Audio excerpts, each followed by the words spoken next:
Vibe blowing up the J, got the loud jumping up the pay. Everything I'm on slap. Everything I do is got the Benz jumping up the bay.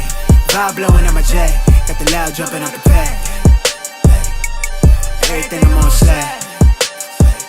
We've been with the Brazilians. This will be the first. They wild, I think. I'm innocent. Bro, you hear that guy?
What's going on, everybody? It is Coach Greg Adams back in here with another YouTube live stream. Shout out to the Coach Gang. And that's you. For being in here, being involved, and being active on this YouTube channel. Well, welcome back. Welcome back to the Wake Up Show, part of the Free Agent Lifestyle podcast here on the Free Agent Lifestyle channel. You in here with the Bruce Wayne it is ish, the King of Kings, the King of Content, and the Speaker of Truth, yours truly, the Notorious One, aka Mr. Coachellini, better known as the Prognosticator, Coach Stradamus. And you're in the Desert Storm bunker with none other than EWF. That is every woman's fantasy and the whole fucking show. I'm the CEO, Niggero, of Fixes Binds LLC, the unbinder, the undebatable, the undisputed best entertainment here on YouTube. You can call me Senor Gregorio Graybeard. The ladies love to call me Mr. Third Your third leg was just Greg. phenomenal. Also the man with one trabajo. That is the Mitch Slapper. I'm the anointed one. Acknowledge me. The founding father of the After Pill, the junior college sociologist, the Morpheus of the mating matrix, the chocolated Confucius, the Black Moses, the deliverer, also known as the man that walks in the spirit of Elijah. I'm the man with more nicknames than anyone in the game. But in case you forget those names, just call me CGA. That is See God Allah. And I be the 14-time demonetized champion of YouTube. We got a great show for you as we head into the weekend. What's up, nigga? What's up for the weekend, nigga? We got a great show for you today. We're going to break down later on in the show. Rapper Joey Crack, Fat Joe, has caught a Diddy-Like RICO case in the federal courts in which one of his hype men, they call it, has what he says is evidence. Jane Doe 1, 2, 3, and 5011.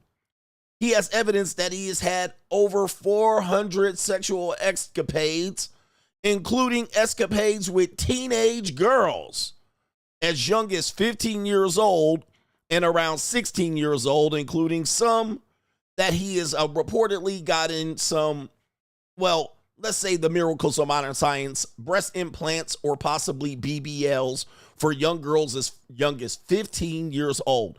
So we're going to cover this case and we're going to take a look at the case and scrutinize this particular case and find out where this case is exactly coming from and what kind of trouble could Joey Crack be in this particular situation. Shout out to the Terror Squad. The Terror Squad is going crazy right now. All right, with Papoose and Remy Ma breaking up and not getting together like New Edition, and also Fat Joe catching a federal RICO case like Diddy over some teenage girls. All right, so we're going to talk about that and jailbait and much, much more. But to contribute to today's show, $ the Notorious CGA on the Cash App, Venmo, it's Coach Greg Adams TV, PayPal is paypal.me/Coach Greg Adams, and that is near the top of the description box on the Free Agent Lifestyle channel. And you can super chat by clicking the link on the top of the live chat world order. on the Free Agent Lifestyle channel. I just want to say this, Fat Joe, all right, is guilty until proven innocent. That's the number one. He's guilty until proven, I'm sorry. All right. He's innocent until proven guilty. Oh my goodness. Oh, the humanity. All right, let me stop right here. He's innocent until proven guilty. Oh, the humanity. All right, so let me just get that straight. He's innocent until proven guilty in the court of law. All right, he'll have his day in court, and they're setting the trial for 2026. They're gonna rush this right to the courthouse, assuming we know what happens to Diddy by that particular point. I was pretty sure we will in the next week or so. We'll know what happens to Diddy. If Diddy gets slam dunked, we know Joey is going to be scrambling and scraping for shit. All right, but he's innocent until proven guilty. All right, but in the court of the public opinion, he's guilty until proven innocent. You know, here's the thing. I talked about this about a month ago, and I talked about this about a few years ago about, and a guy went crazy. A guy went crazy on me in the comment section. It was a troll. And I said this, okay? I said two things, and I've been saying this for years. I said at some particular point, the rappers from the 90s and the 2000s are going to have their hashtag #MeToo case. All right, because we've seen it. They started all the way down there in the 50s. They went into the 60s. They went into the 70s. They went into the 80s, actors in Hollywood. They went into the early 90s. And now here we are in the 2000s. All right, this is behavior that was exhibited in the 2000s. And I said, potentially, they're going to get a lot of these hip hop artists. They're definitely going to get cases on them. And here's the reason why. Number one, a lot of the music that was pushed through by these hip hop artists featured kind of commentary on the activity that they would take part in with these groupies. Now, I'll give you an example. It ain't no fun if the homie can't have none. Tip drill. And not saying that these artists participated in anything, but what I'm saying is, and what people don't know, is that many of the women that they talked about were teenagers. All right, now people don't want to hear about this, but this is as old as blues and rock and roll, that a lot of the groupies were actually teenagers. All right, we saw this with R. Kelly. All right, we saw this with a lot of people. A lot of the groupies are always teenagers. All right, so most of the time they're going to be women in their late teens, early 20s, but there are always going to be some women that are going to be backstage, underage adolescents. How you doing? All right, there are always going to be those women around as well, because those women are fast-ass women. All right, and so they're always going to be in that situation where they're going to always try to act older. And of course, when they get behind stage, they're probably going to do the raunchiest shit, right? Because their brainstem hasn't developed. But I said this about a month ago, and people didn't believe me. I said, a lot of these girls that they rapped about, you know, and I'm not going to say specific rappers, but a lot of the girls that they rapped about doing the most debaucherous things were almost always teenagers or late teens or maybe early 20s. And people didn't believe me. People didn't believe me. People believe me, but a couple people don't believe me when I say this, because in that day and time, it was kind of normal. All right. It wasn't what we thought it was. All right, it wasn't what we think it is today. Today, we're protecting young girls like this, although these fast-ass girls still be out here in these streets. But they had less protection. People just let them do what they did. A lot of the times, the mama was engaged in these activities. A lot of times, they went to these concerts with their mama. All right, and these are your future wives, by the way. These are your future wives. But there have been a lot of these cases for a long time, and I read an article in the LA Weekly about 2 15-year-old girls that used to go downtown and hop on the tour bus of celebrities, of rock stars in particularly, and this is the jailbait. But, you know, we used to talk about this in the 90s. It was normal all the way up until the early 2000s, where older men would drive up and hang out at the high school or at the high school football game or go to the high school basketball game, and they be pulling them young fast-tail hoes. And them fast-tail hoes be trying to act older, which means, in effect, they be out here doing some grimy-ish, all right, on the early swing. Now, it's a little bit different. It's a little bit, 13 and Good by KRS-One.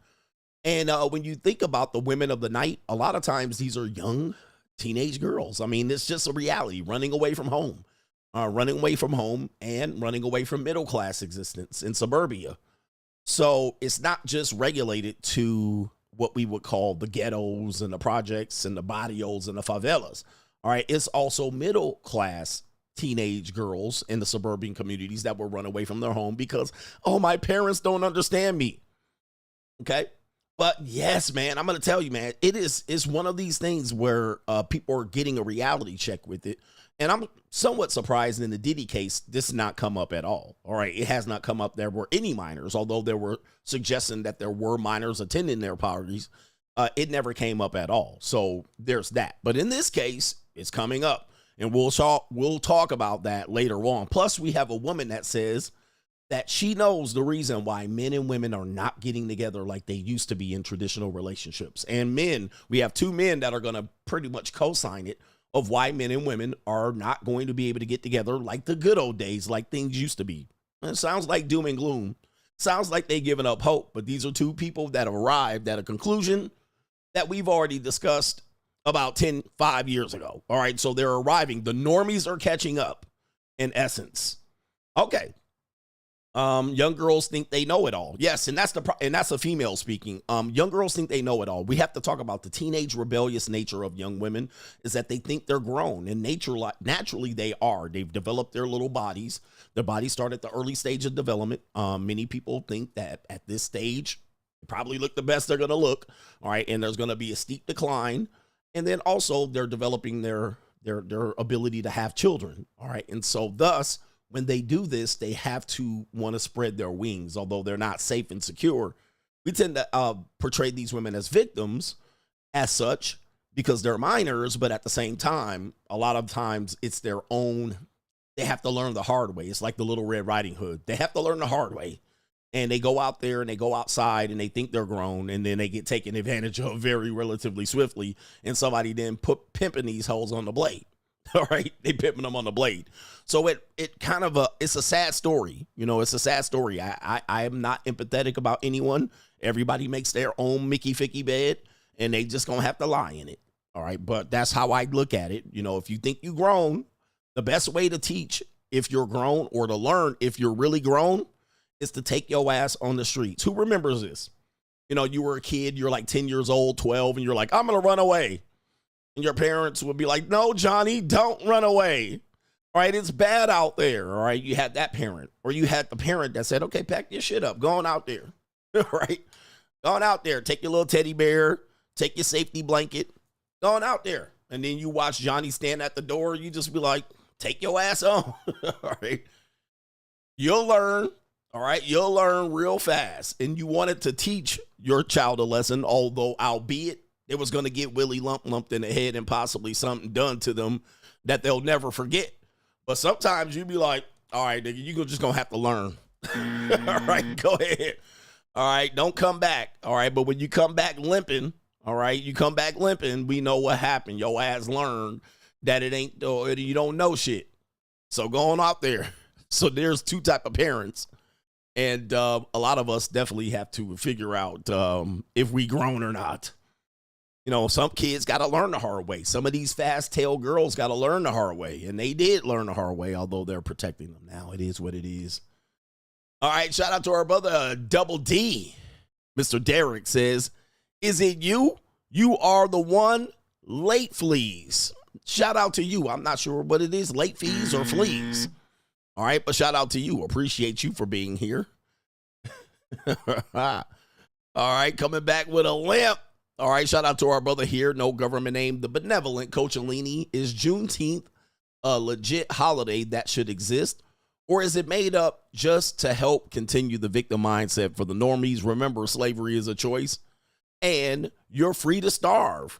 Juneteenth is a legit holiday. It shouldn't be a legit federal holiday. All right, I don't believe it never was. But I remember people celebrated Juneteenth as early as I want to say the early 90s. All right, and this was in the Midwest. This was in Milwaukee at the time. And I have some relatives there, and they were celebrating it back then. All right, now, when I say celebrating it, I'm saying they celebrated it just as much as we celebrate July 4th. In the spirit of things, on the July 4th holiday, we're like, this is our American freedom, the Constitution and Thomas Jefferson and shit like that, right? Like when we celebrate 4th of July, we don't be celebrating none of that shit. We might take time to remember, I'm proud to be an American. We might, you know what I mean? When the fireworks go up and the Star Spangled Banner plays, right? We might celebrate it then, but we just having a party. We just having a party, right? July 4th, nobody's sitting around reminiscing, oh my God, when the British came through in the redcoats and Paul Revere. Nobody's thinking about that when you're celebrating July 4th. You trying to know where the barbecue was at. You know what I mean? It's barbecue in there. That's all. You just want to know where the barbecue is, where we can pour out a 40, who bringing the wine coolers and the liquor. If you playing 21, you know what I mean? We bringing out the lawn darts and shit like that, water sprinklers and the banana slide. Nobody really thinking about the holiday per se, which means in effect, when people celebrated in the 90s, that's all they did. They just got together and they were having a party. Having a party. Nobody was sitting around reminiscing about when the slaves were free, right? It was a thing. We knew what it was. They explained it, and it was time for barbecue. That's all. It's barbecue in there. All right, that's cool. That's nice. Where the barbecue at? So today, they're trying to make it out like we should be sitting around like, thank God the slaves were freed, and thank God in Texas that they freed the slaves. We was just trying to figure out where the barbecue was. It's barbecue in there. All right, so that's all it is. And just like any other holiday, when we have it off, oh, damn, it's Memorial Day? Cool. Where the barbecue at? That's all. It's barbecue in there. Nobody's sitting around going, oh, the veterans, and thanks in memory of you. In memory of you. Nobody's sitting around thinking about the veterans who died. We just having a day off. You know what I mean? And the bank is closed. You know what I mean? The post office is closed. And we going to start fucking barbecuing potato salad. It's barbecue in there. At 1 o'clock. Nobody's thinking about the holiday per se. So, yes, it's a legit holiday. Is it a legit national holiday? I beg to differ. All right, but if it is a legit national holiday, well, then fuck it. Where the barbecue at? It's barbecue in there. That's how I look at it. All right, this is a barbecue day. If we just going to have a day off in the barbecue, fuck it. We'll do it. What's the reason? Who gives a fuck? All right, that's what I think. All right, anyway. Here we go right here. Hot links, potato salad, alcohol, get drunk, take a day off, rest, sleep in. That's all it is. That's all I look at it as. I don't think people should make it a great big deal. If they want to put it as a national holiday, fuck it. All right. Whatever. All right. Anyway, shout out to our brother NGN. Question for all the married men. He said, the track cons and guys in relationships, are you in a rush to come home to your partner and kids to see them run to the door and welcome you happily, or just ignore and disrespect you every day when you sit in the driveway for 20 minutes to relax? Put one or two. If you're number one, if you're a married guy, do you look forward to coming home to your house? Is your house a happy home? Are your kids going to run to the door and your wife's going to greet you at the door with a kiss? Or do you sit in the driveway? Press 2 if you sit in the driveway. Be like, shit. All right, here. Shit. Shout out to the Resurrected Simp Enforcer. CGA, my mom and grandma have been giving my ex baby mama terrorist funds behind my back. This bitch has had divorced me and had a new kid, and she's struggling on Section 8. She has disrespected me and my family over the years, and they still hap and guilt me for wanting her to drown. We share 50-50 custody. Well, that sounds about right. All right. That sounds about right. Sounds about what happens, you know what I mean? Hey, listen. Here's the thing, man. Female-owned group preference is something that's been said by TFM and or Sandman for many years. Women are sympathetic figures, so you have to understand that other women, even though it's a woman that has done you dirty, we're going to show you this in a minute, they're still going to support her. All women need some sort of financial support, or they need to be able to have some sort of person making them earn their keep, all right? Selling some pussy or something, right? You knew I was going to throw that in there. They're selling some punani. Yeah, it is what it is, but don't expect your mom to ever side completely with you. Nah, she ain't going to do it. All right. She ain't going to do it. Shout out to our brother KP. He says, Guru Adams, he says, I know you're right about everything. You are my gospel, but one, in your one and only disagreement, children's debt and gratitude to their parents and sacrifices. But do you really mean it when you say incels on monk mode like me aren't missing anything when it comes to women in relationships? Because you do say falling in love is amazing. He says, I have only had unreciprocated feelings, and it stopped after I found you. He says, love and lose is the same word with one letter different. Okay? Love is just like liking something when you lose. Your favorite Gen Z forever, love you, coach. All right, yeah, that makes sense. Well, I didn't say, well, maybe I said you ain't missing nothing. But what you will find out, if you do fall in feelings with someone, what you will realize is that much of the time it was one-sided. Now, there could be a time where you look at it as you got a benefit from it, right? It felt amazing. They cooked and cleaned, right? They did some things for you. You got some pussy. Right, you got some pussy when you needed some pussy. Like there is sometimes where you got something from it, but what you will realize, it was like 80-20. You gave way more than you got in return. It just depends on how you look at it. So yeah, if that's what you want to go through, fine, you're gonna get something. But when the fallout happens, what are you gonna get from there? Okay, that's the thing right there. All right, that's the thing. All right, what are you gonna get when the fallout happens? You will realize that there's not much to show for it. So, yeah, I mean, think about that. I mean, listen, go ahead and throw your neck out there. Go ahead and put your head in the guillotine if you want. Because you said you got unreciprocated feelings back in return, or it felt transactional, which is okay. All right, but you felt like there was nothing that you gained from it. What did you gain versus what did you lose? You have to look at it and ask yourself if you want that. Some people might want that. Some people will take that any day in the week, but you know, when it comes down, it hurts. You know what I mean? Like there's a pain level. Here's the thing. Most people have broken up many, many times. So you're going to get into a relationship and you're going to get into one. Certainly is going to end. How are you going to feel? Do you want that feeling? Because the feeling is painful. You know what I mean? You know what people feel painful about in relationships? It's normally because the person you thought you were in a relationship with wasn't the person you were in a relationship with. And I can't describe it for women because I think women oftentimes are perpetrating the fraud. Although, yes, men do perpetrate a fraud too. But what'll happen is it's kind of like it's either one or two things. Like the person that you're with, you didn't really know. And then when you found out who they were, you didn't find out till after the fact. You were like, oh, damn, I really was blinded. You know what I mean? I really was not seeing. And then the person that you broke up with ain't nothing like the person that you was with. So you're like, what the fuck? What did I miss? How did I miss this? You got deceived. And this is from the man's perspective. You got deceived. Like, what? Right? There was a realization that you had that. So that's one thing, and that can definitely be painful. Right? And you have to basically suck it up, buttercup. All right. You have to suck it up and realize, wow. All right. I didn't even know. I didn't see it coming. All right. So that is one of the first realizations that you have. All right. And so maybe you realize you were sharing that woman and you didn't realize it. Okay. Or she had no intentions of being truthful. And then now you got it. Right. But you still get the punani. You still got some things from it. You just have to say, hey, I got something from this. So that's one of the realizations that you're going to have. And that is, you know, like I said, for when you meet your wife in court, you meet who she really is.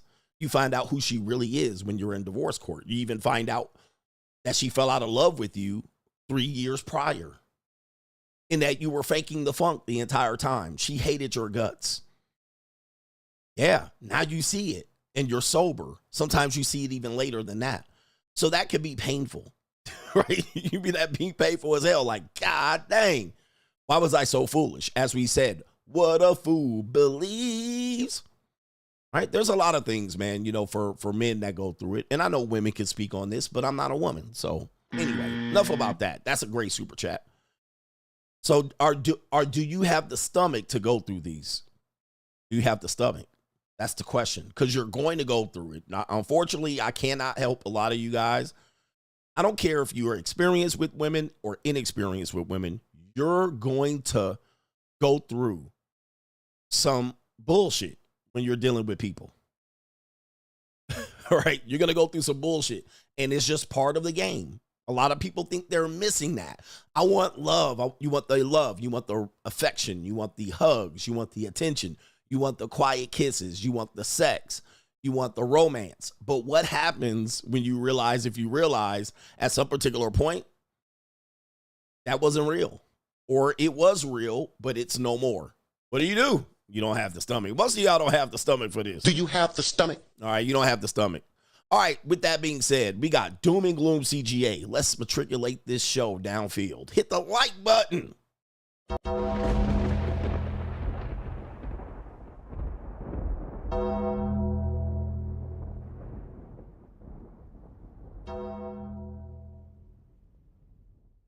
Doom and Gloom CGA, brought to you by the New World Order. All right, we got some crazy news for you. We're going to start off on this crazier news. Hold up for a second. What is that? All right, that's a blank screen, ladies and gentlemen. That is a blank screen. All right, so we're going to put up a real screen for you here. We got Michelle Obama. All right, can I share the screen? Okay, there it is right there. Okay, I thought I was going to have to do it live. All right, so here we go right here. Michelle Obama announces yesterday, y'all, that she's glad. Well, I won't say she. Michelle Obama on being glad she didn't have a son. He would have been a Barack Obama. Okay, I know I messed that up. I know I messed that up. Michelle Obama on being glad she didn't have a son. He would have been a Barack Obama. You mean a legacy president? Oh my goodness. Michelle Obama says she's so glad she never had a son because he would have been a kitty clone of her husband. Man, is this some sort of humiliation ritual for Barack Obama? I mean, Obama's legacy is tarnished at this point. He has nothing left. Okay. It said you should have threw a boy in the mix, according to Puerto Rican Angela Martinez. She told Obama in an episode on the former First Lady's IMO podcast released on Wednesday. The remark came as Obama and her brother Craig Robinson, along with Angie Puerto Rican Martinez, discussed society's view of masculinity and the challenges of raising boys and young men. Michelle Obama said, "I'm so glad I didn't have a boy." Why didn't you throw in a third? Martinez chuckled to the mother of two, allegedly, because he would have been a Barack Obama, the becoming author and former president's wife quipped to laughs. Baby Barack, it would have been amazing, Angie Martinez, the Puerto Rican, says. And Michelle says, "Oh no, I would have felt for him," Obama added, of the potential mini version of the ex-commander-in-chief. "She just borrowed our boys," okay, says Craig Robinson, the brother. "I got plenty," Michelle says, 61 years old. Okay, so again, as we see here, I mean, what's so wrong with Obama? I mean, what's so wrong with Barack Obama? I mean, there's people that have reasons for him to feel that he was wrong. But why is the wife saying that, no, he would have been a mini Barack? I mean, you already got the daughter changing their last name. All right. And now you got you coming out and saying you transitioned. I don't know what that's in reference to. But now you're saying, no, we would have had a son. It would have been another Barack. I mean, this is just the humiliation of Barack Obama has no bounds.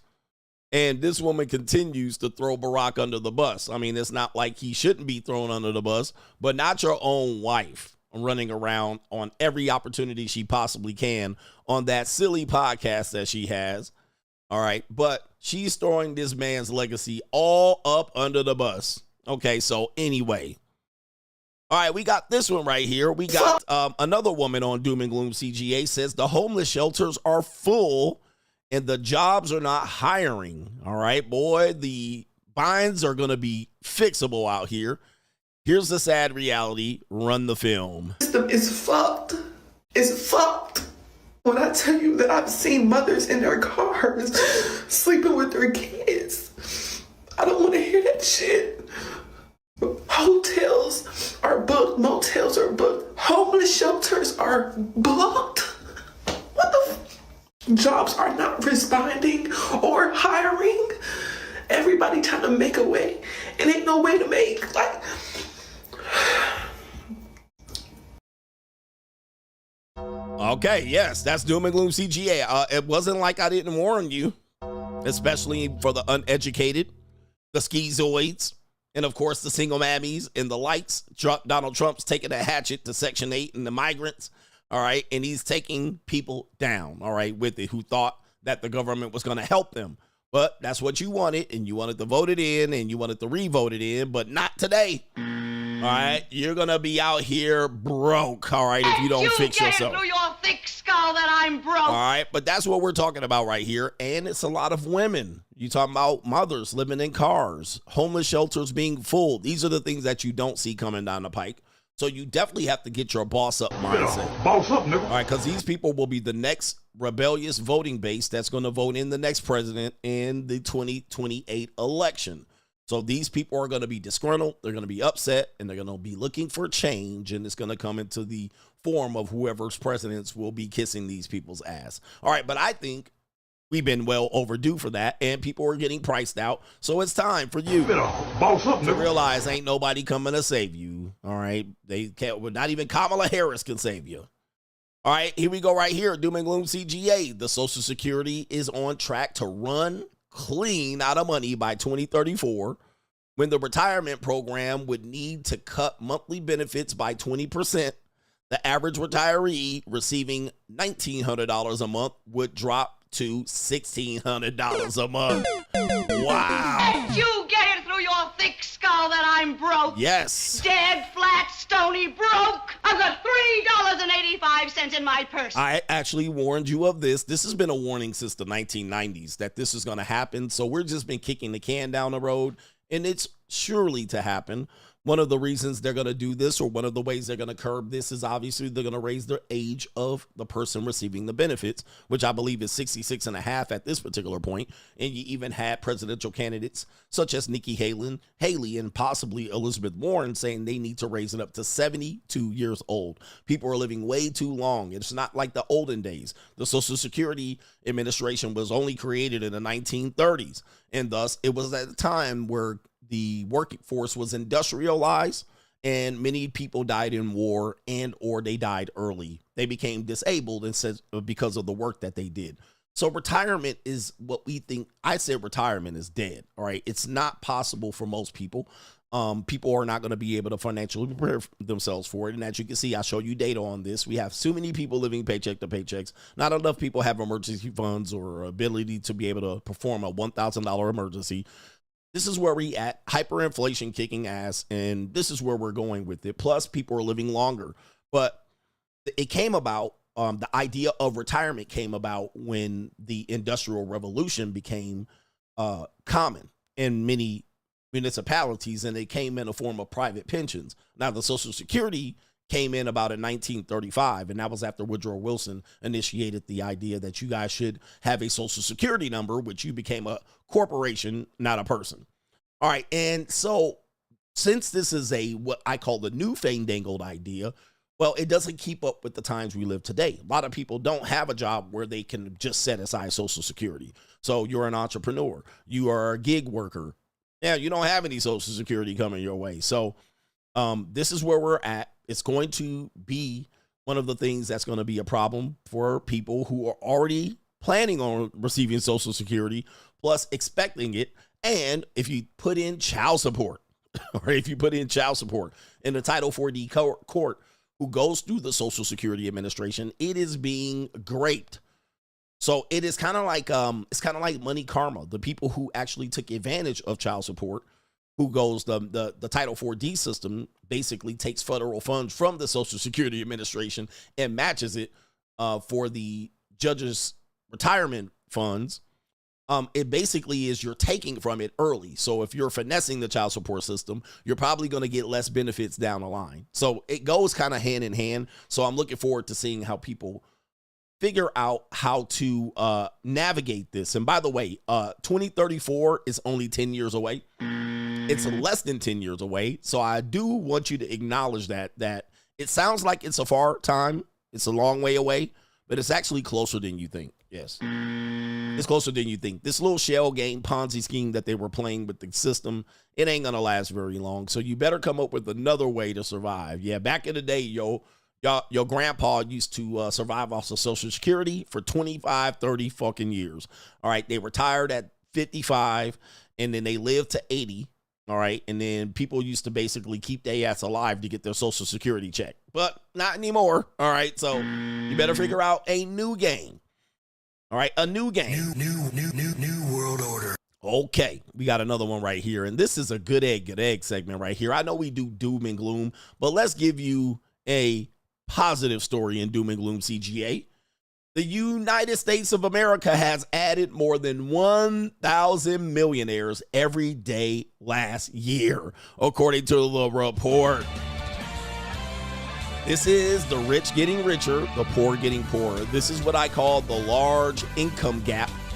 So you see people are struggling out here, but when you realize new millionaires are being added every day, in fact, what they report, who's they, Market Watch, says 1,000 millionaires every day being born last year. People are choosing to boss up. The world is getting richer, but different countries are doing so at different speeds. And they talked about it here. The world population of millionaires expanded by 680,000 in 2024, and most of them were American. It says the UBS's latest global wealth report finds that the U.S. now has almost 24 million millionaires after adding 379,000 last year. Let's go. Woo-wee. My man said the have-nots and the have-yachts. There is an opportunity here, but what did I call it? This is the wealth gap, and the wealth gap is going to expand. I mean, we're talking about 80-20 at this point, 20%, and then 80% ain't got shit, or they're working their fingers to the bone. We talk about this on the money mindset. All right, on the money mindset. But here's the kicker here. As we're adding more millionaires, it's going to feel like a million ain't even enough. So that's going to be another issue of these new millionaires, because what they'll do is they'll get around the old money and they realize they still don't got enough, and they got to get up and they got to go to work. But there's opportunities there, and you got to figure out your lane, and you got to go after it. And we talk about that on the money mindset. Yes, indeed. Yes, we do. Yes, we do. So that's Doom and Gloom CGA. You do have opportunities to boss up. Better boss up, nigga. Yeah.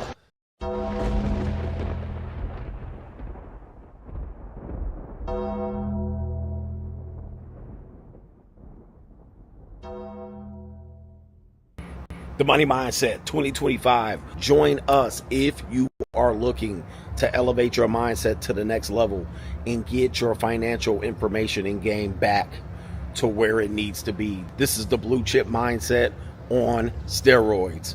We have 80 plus episodes from the last 2 years that you missed available via playback.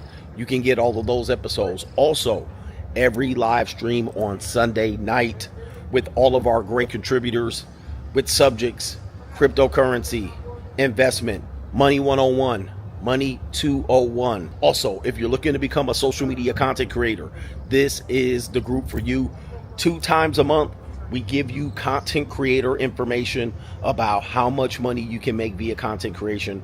What are the most popular forms of content creation coming forward in the next few years, and how you can capitalize on an opportunity to be a content creator. Join patreon.com/Coach Greg Adams to find the Money Mindset link. Let's get our blue chip mindset on. The window is still open. The window is still open. Do me a favor, man. Give me the likes. Don't pass the scroll. Mugga below. Just give me the likes. Just pass the scroll. Nobody don't switch my flow. Don't get me to start singing out here. Don't get me to start singing out here. All right, a brother will start singing and flower bringing if my burglar alarm starts ringing. All right, Straggle and Sniggle Theater. Like, ride with me if you ride with me, you can slide with me if you feel like 550 on the 5 sticky, come get high with me, that's a deal, right? Straggle and Sniggle Theater. Let's get some laughs, some strags, some snigs. We got strags and snigs. All right, how does your girl prepare for the date when she's out with you? All right, how does your girl prepare for her date? Does your girl take a shower? Does she take a bath? All right, I don't know. Ladies, how do you prepare for a date? Do you come from one date and go to another? All right. I've had several girls tell me they go from one date and go to another. All right. They'll be like, can we meet early? I had that yesterday. I had one of my JUCOs slide through. She was like, can we meet earlier? I was like, you must have a date tonight. And I think she did have a date tonight. All right. Or that was last night. Last night, I made love for the very first time. With you. All right, she must have had a date. All right, but it's okay. She a JUCO. I don't care. All right, but it's all good to me. I still blew her back out. All right, I left her all leaking. All right, ladies, how do you prepare for a date? All right, but we got footage here. We got footage here of a situation of a woman preparing for a date right here. We don't have the audio. What are we doing here? Here she is right here preparing for a date. There's the girl right here of your dreams. Preparing for a date. Here we go right here. Oh, no. Oh, the humanity. Yeah, that's about it. These are girls that you see at the gym, and you be like, damn, coach, she got ass dough. She got ass dough. All right, and there she is. That she don't even take no shower. All right, you just have to realize a lot of girls you lust after, they be having that funky cunty. All right, that leak. Ooh, my goodness. She probably just got the brakes beat off of her. Ugh. You ain't even going to take down the shorts. All right, remember, every time you lust after a girl like this, she probably didn't take a shower that day. This is all right, that's disgraceful. And you want to peel them shorts off, coach, man. I got to have her. She got ass, though. And look at the mammy in the back. Look at somebody's mammy. Abuela's in the back. This is definitely some Dominican, Puerto Rican. Look at this. This is, oh, my goodness. All right, man, just jump that funky ass in the bath. And y'all go put y'all face on that, too. Y'all gonna put that Lily Lentlick on there too. All right, look at her. I could tell she a strag with them damn eyelashes. Ugh. All right, them eyelashes gave it away. Coach, she bad though. There she is right there. All right, yikes. Is that whose kid is that in the bottom right there? Probably hers. All right, but she bad though, coach. She got body, yaddy, yaddy, yaddy. All right, there it is. Look at that. That's a All right, that funky cootie cat. Is that how? And y'all be out here sweating these girls, and they parents be like, take her, bruh. Take her. All right, you don't realize how nasty this bitch is right here. Oh, man, disgraceful. Yeah, somebody's going to eat that cat for sure. Who going to eat that? Somebody going to put... Did you eat that cat? Somebody going to put their face right in the middle of that. And she probably done came from another dude's house, probably, and he came. All right, anyway. Why not a shower? No full shower at all? Did you eat that cat? There it is. Getting ready for your date. All right, we got, what do we got here? We got Facebook. All right, so we got a video right here. This guy, you can see the picture right there. We got a couple of young flatback slimmies. All right. Right there, little slimmies, little pancake booties there, a little ling-ling and a white girl. Okay, all right. Where the white women at? What kind of fuck you give me? Okay, we got a double team, ling-ling, flatbacks, just aged just right. All right, this guy's going to ask him a question. He says, it starts with a V. All right, it starts with a V. Let's see what they can get the answer. Oh, wrong. There we go. Starts with the letter V, and a girl uses it to get whatever she wants. Visa. Are you sure? Yeah. Right? Vagina. No. What? Vagina. What? Are you sure? Yeah. What? We use it to get anything we want. Like sugar daddies, we can get on like boats. You see there? All right, they like, yeah. We get free. She's on to something. She's on to something. OnlyFans girls here. She's on to something. Vagina. I don't think that's the right answer. Yes, huh? No, it's your voice. Oh. Oh yeah, the schizoids. That's not a skit or anything. All right, these are definitely OnlyFans girls, and that's their pimp right there. This is free marketing and advertising, so I won't tell you their name. All right, but here we go right here. It starts with a V, and women can get anything they want with it. Visa. The other one said vagina, and the guy said voice. All right, voice, sir. Voice. Nobody would have got that. All right, but she said, yeah, sugar daddies, and we can sell some vagina to some guys and some, yeah, there they go right there. These are your future daughters. These are somebody's daughters right here. All right, but definitely I would take their asses to the woodshed too. I'll smack that ass up. Oh, yeah. It starts with the letter V, and a girl uses it to get whatever she wants. Visa. Are you sure? Yeah. Right? Vagina. No. What? Vagina. What? Are you sure?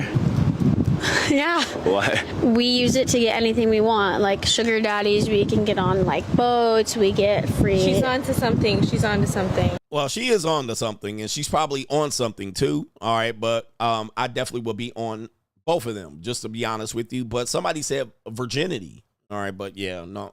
It used to be, but not today. All right, not today, brothers. Nobody's getting a virgin. Vagina. Vagina. I don't think that's the right answer. Yes, huh? Yes, huh? No, it's your voice. Who wants to hear these girls talk? I want to hear them scream. I want to hear them yell. All right, but nah, bro, ain't nobody trying to hear them talk. All right, we would have went virginity for the answer, sir. The price is right. All right, what do we got here? Straggle Sniggle Theater. We have a woman that said she made Antonio Brown retire. Okay, she made Antonio Brown retire. He drove Antonio Brown so crazy he quit the NFL. That's real power. We f***ed the night before he ran off the field of the Jets game, and he filmed the entire thing. There's a tape of you fucking Antonio Brown, and it's actually him? It only lasted 30 seconds. He only lasted 30 seconds? He's fast on and off the field. And the next day he quit the NFL, and I know it was my... I feel like the people who want to like rig the games need to just hire you to go like fuck with the players. Oh, yeah. You can make a whole career out of that. Oh, man. Okay, so she says, brothers, hey, listen, I don't even know why my content is banned on YouTube. Like, why is my content so shadow banned? Why is it demonetized? This woman said her vagina made Antonio Brown retire. I mean, they really, by the way, they really think this stuff. They really think this stuff. They really think they punani is all that, right? You know what I mean? And it's powerful. I'm not saying it's not. But they definitely be thinking they punani to be having all of this. All right, here we go right here, right? My punani made Antonio Brown retire. He drove Antonio Brown so crazy he quit the NFL. That's real power. We f***ed the night before he ran off the field of the Jets game, and he filmed the entire thing. All right, so she got it on film. I'm pretty sure he's fucked a lot of girls on film, so I wouldn't really brag about such a thing. But of course, go ahead. All right, go ahead. There's a tape of you fucking Antonio Brown, and it's actually him? It only lasted 30 seconds. All right, 30 seconds. Who is this schizoid? 30 seconds. That's all he needed, I suppose. I'm pretty sure he could have done more, but he was like, okay, it's new. It only lasted 30 seconds, and there's a film. All right, I don't know. This is a horrible, despicable film if it's only 30 seconds. He only lasted 30 seconds? He's fast on and off the field. And the next day he quit the NFL, and I know it was my... I know it was my vagina. And here's the thing. In about 5 years, they'll be saying, my brainstem didn't develop. He took advantage of me. I need a lawsuit. All right. He trafficked me. That's what they'll say. He'll traffic me. And somebody's going to marry that woman. And she's going to say, I knew a lot of celebrities. Right? Like who? Antonio Brown. And she'll show you a picture before the scene. And then after the scene, she won't show you that part. All right. Anyway. We got Straggle Sniggle Theater. A guy named Young Mooch meets a guy in public, and his girlfriend gets pressed. All right, his girlfriend gets pressed right here. You can see the picture right here. There it is right there. Okay, all right. We got a black man here with a wrinkled up collared shirt. All right, that ain't it, homie. I dressed like this in like 2004, maybe 3. But the girlfriend gets pressed. Let's go ahead and see why. Brother, where did you find this? Excuse you? No, I'm saying like, where did you find this? Man, on Facebook dating. Excuse you? Oh, Facebook dating. Oh, okay. Wait. What do you like? Go? Is this a man? Damn. I'm trans. Oh, you're human. Oh, you're trans. Okay. I'm a human. Okay. Doesn't matter, woman, man. No magic. I'm a human. Feelings, emotions. Yeah, you are. So what do you go by? Like you go by. Damn, I'm just trying to. Damn, you into men? Yeah, man. Yeah, I mean, shit. My God, you talking about some money, bro? Man, so wait. You into men, nigga? So it's not like that. It's Oh my goodness, brothers. Hey, yo, chill, son. Hey, yo. Bro, you shuffling right now. Spit it out, sir. And of course, coach, man, if I was light-skinned and tall, I get all the bitches. But this is what this ninja do out here. Let's give him the reading rainbow. You got caught in broad artificial light. All right. All on West Hollywood Boulevard, like Eddie Murphy allegedly was in 1987 with a transgender in his car seat. You got caught, bruh. Gotcha, bitch. All right, don't shuffle now, sir. All right, tell us what you really like. All right, tell us what's up, sir. like a woman is a woman. A person is a woman who appears to be a woman is the one who dressed like a woman. King, that's a man, brother. If you sleep with a woman, she got balls. I know, bro. Yeah. I know, bro. He said, I know, bro. Ugh, no way. Hey, yo, chill, son. Hey, yo. I know, bro. Oh, no. I know. But he looked like a woman. It's just like I'm no woman. I don't have but I'm a human like you. Yeah. Oh, my goodness. This looks like that one transgender that was with Donald Sterling. Remember that? The Donald Sterling thing? All right. That looks like the same person there. All right, that does leave. She is irate. Yeah, of course. Like him. Yeah, facts. Like him. So what? But you look like a. Fuck, bro? No, this is a boy. I'm a boy. This is a boy. This is a. Whatever. But look though. So you have to respect. No, I respect it. I am respectful. I am. No. Yeah, He say. He is. And you listen the video. He say. I was genuinely confused. Who is? What the fuck? And I said, I'm a human. No, I know. Doesn't matter. But I was respectful though. Trans, gay boy. If two neighbors say, hey, the sky is blue. Yeah. And one neighbor says the sky is blue, and the other one says green. Yeah. And the neighbors having arguments like, okay, the sky is really blue, man. Yeah. Come on, bro. Like, it's not green. It's not. Yeah. What makes We are on 2025. I can do some shuffling too. Look out, man, what you gonna do? Look out, boys, it's coming through. Yeah, man. Nah, bruh. Nah, he's still stuttering. Look at him. Oh, my goodness. Look at your brothers out here. Black men, what's wrong with black men, bruh? Let me finish the story. When it comes to the king, they say, like, okay, this person thinks the sky is green, but we all know that the sky is blue. He looks like a girl, you know? So you're saying, like, you good with that? And like him. So what you into, though? Like, you into women or men? I'm into women. Okay, but you know this a man, though. Yeah, she looks like a woman, though. She do look like a woman. She dressed like a woman. Yeah, type so shit. it's just like, man, through my It's kind of like wearing a fake Gucci belt. But it's still Gucci, though. Yeah.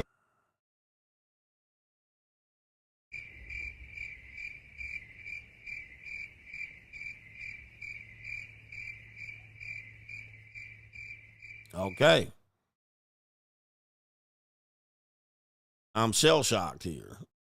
I'm shell-shocked. Wow. Okay, this is where we're going. Andrew Tate, you have any comment on this? Andrew Tate said,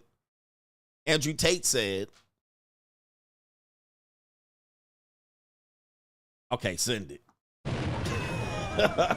Jesus. All right, let's continue here. What's done in the dark? All right, a woman, a Latina, gordita, chiquita, all right, torta, chicken torta, pasta. All right, here we go right here. We have a torta that wants to know this about the dating marketplace right here. Okay, Lonnie, what's something you wish men did more of? Pay. Give me that money. I mean, just fucking pay, dude. Like, I mean, if you're gonna ask me out on a date, then you're gonna have to pay. No, deadass, he paid. No, he pays for everything. Yeah. No. Yeah, okay, we're married now. King. No, y'all are not. They're not married. Sorry, she's my cousin, y'all. How are you gonna be married? Yeah, deadass. Okay. We'll see.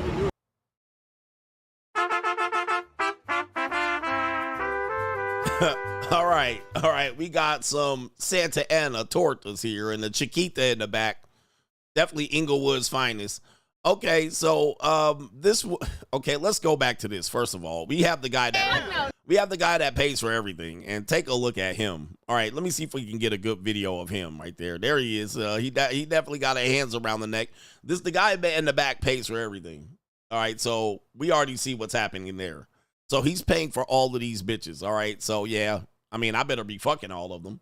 All right, but you already know what time it is with him. All right, we got a whole bunch of we got a whole bunch of hyenas in here. So this woman said pay for everything. All right, hold on for a second. Let me get the sound effect. All right, this was definitely going to gain. She's going to gain about 85 pounds easily within the next 3 to 5 years. All right, so this is as small as she's going to be to date. All right, to how you see her today, this is going to be the smallest she's going to be. She's going to have 3 stomachs in the next 3 to 5 years. All right, she definitely got to have a baby and 3 chins. When she shows you a picture of this, she's going to show you a picture of this night, and it won't even look like her. She's going to look like a Cookie Monster ate her. All right, this woman, so just so you guys know, she's just playing on borrowed time. And the little one in the back, is going to be big too.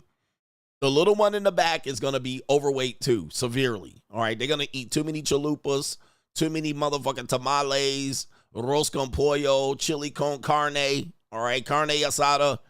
Them bitches about to blow up like the Goodyear blimp. They living on borrowed time. Okay, we know this, and he should know this too. So I don't know why they acting funky like this, but they think they got time on their hands. And a lot of these girls then fucked a whole bunch of essays. All right, that's what we got. So we already know what's coming with them. So I wouldn't worry too much. This is if I'm a guy, I wouldn't worry too much, because if you get your bag up in the next 10 years, these women gonna look like they pulled the pin on the fat grenade. All right, for sure. All right, shout out to our brother over there, Terrence Pop. All right, but they just want you to pay for everything. Okay, Lonnie, what's something you wish men did more of? Yeah. Pay. Give me that money. Give me that money. You see what's talking about, man. They just live their life just like, where's the money? Give it to me. Oh, coach, man, but what about love? Okay, all right, yeah, bro. All right, what about love? Here you go right here. This is what they really talk about when they get drunk. All right, off of Coronas and Modelos. I mean, just fucking pay, dude. Like, just pay. All right, just give me. All right, there you go. Just pay. I mean, if you're going to ask me out on a date, then you're going to have to pay. False. That's false. Now, if you toss that big old fupa up, all right, then I might consider. But no, if I ask you on a date, no, I do not tell you. I don't have to pay for anything. All right, so it's what you're willing to accept. And you've accepted less in the past. We already know that. But now you're in this, if you ask me out on a date, you got to pay. You don't have to. You could. All right, you could. You might make a case that you should. All right, but I don't have to. No. All right, I'm going to invite you over to drop that neck. All right, and I'm going to invite you over to cook me some chili con carne. All right, but good luck out here, gentlemen. Good luck. No, deadass, he paid. No, he pays for everything. Yeah. No. Yeah, we're married now. Lies. She's not marrying him. All right, maybe later on after a couple of kids. All right, she's not marrying him. But if you have sex with her, she's gonna get pregnant. Both of them. All right, here we go. Right here, we have Straggle and Sniggle Theater. We got more. We got 2 more Straggles and Sniggles. All right, so we got this one, Straggle and Sniggle Theater. Does her past matter? Does her past matter? I want you to listen to this story. And, listen, all women have a past. All men have a past. We all have a past. But, unfortunately, because women have fertility and their sex is seen as, a lost leader, it seems as a negative because they try guys out. So, men are like, hey, why should I pay? Why should I take her? Listen to this story right here. This story is going to follow up on why a woman's past matters. She hid her past from her husband. Okay, yeah, she got her feet out. She said, I hid my past from my husband and it came back to haunt me. Here we go. Had a baby when I was 16, gave her up for adoption. Now her foster parents are dead. Part 2. This is a secret that I've been holding from my husband because I never thought that I was going to have to tell him that I had a baby when I was 16 and gave them up for adoption. I never expected her foster parents to die and that I would end up with full custody again one day. Like, damn, that was such a Uno reverse moment. But But let's go back to why I was even hunching and punching in 16. The mystery man, we're gonna call him Micah. Micah was one of the unpopular boys, and me, I was like a nobody, okay? He looked like he was checking me out, but really what he was trying to do was trying to get into my panties, baby, and I failed. I fell for it. Fast forward, after that incident, we never spoke again. A couple months went by, and I hadn't seen my period. My best friend ran to the store and got me some pregnancy tests, y'all, and that was the longest 10 minutes of my life, baby. That's when them 2 red lines popped up, and I just knew my life was over. I was definitely supposed to go to college next year. How am I gonna raise a baby and go to college? How am I gonna tell my mom? And like, damn, this was my first time. But when I told him and his family that I was pregnant, they basically didn't want to have anything to do with Bella, and that's when I signed the papers, baby, quick and fast on her. To this day, we never spoke again. And now that I have full custody of Bella, I know you guys are wondering, am I going to tell Michael about her? I am not sure, and maybe he will see this before I even say anything. But right now, my biggest focus is having to tell my husband that I had a secret that I never told him about when I was 16. I know you're wondering, how comes my husband doesn't know that my daughter is living in the house? But my husband's on deployment right now, and so I have a little bit of time to come up with a story and have the conversation with him. Any advice would be helpful. Jeez. So this is what I was talking about yesterday. All right. Her past does and will come back to haunt you. Now, it doesn't always, but unfortunately, this is what I call fraud. All right. I think marriages should be annulled on fraud like this. This is just me, and it never will, because that's just it makes too much sense.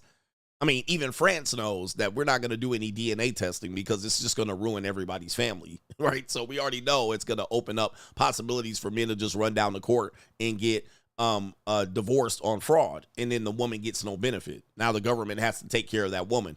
So my point is, even if they don't have these issues, you're going to find out they've had a couple of abortions. They've had situations like this, and we're going to break this down.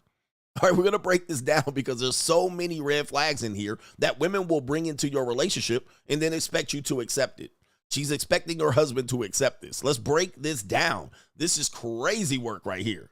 I had a baby when I was 16, gave her up for adoption. Now her foster parents are dead. All right, so we got a baby at 16. What do I tell you? 14 to 24, guys. What do I tell you? 16-year-old women get pregnant all the time. I mean, that's the common age of early termination of pregnancy, 14 to 19. So that is where most of the early terminations of pregnancies are occurring. It's not 28-year-old women. Although they do have them, they don't lead. All right. Obviously, if you look at fertility window, it would make sense. 40-year-old women aren't getting mad abortions. All right. It is mostly teenage girls, late teens, and it's not because of incest and the father knocked them up. Although we did report on the case where that happened. All right. It is normally because they out there with they thought pockets. All right, and so we got 16 and pregnant, and we have a kid going to foster care. Part 2. This is a secret that I've been holding from my husband because I never thought that I was going to have to tell him that I had a baby when I was 16. All right, so there it is. A secret that, and listen, we all carry secrets into our relationship, so I understand that. But that secret alone would have got her not chosen as a wife, more than likely. It would have been more than likely that the husband would overlook something like that. He would probably have questioned that. And what he would have did is, if he learns about it, he could say he was defrauded. He could say he was defrauded. So she said, I kept it from him, and I never thought it would come back. AKA, it came back to haunt him. It came back to haunt him. Let's go to the next one. Gave them up for adoption. I never expected her foster parents to die and that I would end up with full custody again one day. Like, damn, that was such a Uno reverse moment. But let's go back to why I was even hunching and punching at 16. All right, so why was I even hunching and punching at 16? This is going to be a big one. This is where people are going to understand where much of the hunching is going on. Who got her pregnant? All right. Who got her pregnant? And it goes right in line of what men are complaining about at this age. Let's play it. The mystery man, we're going to call him Micah. Micah was one of the unpopular boys. And me, I was like a nobody, okay? He looked like he was checking me out, but really what he was trying to do was trying to get into my pants. All right. So, again, we've heard these stories before. And I've experienced this, and we've all experienced this. And we've either, if we didn't experience it, we saw it. So the popular boy in high school, maybe post-high school, was checking her out one day. She was looking for attention, and the popular boy, whether it be an athlete or a pookie, she went, all right? She went right away. She went for it, all right? It was a dude on the street. Somebody said a 30-year-old dude. It could have been a guy in his 20s. It could have been somebody who was well-known on the boulevard, on the block. Certainly, it probably wasn't somebody at her school. Maybe it wasn't. Maybe it wasn't. But he got to the pants immediately. I thought he was checking me out, but I didn't know. But he gave me a little bit of attention. We see this all the time. The pookie drug dealer, right? Could have been the drug dealer guy, and it happens. And sometimes these girls go with these guys maybe once or twice. once or twice, and what'll happen is they'll get discarded. But the sad part is she got pregnant, right? So he nutted in her and she got pregnant, and then he said, I didn't want nothing to do with it. So sometimes she does continue the relationship with this guy. Later on, she might even move some weight for the guy. She might even go on some drug runs for that guy, because he always has access. He always has access to her. These are the first couple of men that they're with. She said she was a virgin. Then she hits up this guy. He's popular. He's known on the block. He's a gangbanger. He's a gang leader. Boom. No rubber. Roski. Nutted in her. Baby. Okay? All right, so there it is right there. A lot of young girls get caught up in that. And this is when dudes will say, oh, Pookie gets everybody. He does. He certainly does, because those girls will be like, oh, he's popular. I'm going to go ahead and give up the draws. We even heard a young woman say she let niggas like this run a train on her because she was just chilling, walking home from school, and they was like, hey, yo. And then, you know, next thing you know, she getting a train ran on her. And she was like, well, I was a little bit shy and I wasn't as popular, and these guys were popular, and then boom. Just like that. Just like that. These are the stories that we tell you that everybody says we're tripping about. And if you were that guy, you know this. Now, they were just a memory to this woman, but to them, she was a nobody. She was a nobody. And his baby, and I failed. I fell for it. Fast forward, after that incident, we never spoke again. A couple months went by and I hadn't seen my period. My best friend ran to the store and got me some pregnancy tests, y'all, and that was the longest 10 minutes of my life, baby. That's when them 2 red lines popped up and I just knew my life was over. I was definitely supposed to go to college next year. How am I gonna raise a baby and go to college? How am I gonna tell my mom? And like, damn, this was my first time. All right, so she claims it was her first time. All right, how am I gonna tell my mom? It's my first time. And who was her first time to? Pookie. All right, or the popular boy. First time. It wasn't with the love of her life or any of this. These secrets come back to haunt. Why? Because the new husband, the husband who married her, under the idea that she was valid or not a schizoid, he doesn't know anything about it. My question is, if he knew about it, would he have married her? If he knew about it, ladies, ask yourself, if, because they say the past shouldn't matter. Okay. If you would tell your past, and there's a story like this, which almost all women have a story like this, would you get married? Would your husband have married you? More than likely, I would say there would be reduction in marriages. Men would walk away completely because they were felt defrauded. They actually discovered the person that they are with is not the person that actually represented themselves. We talked about that earlier. Okay. Damn, wait a minute. Who are you? Who the fuck are you? And then you realize that maybe your entire relationship was a lie. It was an absolute lie.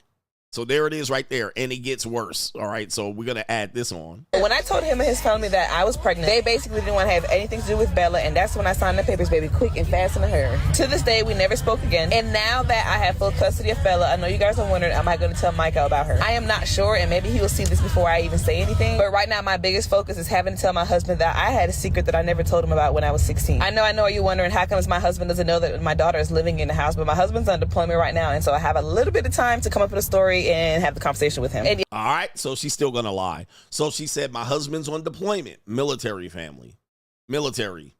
So he's gonna have to figure out where this baby came from. He's on deployment. He don't know. And she said, I have a little bit of time to come up with the story, not tell the truth, not let him know. I have a little bit more time to come up with a story, aka defraud him more. So this is where we got. It's probably going to say it's one of her cousins' babies and so forth and so on. All right. But so we got a military guy who's on deployment, and he's over there he thinks he's got a good wife, but he's got a wife that was definitely in these streets at one particular point. But all of them are in these streets. All right. All of them are on these streets. So there you go right there. And that's what he's coming home to. My goodness. All right. Yeah. He should stay deployed. Okay. Straggle Sniggle Theater, we have 2 young ladies that said they don't need no main. They don't need no main. They're going to actually do what they call change their car oil. All right, so here you go right there. There's the girls right here. Girls doing boy jobs, car oil edition. Yeah. Yeah, that's right. You set feminism forward 100 years. Oh, it's because I've not got the thing right. Okay, all right. So they're putting the oil in the wrong place, and they're definitely going to have oil burning out their exhaust pipe. So this guy's like, you dumb young bro. You big dummy. All right. And he tried to give him the, okay, I know y'all trying to be big girls now, but it goes in there. All right, damn. All right, we don't need no man. Girl edition. Say that. Don't say that. Halfords really said... They ruined their engine, by the way. Because obviously we don't know what kind of oil is good for your car. So you just type in your little reg. Wow. Oh, what? Oh my god, look at that. Halfords saving lives every day. I knew it. It's just right. Is it? It is in fact not right. Yeah, okay, Oh. so you hold on. Oh, not where the fucking dipstick is going. Oh, what? This is about to be, they engine about to be burning oil. We have in fact set feminism back. Oh, it's because I've not got the thing. Jesus. Say that. Don't say that. Don't say that. Yeah, I am out now. No, that's a dipstick. Goes in there. Yeah, where's the dipstick? Have we done something really bad? It's where you dip it in and out. Where's the dipstick? Where's the dipstick? The two dipsticks are right next to you, sir. All right, there's two dipsticks right there, and there's another piggy in a blanket. This is disastrous, man. Put that in there and then leave it for a couple of minutes. And then you'll see what oil levels in it. Oh, thank you so much. We did need a... Yeah, we didn't even know. Woo, this is about to be a disaster. Oh. Oh my god, we just done something. Wait, but no, I never put it in there last time. Yeah, put it where the wiper fluid goes. That'd be a good one. That's why you got a funnel. No, but you don't need a funnel. You did need a funnel. Yeah, because you put it in the wrong hole. Wrong hole. Yep, wrong hole. All right, and so when a man puts it in the wrong hole, you shouldn't be surprised. We put it in the bung hole. I trust myself. Look at the car he's got. Look at the car we've got. Like, he knows what's going on. Yeah, but it's like random man. And they still don't believe him either. Wait, TikTok it then. They don't believe him. Oh, we're going to YouTube and look at that piggy in a blanket. All right, there's your future wife right there. Ooh, wee. All right, that's a biggie. Oh, the humanity. Biggie. Boy, she is, I'm going to tell you, bro, you're going to be surprised how big she is when she come out of that cloth. All right, this woman is larger than the mirror. You know, the objects in the mirror are larger than they appear. All right, that's going to look like a slop-a-lop here. But, of course, they still don't believe him, so they're going to look up YouTube. Okay, well, if he's right, I'll say... I'll hold hands up. Where do you put oil? Oh. Oh, look at that. Oh, he was right. He was right. They don't believe...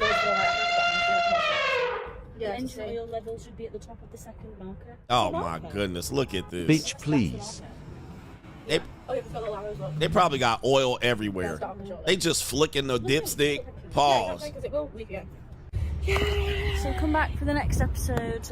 Look at this. Come back for that. Boy, just accomplishing the basics, man. Just the basics. I mean, come on, brothers. Get with it.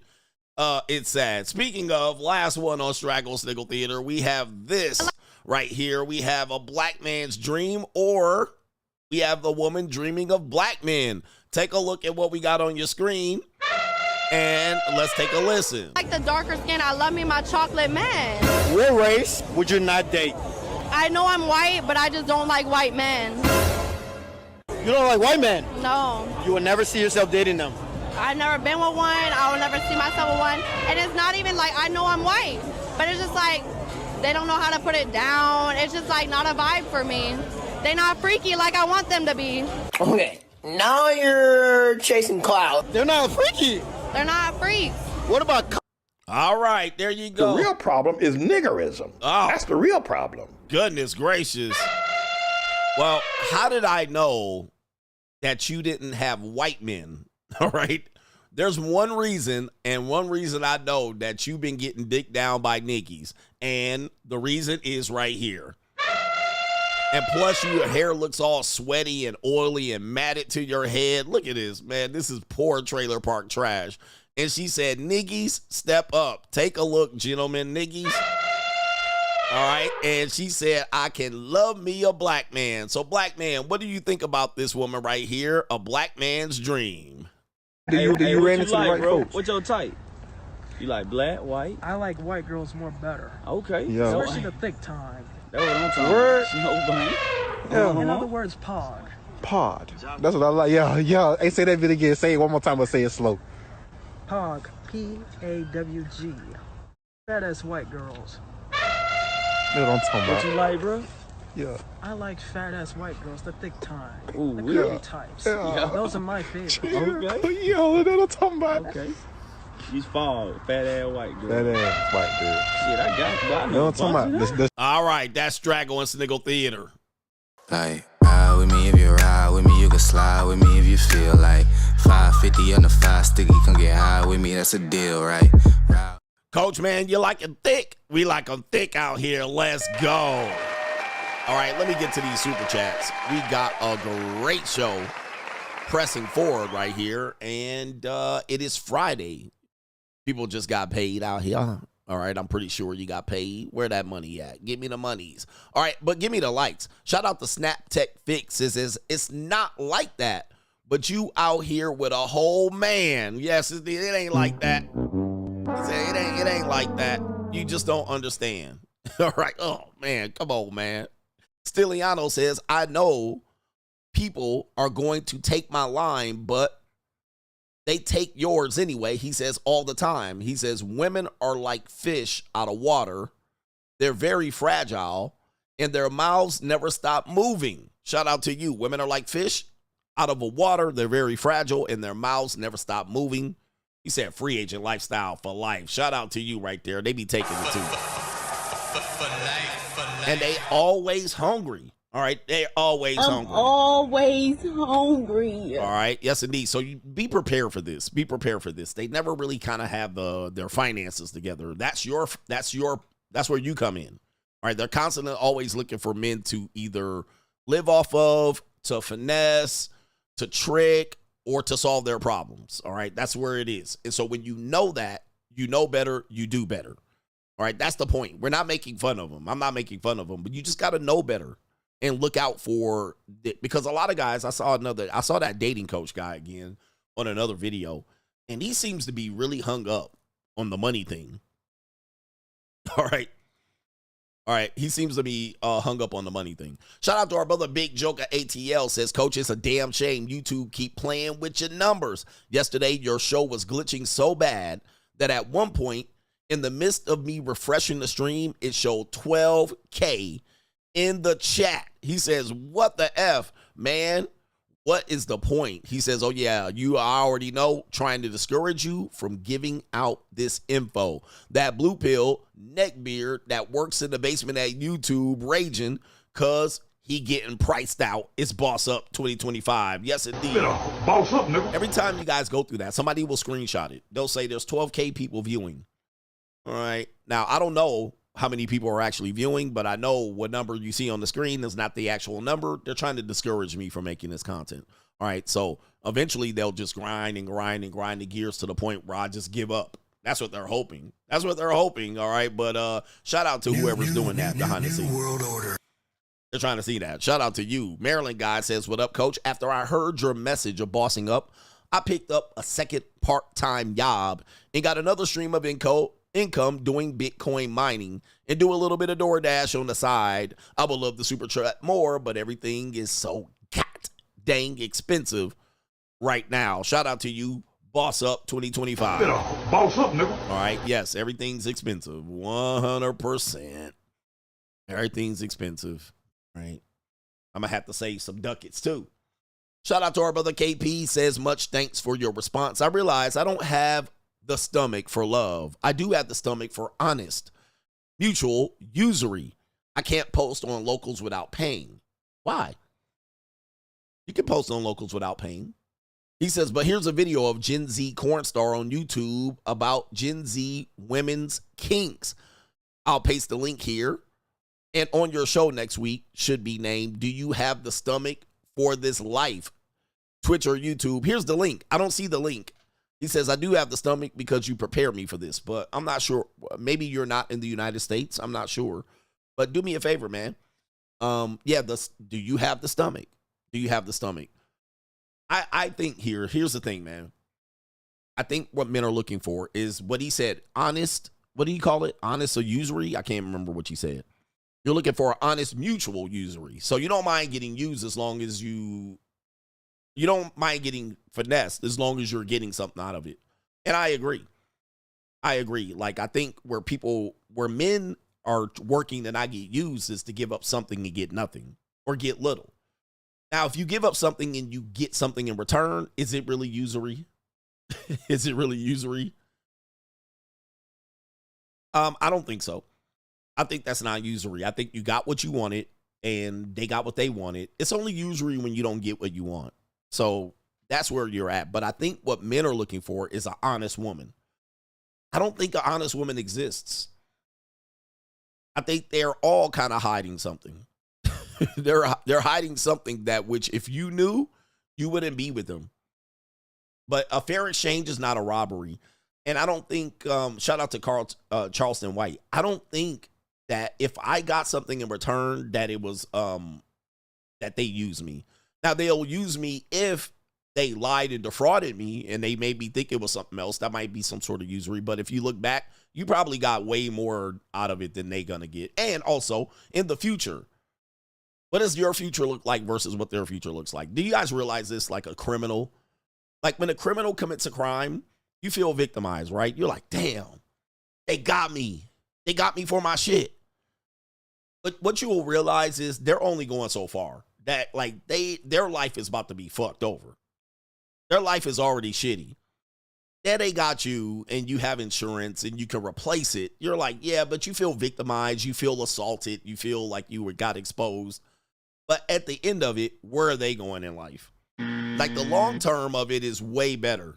All right. So saying, you know, like people who do crimes, they're drug dealers, women of the night, you know, people that do things, people who steal.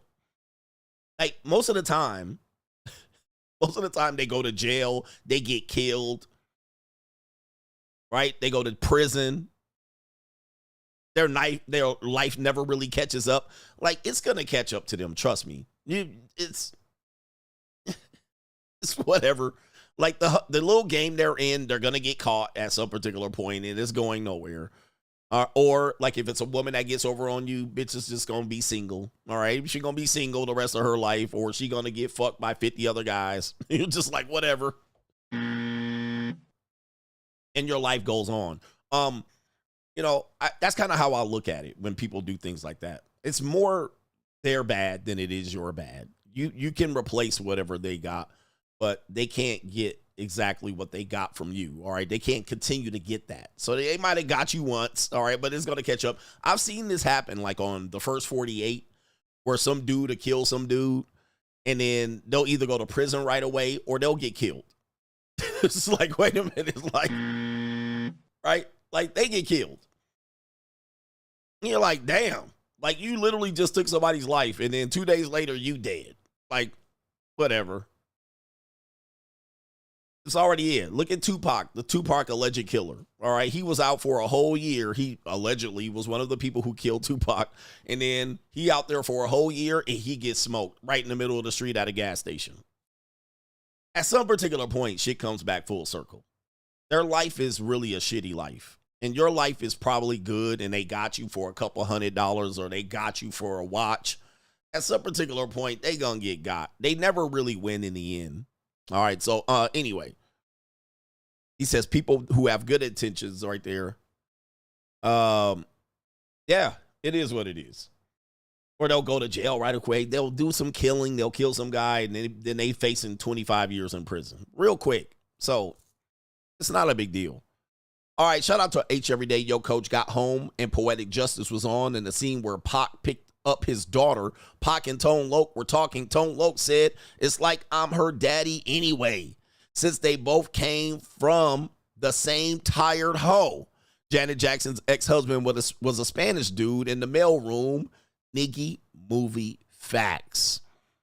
Yeah, pretty bad. All right, pretty bad. That's a terrible, terrible fact. An atrocious fact. Stepdaddy fact. Shout out to our brother here, and he says, okay, that was H Every Day. Did you double up? You sent that twice. Maybe you did, maybe you didn't. And is this KP again? KP again says, I'm in Canada, Coach, trying to post the link. It won't post for you if you're in Canada, so that's what's happening there. But, man, I don't know what's happening. I don't know what's happening with that.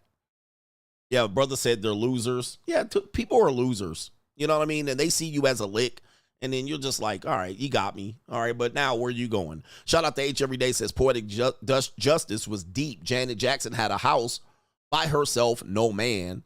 A BS job. Her friend encouraged ho-ish to fill the void in her life. Pseudo mental health issues.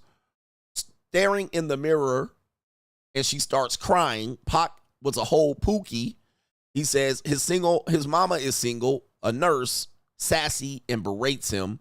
The movie came true in today's world. All right, my goodness. All right, thank you for the Poetic Justice fact. Fun fact, I only saw Poetic Justice once. All right, and it was enough. I thought it was a shitty movie. Right? I was like, not this shit again. You guys got to realize there were just so many movies coming out that were quite similar, and they were on similar shit. I was just like, I can't watch the same movie over and over again. All right. And I didn't resonate with it because I was living in the suburbs. I didn't want to see that shit. I wanted to see it for Tupac. All right. Let me see what he doing. But I can't watch the same sorry shit. TWP just caught up on the live stream from yesterday about Daphne Joy. If it's true that she stole Diddy from her friend, who could have possibly been Lauren London, it means that the man she married shortly after messing with Diddy was Nipsey Hussle.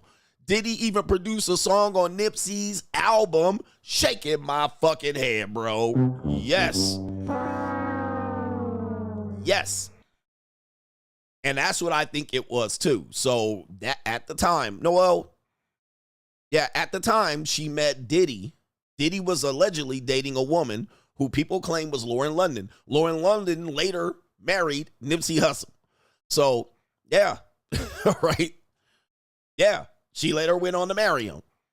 I'm telling you, man, this is an evil ass world. And yo, we talk about pass arounds and we talk about all of these industry girls and we talk about mahi and transactional relationships and how women use men and they hop from one dick to another.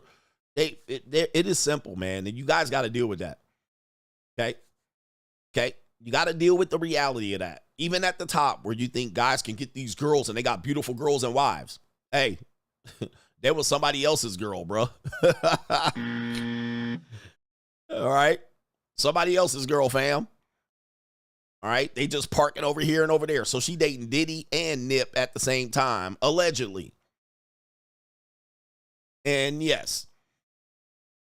Shout out to our brother NGN. All men pay and all women sell. The acronym is Women Sell Their Pair, which is the peace leave emotions, affections, and their reputation, which is most of the time not very good.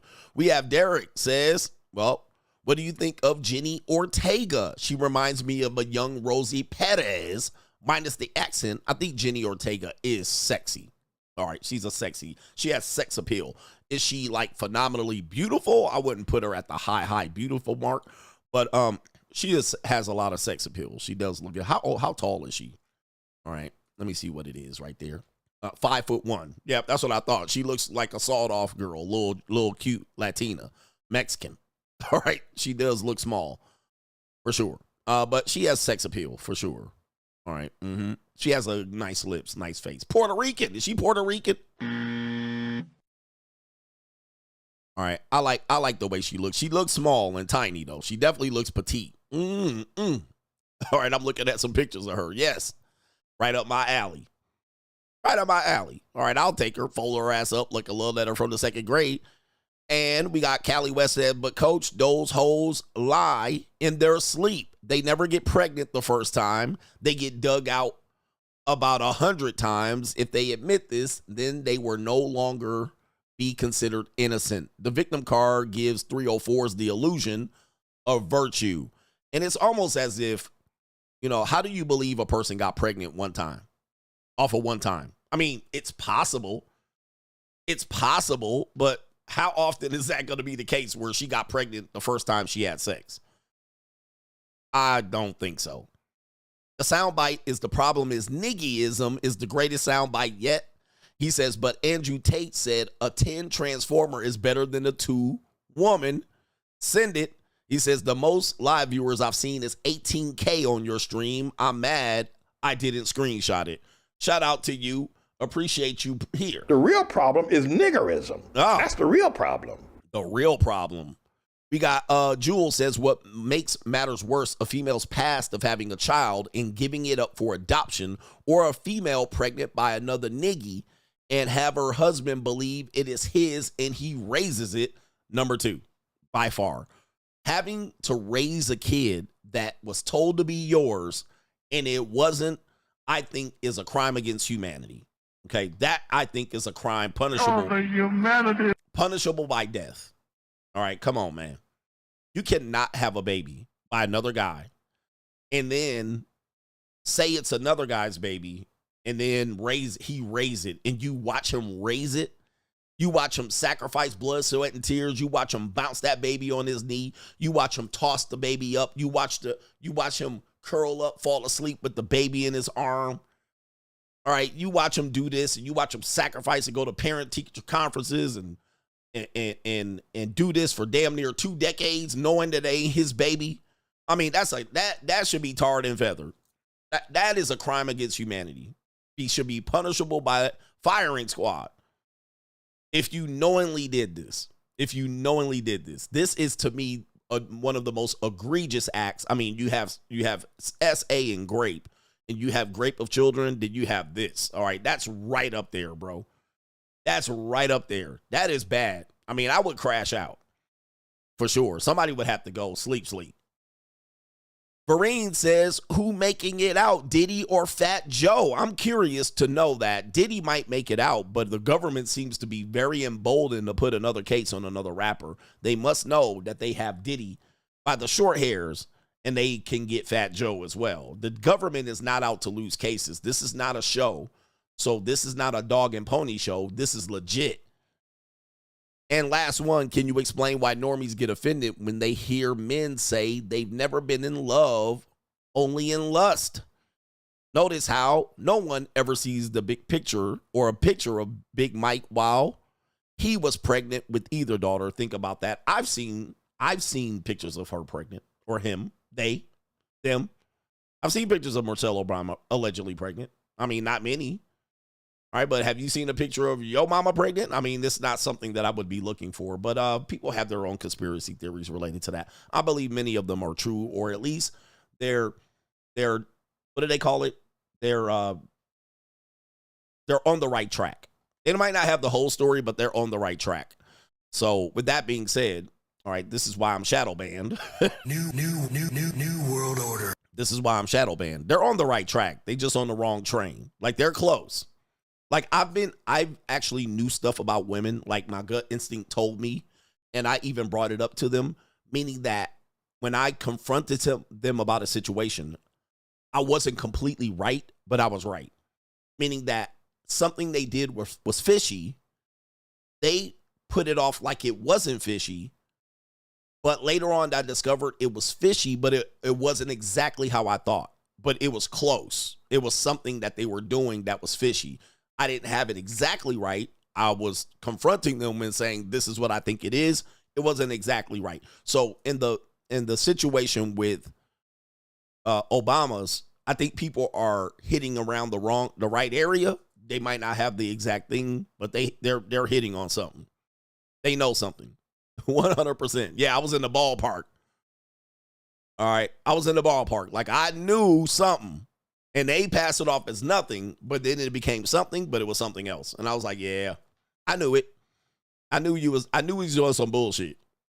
With that being said, we have Rachel Rizz. No crime and law, because we're going to do crime and law at the end with Fat Joe. But we're going to continue to matriculate this ball down the field. And we're going to do Rate Your Rizz. All right, Rachel Rizz, we're going to start off on Bradford.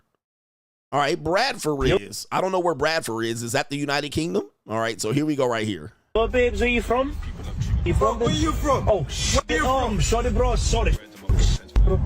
Fuck, he's chasing off the car, bro. He's chasing off the car, innit? He's chasing off the car, bro. Oh, no way. No way, bro. No, bro, I'm sorry.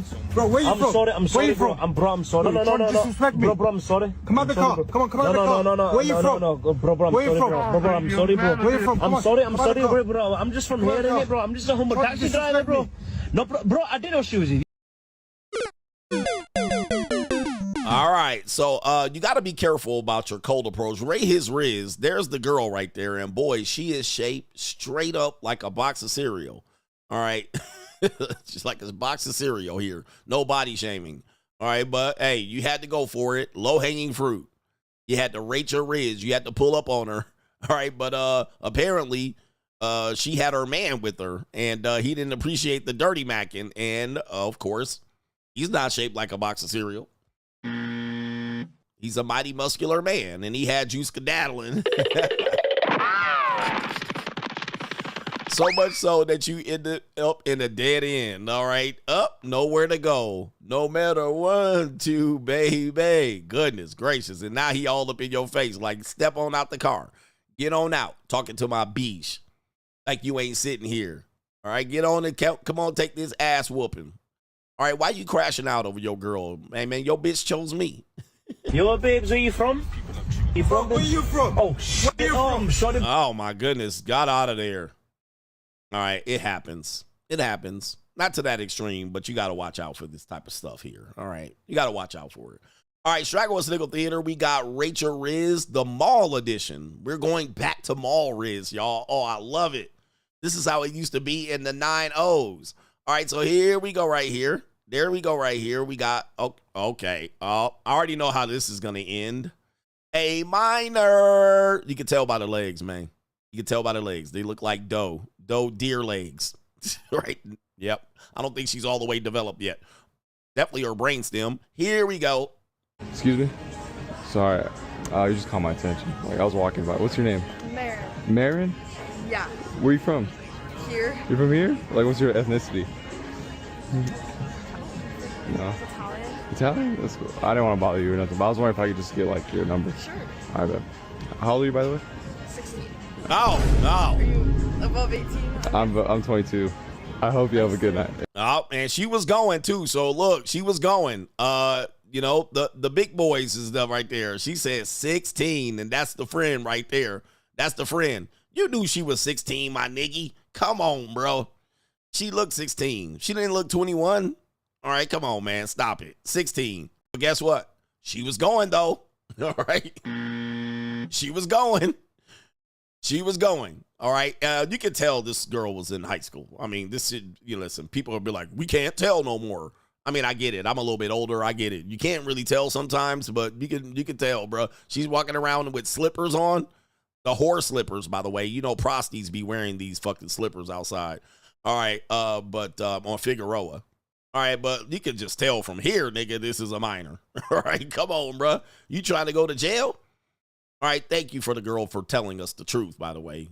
All right, but yeah, man, you're 22, walking around the mall, cold approaching girls. You're probably going to be cold approaching teenagers. I mean, she got a little makeup on. You can tell that's high school makeup shit. All right, but yeah, I mean, you should have saw this coming a mile away. On my attention. Like, I was walking by. What's your name? Marin. Marin? Yeah. Where are you from?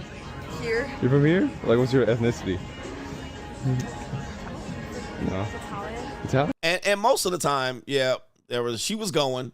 She definitely was going there, though. So there's somebody's daughter right there. And she was definitely, let me just tell you, bro, the way she was going, cheeks was going to get clapped. All right, just to let you guys know. All right. She was ready to get them cheeks up. You know, listen, people are like, nah. No, we just heard a previous woman say she was 16 and got pregnant. Because, look, this woman just said this right here, just so you guys can hear. This woman just said this, the exact same story. Oh, coach, they don't be out here doing this. She said she was 16. She got approached by one of the popular boys, and she got knocked up.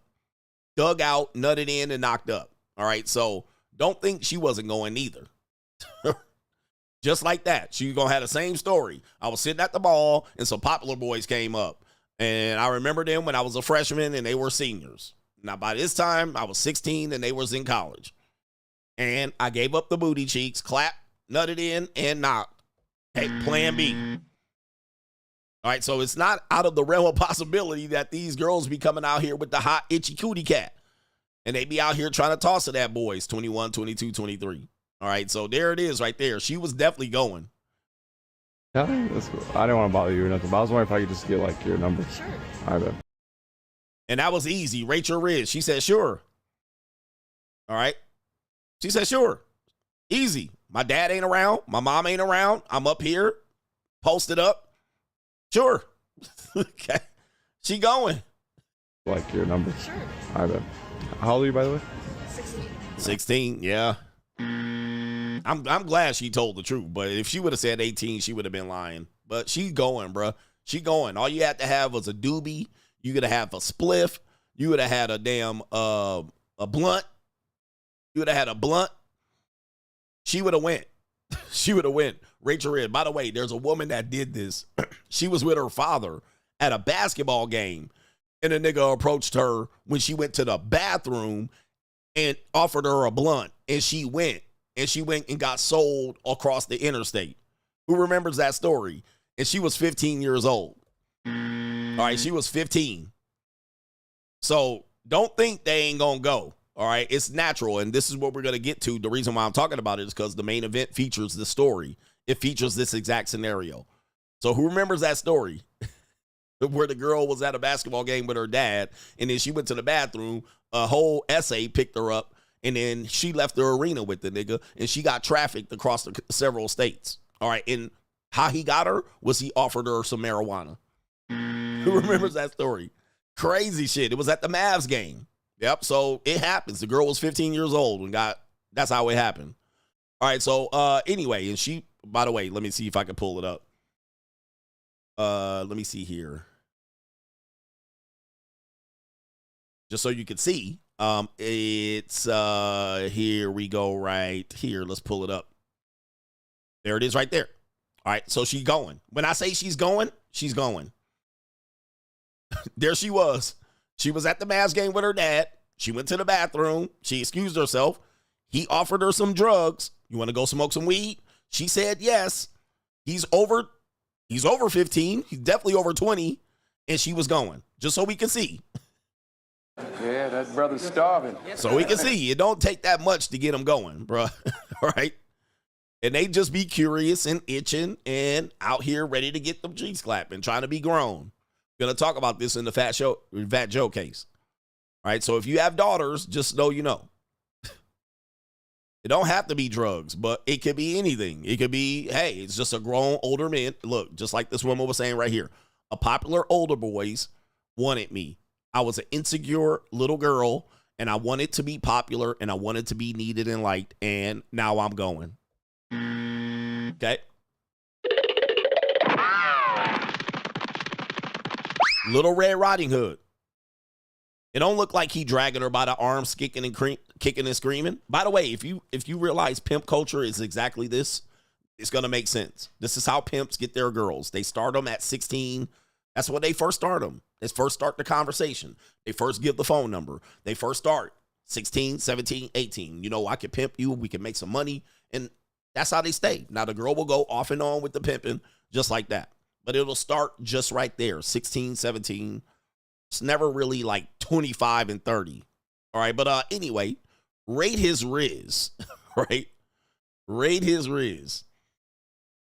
Right there. All right, the next one, Rachel Rizz. We got a black guy right here, and he's going to cold approach. You never see them cold approaching black chicks. All right, but anyway, let's play the video. Wait, what are our names? My name's Mia. Do you know how to cook? Depends.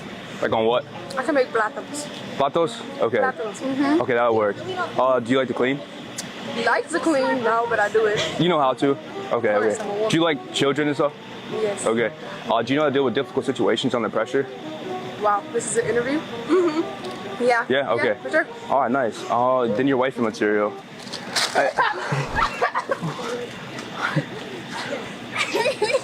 To further the application process, I would just need your number.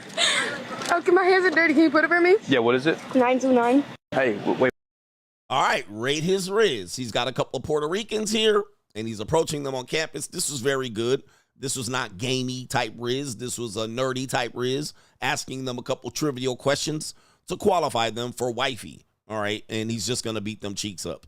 All right, so there you go right there. What do you think about that one? Rate his Rizz. Hey, what are our names? My name's Mia. Do you know how to cook? Depends. Like on what? I can make platos. Platos? Okay. Platos. Mm-hmm. Okay, that'll work. Do you like to clean? Like to clean, no, but I do it. You know how to? Okay, okay. Do you like children and stuff? Yes. Okay.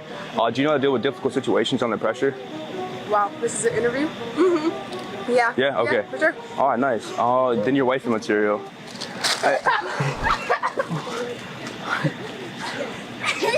All right, a little Jenny Ortega beach with a spider on her chest.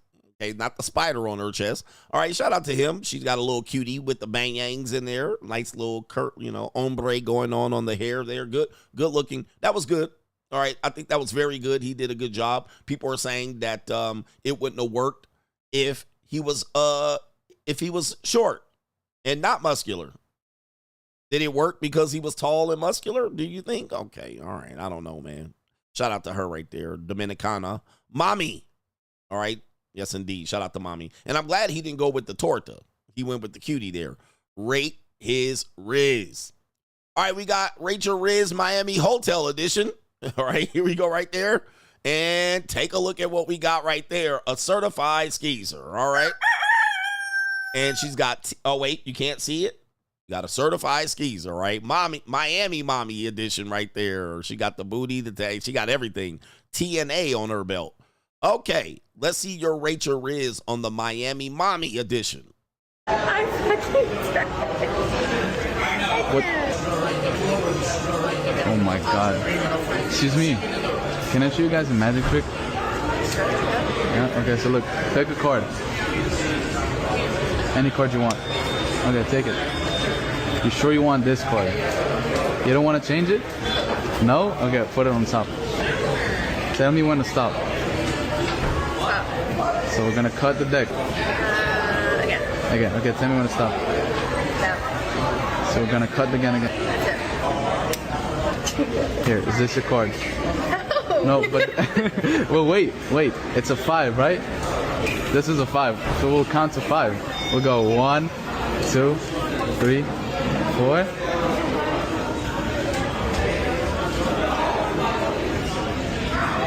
That's crazy. All right, so that was pretty good. He did a magic trick. And what is the black guy getting off the elevator doing? Why is he hovering around? Right? Where did he come from? He just got off the elevator and he's standing there. All right, but that's interesting. What's your favorite suit? Soup? Yeah, suit. Hearts. Hearts? So just for you, all hearts. Yeah, it's like now I need Joe Hart next. I'm fucking dead. What's your name? I'm Daniel. Nice to meet you, kid. Where are you from? Toronto. From Toronto? That's too bad. When are you leaving? Thursday. Thursday? Oh, so that's like enough time. For what? I don't know. We should do something before. All right, so right here, okay, so we got the magic trick. She was amused by it. He went with the heart thing. Very good. We have Dirty Mackin. The black nigga just got off the elevator and just stopped there and started watching, all right, saying nothing. And we have Hotel, all right, which is Hotel, which I tell you, Hotel everybody, as Ludacris says. But we have the Hotel, which then people have their vacations, they have their plans. Now he's trying to get in there, and now he's saying we should get together. And she's like, sir, this is going to require money. I got money. Sir, just let me tell you, and she can't say it, but you're going to have to come up with a thou wow. All right, just so you know. She's not from Toronto in Miami for no reason.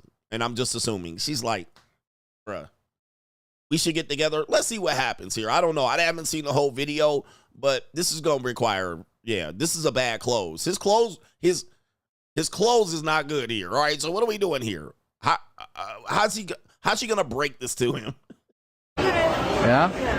How about I get your number? You like strawberries? What? Strawberries. Sure.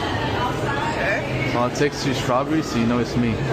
Oh, I'll text you strawberries so you know it's me. Yeah, bruh. I'm just hitting to let y'all know this is gonna be. That was good. She might, if she has a slow day, hang out with you. All right. But I would probably do less talking. All right. I'm going to do less talking with her. And I would get down to brass tacks if you can afford it. But maybe she might give you some pity pussy on the other side of it. And it says right here, the date went well, guys. I think we do have the woman here on her Instagram. And she says the date went well. All right. So, all right. There she is right there. She says the date went well. And yes, he did some Andrew Tate game on the other side. You can't, this woman's monetized, guys. This is not, I don't know if I can show that on Instagram. I mean, on YouTube. Yeah, bro. He paid for that. This is not a free woman. I'm going to guarantee you that. She got paid for sure, at least for the skit. All right, come on, man. No, you can't fool me, niggas. You cannot fool me. That was not a freebie for sure. Oh, boy. Anyway, right there, Rizz. That was a fire game. By the way, in Brazil, less than 150. All right, in Brazil, less than 150. Just to let you guys know, all right? That definitely is going to be $150 in Brazil. That's the best thing about Brazil. In Brazil, it's worth $150. All right, anyway, trust me, I know this. Anyway, I don't know. You guys, it's too far of a flight. Oh, we do have one more. Rachel Rizz. Okay, I thought I was done. We'll do one more, and it is Kai Cenat and I Show Speed. Kai Cenat and I Show Speed. All right, so here we go right here. Apparently, we got some man's girlfriend on their stream. I don't know how old this clip is, but we'll go ahead and play it here. Play the clip. Hey, who are you, bro? Yo, bro, what y'all doing with my girl on the internet and shit, bro? Hey, we was just making content, bro. Bro, like, I don't give a fuck about that content shit, bro. I don't do that shit, bro. It's real life, nigga. I'm sorry, bro. Yo, bro. Hey, listen here. This is the reason why I did not. This is the reason. I mean, first off, why is she even there, bro? Put her on the phone, bro. No, I'm not. I don't have nothing to do. I'm telling you, I'm not asking you. I'm telling you to put her on the phone. Babe, relax. Hello? We're just streaming. It's nothing. Fuck. I don't give a fuck. I told you I was coming here. I don't want to hear shit. Okay, so what do we got here? We can look at these ninjas right here. Kai Cenat. We got I Show Speed. Shout out to these brothers right here. Look at these ninjas right there. Yeah, we got Pookie going Crash Out and I Show Speed, and them don't know what to do. Yeah, this is a good little snippet, little clip farming here that they did to be able to do this. And she's got to calm down Pookie. She got to calm down Pookie, because he going to come over and crash out on these two young brothers. And both of these guys ain't probably big enough to fight whoever's on the other side of that phone right there. I told you I was gonna be here. I get that, but you ain't tell me what you was gonna be doing. You over here. My car police. I was not shaking my ass. Why? Are we gonna die? Yo, hey, bro. What you doing when you leave the room? What you doing? What you doing when you leave the room? Hey, bro, she about to leave, bro. Okay, wait, she better leave. I'm not gonna lie, they left the room and fucked. Oh, obviously. I'm on my way, nigga. Oh. I'm about to call the police. You know my boyfriend don't play like that. Why would you say that? You hear what I say? I'm about to call the He's police. coming like right now. Police. I'm calling the police. Oh, no, not the police. All right, I Show Speed. Speed is running. Okay, so what do we know here? Here's what we have to know here. And they definitely don't sound, the guy on the other end doesn't sound like a young man. He sounds like a lot older guy that is in her past that she has. She just testing the waters over here to get on the stream, according to this particular clip. And now you could call this monkey branching, because she has an opportunity to meet mega millionaires. Her boyfriend probably not a millionaire. Probably not. All right. And he been macking and pipping on her for a long time. And then he got her up under her thumb and he said, bitch, you can't do that. You can't do this. All right. I'm making hoes do this. All right. But here we go right here. These two women are what I would call them attractive. They're not stunning by any means of the imagination. They're little hottie thotties. They're like thotties to me. What do you call them? Baddies? Little hottie thotties, hot pocket thotties, boring in bed looking thotties. Right? So, yeah, they probably always got men. The point of it is they always got man. They always got a man. Right? Even when they come up, they're never single. So when you're getting with them, their past will come back to haunt you. The past will always come back to haunt you. All right, that's Rachel Rizz.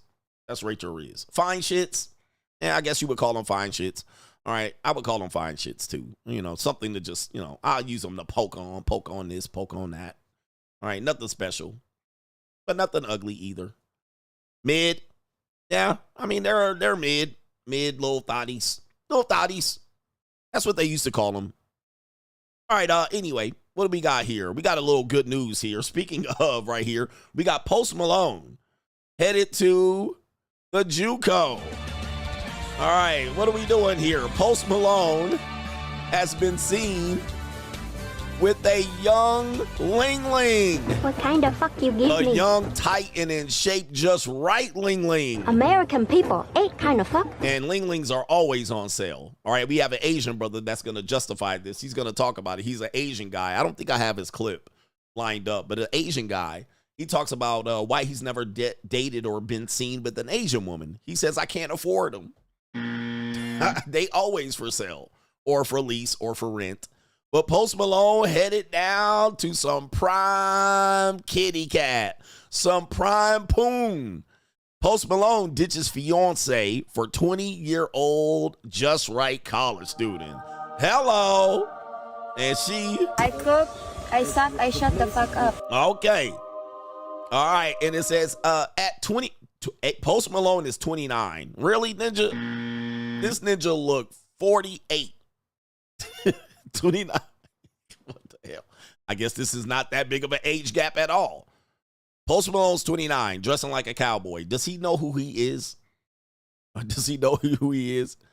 All right, at 29, Grammy-nominated superstar Post Malone is making headlines, leaving his longtime fiance and baby mammy, Jamie Park, for a 20-year-old fashion student named Christy Lee, who just entered her junior year at Parsons School of Design. Very, very par for the course. He traded one Ling Ling for another. Let's give him up here.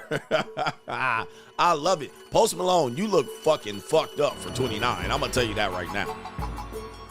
All right, so he ditched one old Ling Ling and got him a new model. All right, that's how you do it out here.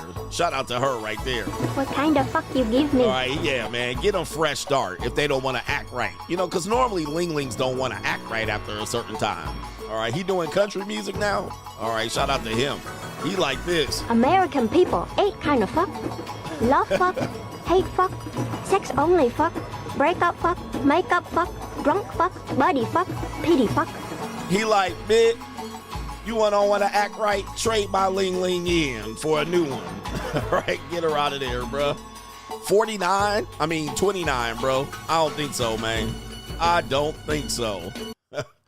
But Ling Lings are always for rent, lease, or buy.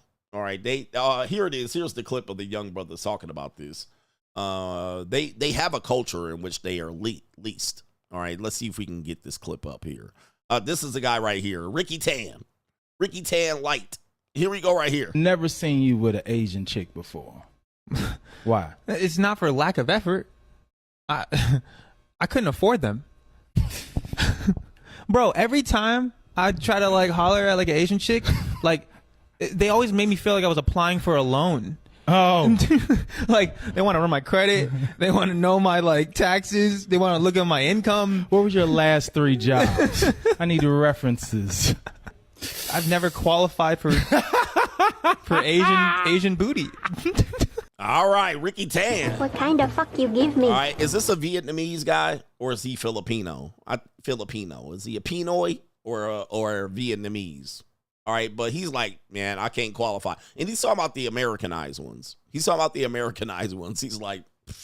all right, bitches are expensive. I'm going to tell you, man, a real Asian woman in America is expensive as hell, bro. It's hard to crash out on them. Now, if you could get the cheap ones over there, the Cambodians and the Vietnamese and the Philippines, all right, in America, they a little cheaper, all right? And that's typically the case. They're a little hella cheaper. All right, but if you want like a Korean or a Japanese, maybe a Chinese, they run high.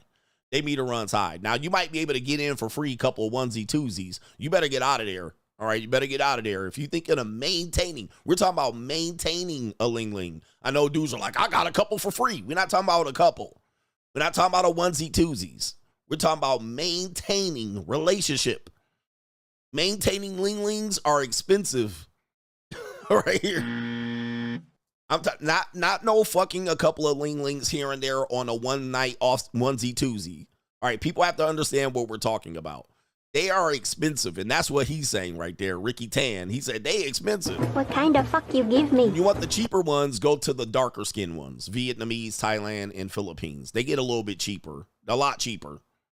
A lot cheaper. But if they're paler skin, Korean, Chinese, or Japanese, you about to get priced the fuck out. All right, just so you know, man. They expensive, and that's what he's saying. All right, they get expensive, man. They will run your pockets. Especially the Americanized one, if they're Americanized. But yeah, shout out to Post Malone right here. Post Malone got him a couple of linglings right there. And if people think I'm tripping, look at Diddy's linglings. Diddy's linglings, bro. Oh, by the way, they still gonna cheat on you no matter what. So it don't matter. They gotta cheat on you either way. So, you know, there's that.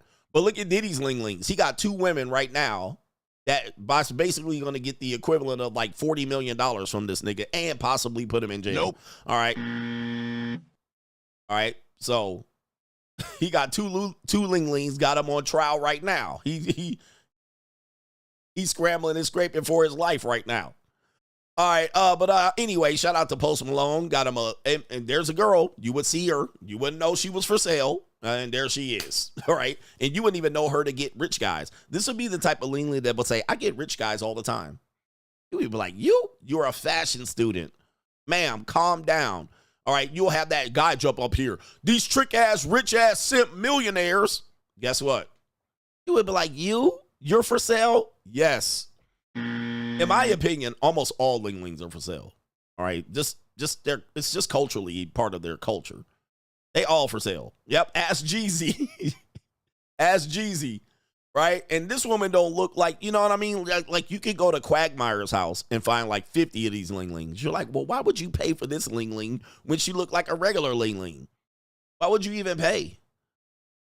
All right. Why would you even pay? You can find like 1 billion of them over in China, or at least 500 million. But of course, well, convenience. That's why. All right. You know what I mean? Like, she's got the body of a 12-year-old boy. All right. But it is what it is.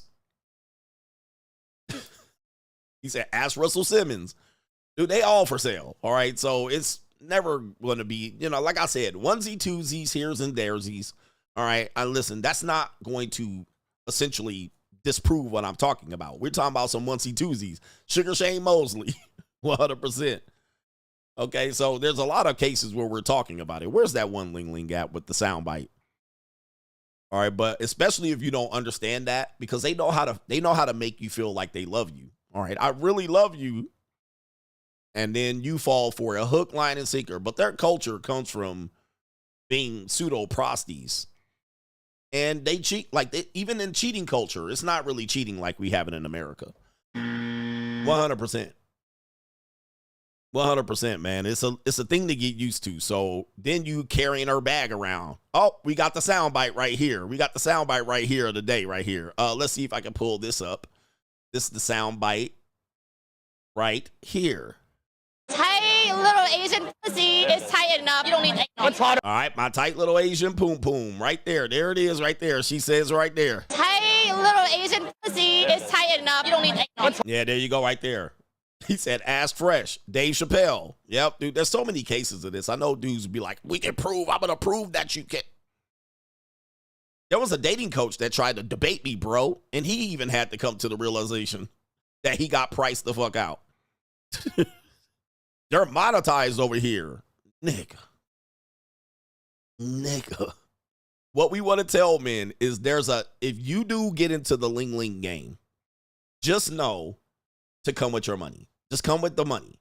All right. Don't come with your heart. Don't come with your heart, man. Come with the wallet and then be done. Bitch, be gone. Get what you can out of them. Replace. It is what it is. All right. Anyway. And I also know because of this reason out here, I'm just fucking with y'all. I'm going to get to the main event here, but we got an evil world we live in. We also know this guy knows right here. Just where is he at? Where is he at? Okay. Oh, I don't know where it is. Oh, there it is right there. He knows too. All right. He knows right here too. But there's so many linglings, you'll never run out of them. Just never run out. Just go over there where they at and you realize they're quite normal. All right, but it is what it is. But when you're in scarcity, it happens. All right, but anyway. What kind of fuck you give me? Anyway, it is what it is.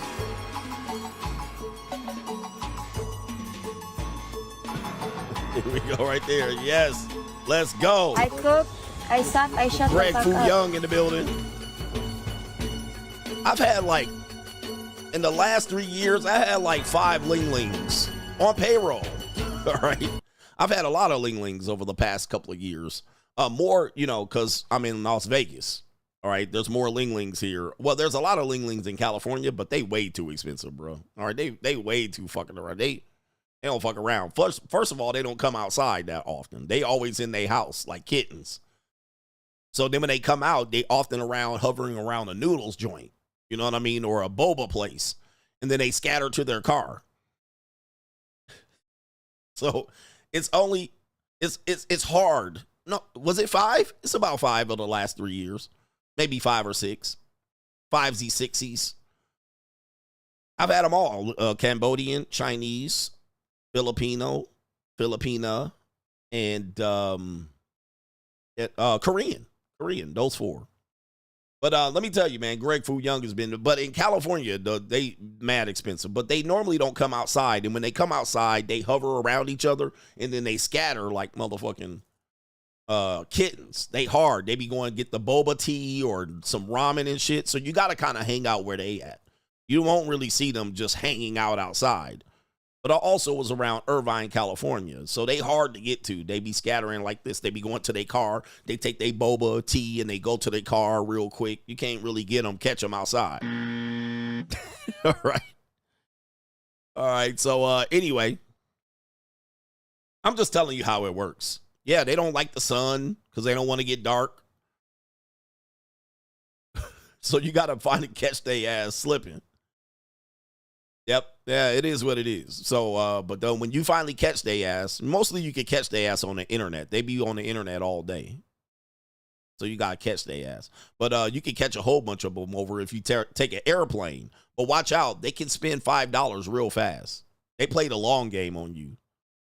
I probably have like 3 or 4 Ling-Lings, my Ling-Lings watching me right now. I know it for a fact. I know it.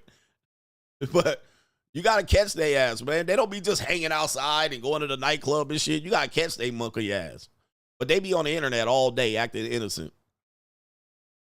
All right, but that be out there slanging punani. All right, for sure. Anyway, they know how to play the game, and they will string your ass out for a series of months and years, nickel and diming you. They're good at it. They're good at it. Let's see here. Yep, they live on the internet. They don't be outside because first of all, if they're a Korean or they're Chinese or Japanese, they're not gonna be just outside in the fucking sun just chilling. All right, so you already know that they ain't gonna be outside in broad daylight. They're gonna be in motherfucking doors. Or I went on a date with this Ling-Ling once, and she wore gloves and carried the umbrella shit. Like lived in the fucking back of a restaurant type bitch. And she barely knew any English. And I was like, how am I going to do this? I was like, I'm about to clap this Chinese woman's cheeks. All right. But she was outside. I remember it was a hot day. We met outside at the Irvine Spectrum. And she came with the umbrella and shit with the fucking gloves. All right. I was like, she is definitely looking for a husband. She looking for a husband, bro. Anyway.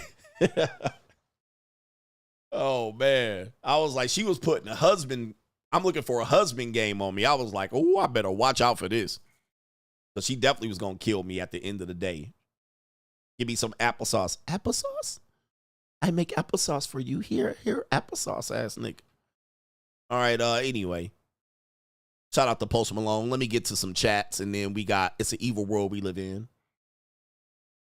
They speak green. Yep, they speak green. There's somebody up here, Coach, man, I fucked a lot of Ling-Lings for free. There's always that one guy. Not me. I was over there in Miami, and I fucked a whole bunch of Ling-Lings. I never paid one. All right, okay. There's always that guy. Why does that guy always show up in this comment section? Not me. Man, I made a living banging ling-lings like crazy. I was just picking them off of they vines like grapes. I would pop off these ling-lings like crazy. Every time I went, everywhere I went, I was just fucking them for free. Free lings. There's always that guy right here. I haven't met a Filipino that isn't Americanized. If they're in America, just trust me, they Americanized at this point. My Filipina is not Americanized. She be lost on shit. Yeah, sometimes it takes them a while, but they get on it. Larry C says, just giving thanks to you and the coach gang for inspiring me to keep bossing up. He says, gonna be taking my son to the Henry Ford Museum in Michigan today and boss him up on some history, which is his favorite subject. By the way, could you give me the Reverend X to our Money Mindset fan, Guitar Boss? His birthday is today. Shout out to the Guitar Boss. He says, thanks, coach. And we'll give the Reverend X to Guitar Boss. I don't give a fuck what you think, bitch. Cut that bitch off.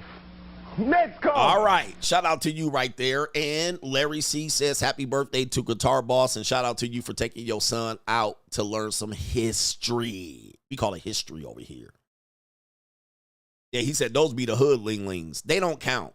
Like, anytime you tell me, look, because they tell me y'all be banging. Y'all talking about the hood bitches. There is a distinct difference. And we got to keep making this difference between hood bitches and regular women. Now, some regular women be broke like hood bitches. But they ain't hood. You guys got to understand. If you talking about a bitch with tattoos, a BBL, some bitch like that, like, that's not a ling-ling. That's a gutter rat. All right? That's a gutter rat in the year of the rat. Because they be like, I'll be out here over here in Miami Garden. You talking about, yeah, some Oakland ling-ling? No, that's not. Bitch that grew up in Oakland? That's not the same, bro. That's not. Right? That's not talking. We don't talk about strags and hold them up as the bastion of excellence and getting women. Although they are kind of, pussy is pussy at the end of the day. But we're not talking about gutter rats and mud sharks and bitches that like niggas. You know what I mean? Like, that's not the epitome of what we're talking about. We're talking about some bitches that go to UC Irvine that be walking around with their college books. Asian strags. Yeah, they be talking about Asian strags. I'm like, we ain't talking about Asian strags, all right? That's a completely different conversation, Asian strags. We're talking about bitches that's going somewhere getting engineer degrees and shit. Like, they grew up in the suburb with a house, not with a dad that drove a Toyota RAV4. And they went to violin lessons and shit. They went to violin lessons and they played the flute. That bitch. She was a pseudo-valedictorian, a pseudotorian, and then she went to UCLA. You know what I mean? Like, those girls. Not strags, all right? Not anytime you qualify us as what you got with strags and bitches that be going to hole-in-the-wall nightclubs and bitches that ain't lost their way, they were the black sheep of their family ass. We're not talking about them, okay? That's a whole different one. That's a whole different girl. Not a Korean bitch that went to school in Long Beach. Not these girls. These girls don't count, bro. These ain't the ones we're talking about. All right, so don't come in here and say, I bet this Asian bitch in the club, she had a BBL and a bunch of tattoos and I smashed her on the first date. We're not talking about them, bro. That's not who we talking about. He said, me. That's what dudes be like, man, I'll be out here with a bunch of these Miami bitches and I'll be out here folding them up. You talking about strags, all right? Strags are completely different. We're not talking about strags. We talking about bitches that will never date you at all. But they'll only date Ricky Tan unless you got some money. That's what we're talking about. Stop. Sean Christopher says, I recall you saying that part on your vetting process is asking a woman what and who you are running from. I usually find a way to jokingly ask a woman how many ninjas do they have blocked on social media or her iPhone, that generally tells me everything that I need to know. So there you go right there. Vetting questions. Who or what are you running from? How many men do you have blocked on your social media? Like, these are the ones. How many men do you have sending you messages that you haven't answered? Right? These are all the questions you need to ask. All right. And people will think that these questions don't matter, but it's going to give you an indication of where her ego lies. What's happening here. So you're not the only one tapping into her. There's a bunch of people trying to reach her, tapping in, coming back from her past. They're horny on a Friday night. How is she responding to them?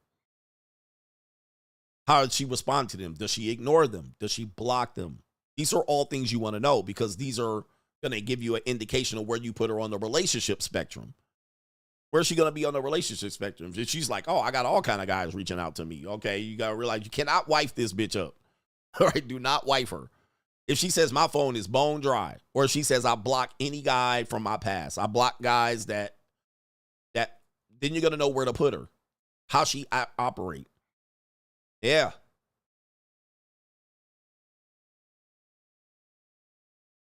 Somebody said how long? Oh, man. But they all spend time on social media. Shout out to no government name. What men and women call love is simply ownership. For men, it's women's bodies. And for women, it's men's finances and protection. He says, I think people who seek love are just lying to the other person like a mega church pastor to the sheeple to get tithes from their imaginary sky daddy. Let me handle the first part. I believe for men, when you are in love with a woman, you are going to control her. Your first instinct is going to want to control her. And this is natural. And the control doesn't come from trying to restrict her. It comes from trying to protect her. And a woman's going to talk about this in the next segment. Because you're trying to keep all that she can do to yourself, right? Because this is how you believe she shows that she loves you. So it will come in the form of you don't want her to talk to any other men, like the Kai Cenat skit that we saw. Or it might come in the form of what the skit we saw yesterday. When you're out together, you don't want other men to be able to access her, right? Or it might come in the form of you might want to check how she's operating. You might want to check her phone. Why? Because you're investing in her, and your love means that if I give you all of this protection, love, and support, security, whatever this is, I don't want any other man to have access to you, especially guys that can sway that person away. All right, I have you, I'm invested in you, but you have another person pulling you away. So the control is where women say men are controlling. It is true. Men do become controlling, but it is to protect her for yourself and not for others. Now, this day and age is gone. All right, I'm gonna tell you, this is almost, you're never gonna get this in again. Okay, you're rarely ever gonna get this type of love back from a woman because they are free. That's as we say here. They're wild horses. They are free to roam. They have social media. They have the job. Since they work outside, they're able to develop relationships and cultivate relationships prior to you. They're able to have their hit or misses in relationships prior to you. They're able to fucking fornicate. They're able to have babies at 16 and get pregnant and abort them, or what. They're able to do this way before you meet them, which is new. This is a new thing. Okay, this is a new concept that we have yet to adjust to as men. This is why we say, hey man, rent, lease, let them run free. Just get access to them. Whatever they do outside of you, you can't control it. All right, you can contain it, but you can't control it. So for the women, they don't want this type of control. All right, so this is why they've changed relationships into partnerships. So they just want to be able to do what they do. In fact, the best relationships you'll have with a woman is when you don't give a fuck what they're doing. Those are the best relationships for them. These women will give you their all. Now, most men can't do this. And most men can't do this with every woman. So if you have a woman and you say, I don't care what you do, eventually she might even get to the point where she might prove that she's loyal to you. She might not. But she has internet access. She has social media. And this is worldwide, by the way. She has her ex-boyfriends. She has her ex ex high school boyfriends. She still has access to these guys. She has her ex Pookie that she fucks with. She has her current Pookie that she fucks with. She has her boss, her manager, her landlord. You know what I mean? Her ex-husband, her baby daddy. They have access to all these men, and women tend to keep these men around for her own safety and security. You know, for the woman, she can't trust you yet. So she's unsure about where she stands with you. She's not going to put all of her eggs in your basket. So she's like, nah. So she's got to be able to say, what if I'm only with you for a week, a month, a year, 2 years, 5 years? What happens when you dump me? What happens when you replace me? Let's see Post Malone. There it is. This is what Post Malone. So the woman up here who's the baby mama and the fiance got replaced. Now what does she do? What does she do? I know we're saying Post Malone won here, and that's how men used to treat women back in the day, especially men where women didn't have access to careers and houses and driver's licenses. They were just left out here putting their eggs in his basket. But now that he got rid of her, where does she go? She got to go back to the streets. She got to go back to the internet. She got to go back to selling pussy. She got to go back to her pimp. She got to go back to her family. She got to go back to her father. She's got to go back somewhere. She's been put back on the goddamn market. So she invested in him. She put all her eggs in his basket, and then he dumped her. Now he got her replacement. So for women, they're like Post Malone's fiance. Like, damn, I got nothing out of it. Wait till you get to these stories here. So she's got to be able to reach back out to men in her past. She's got to reach back out to the people who are her past employers. She got to reach back out and dust off that degree. She got to go back to the court and get that child support. So this is why, for you guys that want to understand this, she got to go back to her past Pookie boyfriend. She's got to go back to the ex that she left you for. She left you for. I'm sorry. She left him for you.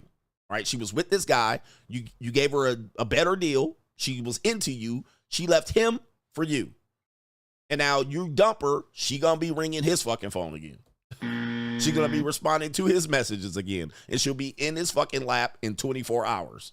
So now here's the deal. In less than 24 hours in many cases. The work husband. So our love shows up as control and ownership. And it's difficult because women don't want that anymore. And so we now have a new idea of the monetized dating marketplace in which we're trying to give men an option. Hey man, just rent and put back. You don't have to get that because it's hard for men to get this control anymore. It's hard for men. And so men have to either settle for their wives being out here, their girlfriends being out here. Okay.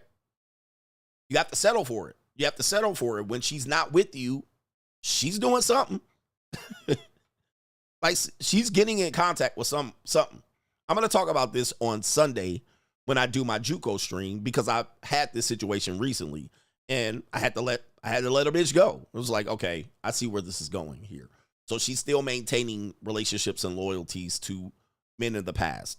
When this happens, the best thing you can do is let these wild horses run free. You got to go back to that. But if you get attached and you fall in love, you can't let it go. And three people are actually gonna speak on this next in the next segment. I'm glad you brought this up. Because that love doesn't exist anymore. All right, not even married people have that love anymore. Not even married people have that. Where the guy has control and ownership of his wife. They won't even take men's last names. So you got to let them be able to have leverage enough to be able to say, okay, you can return back to that. What you will find, okay, what you will find is that, you know, you will find that what she really feels about you. If she completely lets go from you, you realize you had nothing anyway. Now, if she kicks and screams and cries and says she doesn't want to lose you, that doesn't mean she's not going to give up control. She just doesn't want to lose you, all right? She wants to keep you, and she also wants to keep this other life. So she still wants access to whatever you're giving her, All right, so she might even do that where she'll kick, scream, and cry and say, I don't want to go. I don't want to lose you. Well, she might have thought that later on, you know, you could have been the complete transition into her life where she could completely transition to you and let go of the others. But in my opinion, today's woman does not want that type of love from men. Let me just show you this. All right, this is an example in this skit where she has the guy on the phone, but she's also with Speed and Kai. They want to be able to do this. Okay? They want to be able to do this. They want this in today's world. Women want to be able to do this. I can't explain why you'll never get that 100% love that men really want. You can't get it. This is a new version of women. I'm talking about not just the harlots, not just the skeezers. I'm talking about the average everyday woman does not want this. She'll deal with it. She'll deal with it. Doesn't mean she doesn't want you around. She doesn't want this. So we're breaking it down for young men to where, and you know what? Let's go to the next segment because this actually talks about it here. This actually talks about it. And I don't care what type of I don't care what type of relationship you're looking for. The woman wants to be free in a sense. And I say, let these wild horses run free. We have a couple of people here on this evil world we live in that says, we have 2 men and 1 woman that says relationships are over. All right. The relationships that men want and the relationships that women want is over. Let's start with the woman so we don't sound like we're on some incel shit because, you know, people are going to make excuses. We're going to start with this woman, and it's an Indian woman, Pactel's girlfriend. She's going to tell us why the relationships today don't work like the relationships of yesteryear. So she's saying the old relationships are gone. So here we go right here. Beautiful Indian woman. All right, where's my fucking belt? All right, I'm going to get my belt on this woman. The more dates I go on, the more I realize there's a huge gap between how men and women have evolved over time. Let's start with women. A lot of us grew up seeing what our mothers went through. Mentally, emotionally, physically, and we made a promise to ourselves. I will never be in that position. I will never settle for what she endured. As much as I love her, I will never become her. Meanwhile, most men, if you don't relate, then it's not you. They've grown up thinking, I want to be like my father. Because guess what? Their fathers were taken care of. Their mothers did everything for them. Cooked, cleaned, managed the house. While their fathers obviously did financial needs, but also didn't equally contribute to these things. So now women who've evolved, grown and refuse to settle for outdated gender roles, while a lot of men still expect relationships to function exactly like they did before, like how it was with their fathers. And I feel that's why we're not meeting halfway. I believe women have moved forward. Most men still are waiting for someone to play the role their mothers did. It's not blaming, but it feels like we're living in different timelines. And that's the real issue. You know, I don't disagree. I don't disagree. Because in a sense, this is what I'm finding men saying. Why do we have to improve when in the past our fathers got girls that were 10 times better than these hoes? All right, so you're saying the women are worse, they're giving less, but we have to be better. Yeah, dudes are like, I don't think we should do that. Okay, so now she's even saying we've evolved. Men are looking for the care and love of the mother, aka what? Cooking, cleaning. All right. If a butch can prove she can cook or clean. All right. So right here, that is what you would call motherly care. That is how you believe women express love. Now today, dude, I can have a woman in here cooking and cleaning right now. That don't mean I would get to control her. Right? That don't mean she's only going to be with only me. Now, she might only fuck me for a period of time, weeks, a couple of weeks or a month, but that doesn't mean because she cooked and cleaned, she translates that as exclusivity. She might do it for a period of time, and then that period of time is over. Trial period is over. So this is where she's talking about. The men are still looking for that to express love, aka control. Then the women are saying, we saw what our mothers went through, and we don't want that. We want love. We want to get fucked good, right? We want our careers, but we don't want to be controlled. It looks good from the man side. And of course, the men are like, yeah, we want that. The women are like, we don't want that. So this is the gulf in between the majority of single people left. Even the people who are in relationships, they basically settle for not having this. You will see that the guy will be like, the woman will be like, Oh, he cooks better than me. That's an example of a guy who settled into the reality of she's not going to be the only one cooking or cleaning. You also have partnerships. He cooks on Monday, Wednesday, and Friday. I cook on Thursdays, Tuesday, Thursdays, and Saturdays. That's an example of two people that have settled of the progressive idea so they can have a relationship. They don't have anything. When she does laundry, she does her own fucking laundry. He does his own laundry. She doesn't do his laundry and hers and folds up all of his socks and puts them away. That dynamic can exist but for a short period of time. So yes, that is a real issue. Now, when I'm not saying that who's right or wrong here, I'm not saying who's right or wrong, but this is clearly a real issue amongst others. Now, I'm going to read her stuff over here because she's got a lot to say. Rita, it's probably Rita. And I guarantee you her legs are hairy, amongst other things. But I still will sniff that curry rice down there. All right? I'll sniff that curry rice. And this is a woman that you would not call a strag, a skeezer, and even she thinks this right now. It says, don't come at me with the whole but he was making money argument. The reason so many of our mothers were solely dependent is because they were never given the real chance to express and experience financial freedom. See that? See that right there? That's exactly what I'm saying.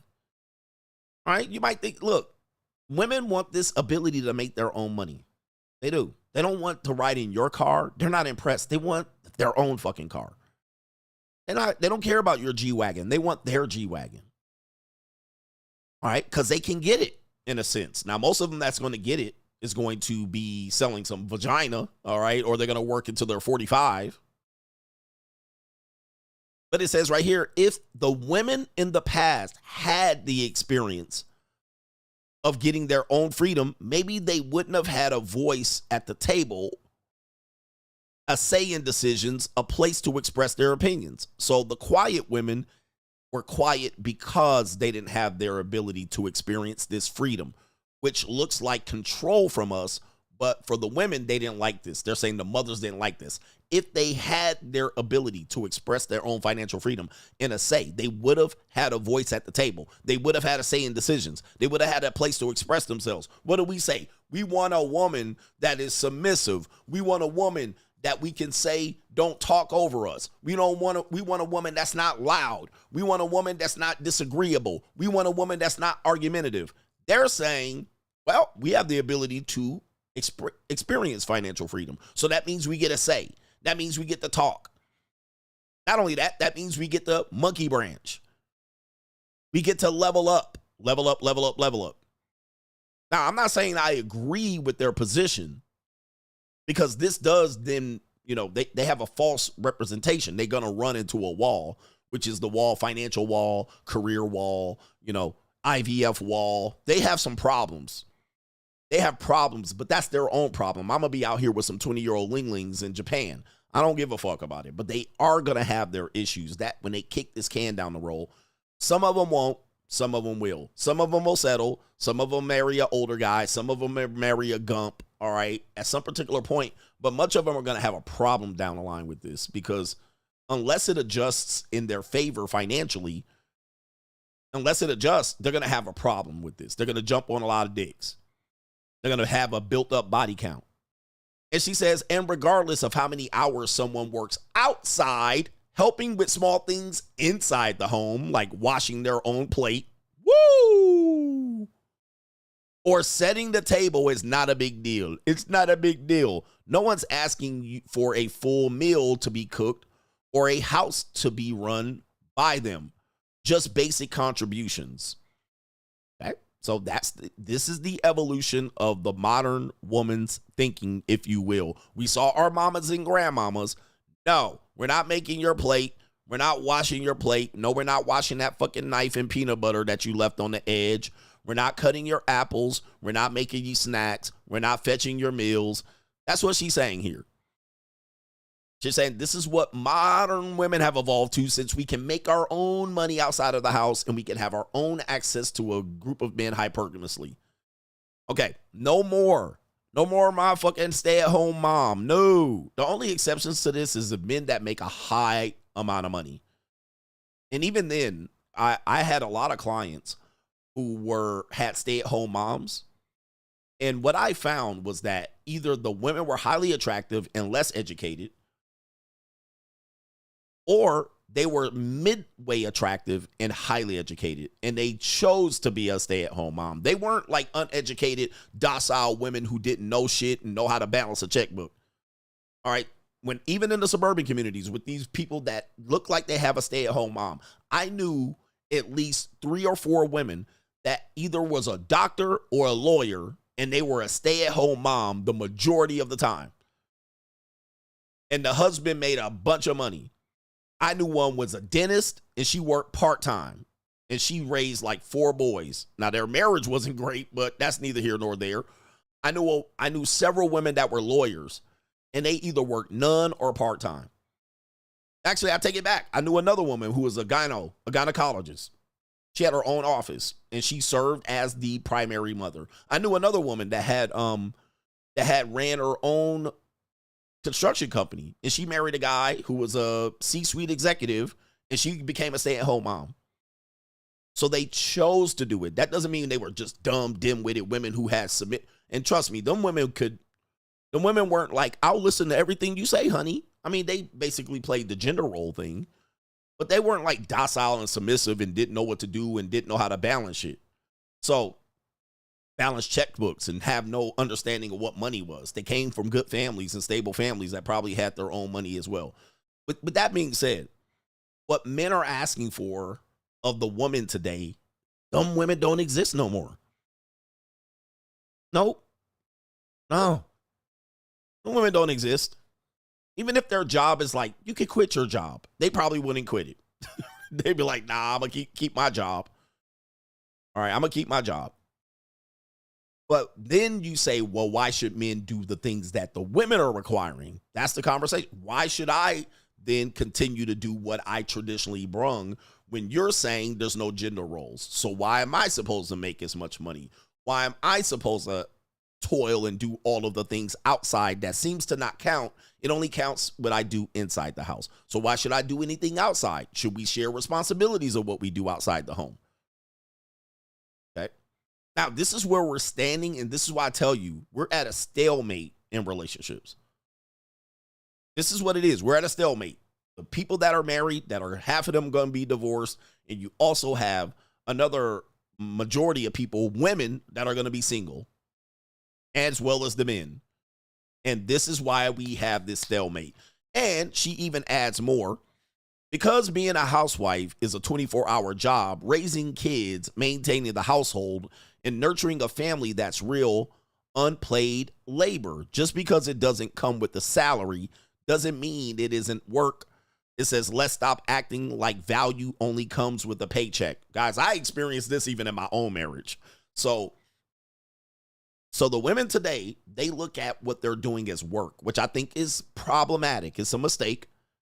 It's a mistake, but this is how they look at it. I can't change their mind. I can only change how I operate. I'm not going to convince a person that what they're doing is for the benefit of our family and the kids down the line, which is true.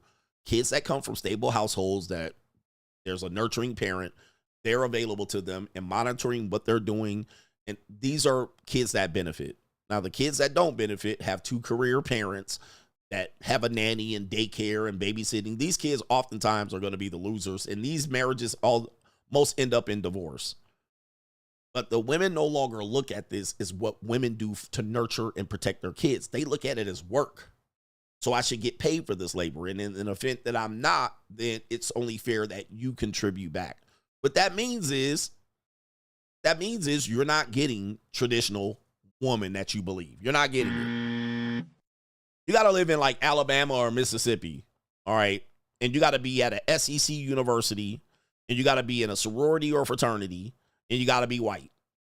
All right, you got to be white. You know what I'm talking about? Them white motherfucking people from Clemson and shit. University of Alabama fraternity bro shit.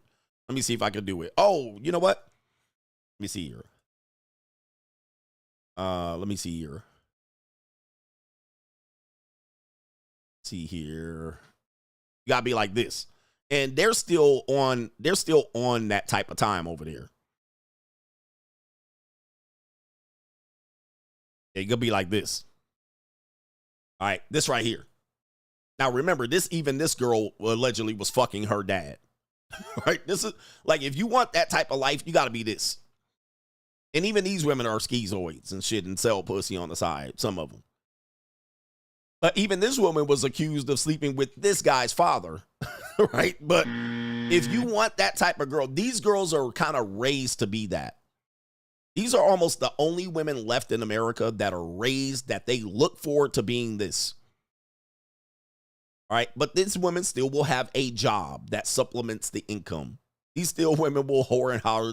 Some portions of them will whore and holler themselves out. Some of these women will still aim high and be highly hypergamous. All right. And they will still cheat and fuck and, you know, carry on. As they used to say, they'll have their carry-ons. They'll be carrying on. Like, those are the only women that are really trained to be that in America. If you ain't them, you fucking with some bullshit out here. You ain't getting no submissive traditional shit out here. All right, you ain't getting it, bro. You ain't getting it. And if you a black man, you can fucking forget it. All right, you ain't getting none of that shit. Not from black women, you're not getting it. All right, they're not born and bred for this. This woman's born and bred for that. She got blonde and blue eyes. She got the whole thing, the whole rhythm. She's a debutante, right? SMU shit. All right, she's ready to be that. Have a little boyfriend, and they go to the prom, and then they go to the same college together. And she fucks around, and he looks the other way. He's a cuck, beta. All right, that's a match made in heaven. And then she'll be the traditional wife, and they'll have the little wedding in the backyard and shit with the lights back and Florida Georgia Line performing in the background. Yeah, I mean, that's going to be hunting, fishing, and loving, going fishing in Tampa. That's it. That's the only ones. And as I said, this goes to what I said, that marriages will be for the elites.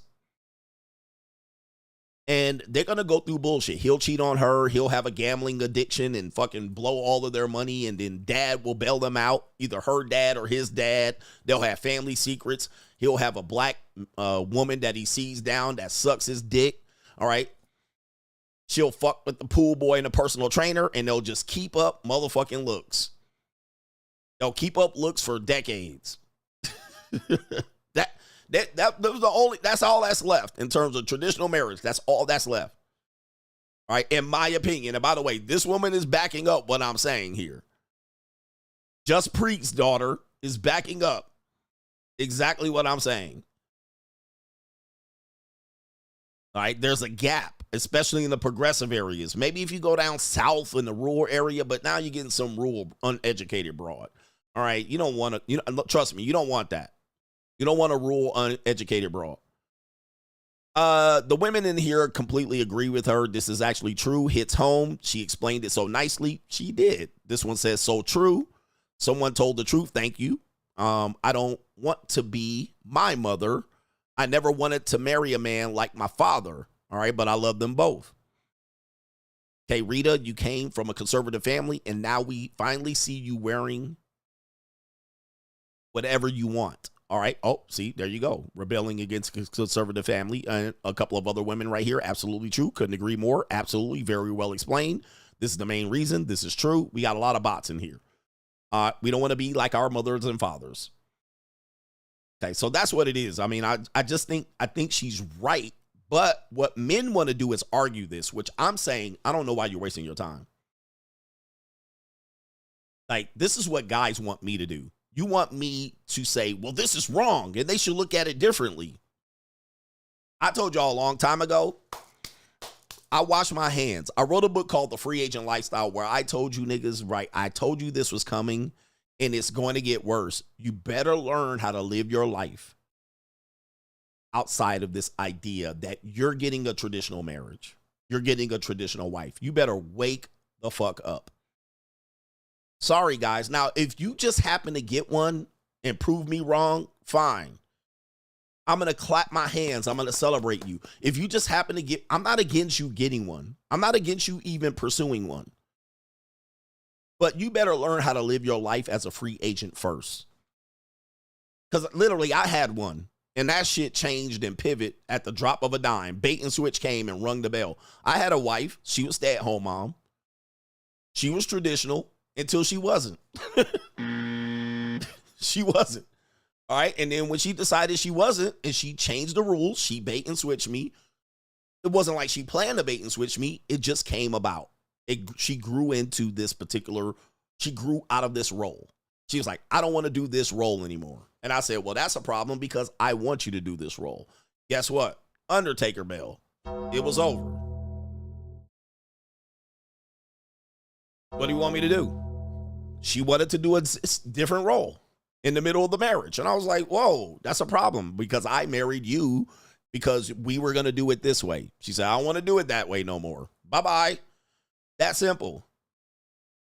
Now, it wasn't her fault. She just she just grew into the newer role. When we got married in 2004 or something like that, that was common. By the time we got to 2012 and 13, it wasn't as common anymore. Women started to be a lot more freer, being able to make their own more motherfucking money, be outside a lot more, just things changed.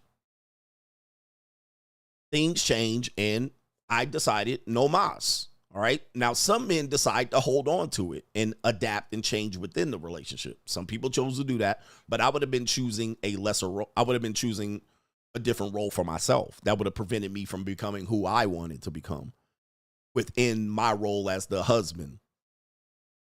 So I said, no mas right here.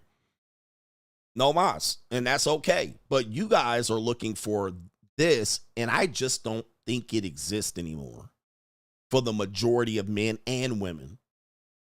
For the majority of men and women. It just doesn't exist. Now, people asking for this, you must be new. I've talked about this a lot. It is what it is. All right. So it is what it is. We have what we have. Now, that wasn't the only reason. There's a bunch of reasons. It's always layered. It's not the one thing that happened. That was one of the things that was leading us down to the point where we could not recover. But it's not there anymore. I see young women in my gym, and I see the young boys, and the dynamic is definitely where the women are free. They roam around the gym. They talk to multiple guys. And the guys don't have the leverage that they had, where he could just go in there and pick from the top of the litter because he's a guy. All right, so anyway, let's continue on here. We're going to have two other people. Remember, we had a woman say the same thing. We're going to talk about the man. All right, we're going to talk about the men. We're going to start with this guy saying, let's see what he sounds like here. Let's see what he says. As a man, if you don't have at least $5,000 to $10,000 saved up with your own car, house, and job, you don't need to be dating. All right, shout out to everybody catching up to CGA. I wrote a book about it. I've been telling men broke dating is dumb as fuck. It's not going to get you anywhere. You're going to get frustrated. But let's see what his take is. Man, before you date, have these three things first. Have these three things first. Your own car, your own job, and somewhere to stay. If you don't have those three things, you do not need to be dating. Like, I don't understand how people be trying to date knowing they ain't got at least the basic essentials as a grown adult. Have those three things first, man. Because if you don't, the dating ain't gonna make sense. The reason why a lot of marriages fail is because what? Finances, financial issues. If you having financial issues, man, just take a break from dating. Take a break from dating and just get it together, especially as a man. Yeah. As a man, if you ain't got at least, man, if you ain't got at least 5,000 to 10,000 saved up as a man, with your own, with all this stuff I just said, a car, a crib, and a job, man, you don't need to be dating. You don't need to be dating. And that's just the bare minimum. All right, so straight jack. Nah, I'm gonna give him his credit. No disrespect to the guy right there. I'm glad people are catching on. As I said, more people have caught on to my side of the content than I'm seeing of the other side of the manosphere. Run games, spin plates, and tell these bitches this and keep them in check. Like, that's all dying. All that's dying. All right, don't trick and don't leave and stay in the country and approach 300 women. That's dying. All right, because that's the no-go. All right, I told you that was dead in 2020. I told you that was dead in 2019. But now, as we see, the majority of people are seeing the reality of it, of where guys will say this. Now, somebody's going to say that's leading with your wallet and all of that. That's not what he's saying. He's not saying lead with your wallet. He's saying in this economy, in this world, If you're dating without these things, you're dating without leverage. And then you're going to find yourself in arguments. You're going to find yourself in a partnership, getting kicked out of the house. You're going to find yourself begging women. You're going to find yourself frustrated. You're going to find yourself frustrated. So this is what I'm saying. I've been saying that this world doesn't exist where you can depend on that. Plus, let's take him for an example. All right, he don't got no game. All right, compared to it. Yeah, he's not the guy's going to lean on game. All right, he ain't even leaning on, I mean, well, shit, he probably walks around and leans on everything. And no disrespect to him, he just don't have it in him. He probably don't even have the time for it, which is a component of payment where you're using time or spending time or wasting time trying to find the one needle in a haystack that's going to love you for you. Like, he's like, nah, bro, let me get my bag up. Let me get my position up. Let me get my leverage up. Because when you do, you can dismiss women. You don't have to put up with bullshit. When you don't have it, you got to put up with bullshit. He's not saying he's leading with his wallet. He's not saying he's paying for first dates. And I've been trying to explain this to a lot of guys. He's not saying tricking. He's saying I'm putting myself in a position of leverage. When I was in the dating marketplace, even in my marriage, when I had bad finances, my relationships and marriages were going crazy. All right. It was like, because women naturally are going to feel fearful. They're going to be like, oh no, what's going to happen? Are we going to go homeless? What's going to happen? Even if they're paying 50-50, what's going to happen? Then they get froggy. Okay. They get froggy. But this is what I say. No broke dating. Okay. Broke dating is going to frustrate you because then you're going to look for love out here. And love ain't out here, bro. Love ain't out here. Now, if a woman's with you and you broke, that's probably because you dicking her down, all right? Or you're that guy, all right? Which a lot of men have that ego. Well, I'm just that guy. I don't need this and that. Okay, whatever. I mean, listen, most guys aren't that guy. If you ain't that guy and you have to be honest with yourself, go look in the mirror. Is your chin recessed? All right, do you look like you're going to win the Mr. Puniverse contest? Are you extra short? Does your skin look extra crispy? Do you have a pack of hot dogs on the back of your neck? I know there's some nigga that look like that and he has a pack of hot dogs on the back of his neck and he bangs a lot of skeezers. All right, do you not want to bang skeezers? Do you want to use skeezers and rent them by the minute, the hour, the week? Right? You don't want to wife a skeezer. You just want to have fun with a skeezer. Take a look at yourself. Is your chest sunken? Do you have a bird chest? Right? You ain't got no muscle. Like, who are you? Are you Mr. Motherfucking, like, are you a mathlete and not an athlete? You got to recognize, do you got a pot belly that you need to get that you need to get rid of? Right? So know who you are. What you're doing is you're trying to play a game that you ain't. You ain't a top 10% guy just showing up, walking in the door. You ain't that guy. I always say, I ain't that guy. All right, and I would never brag that I'm that guy. Now, I'm charismatic. I have an ego. I think I'm good.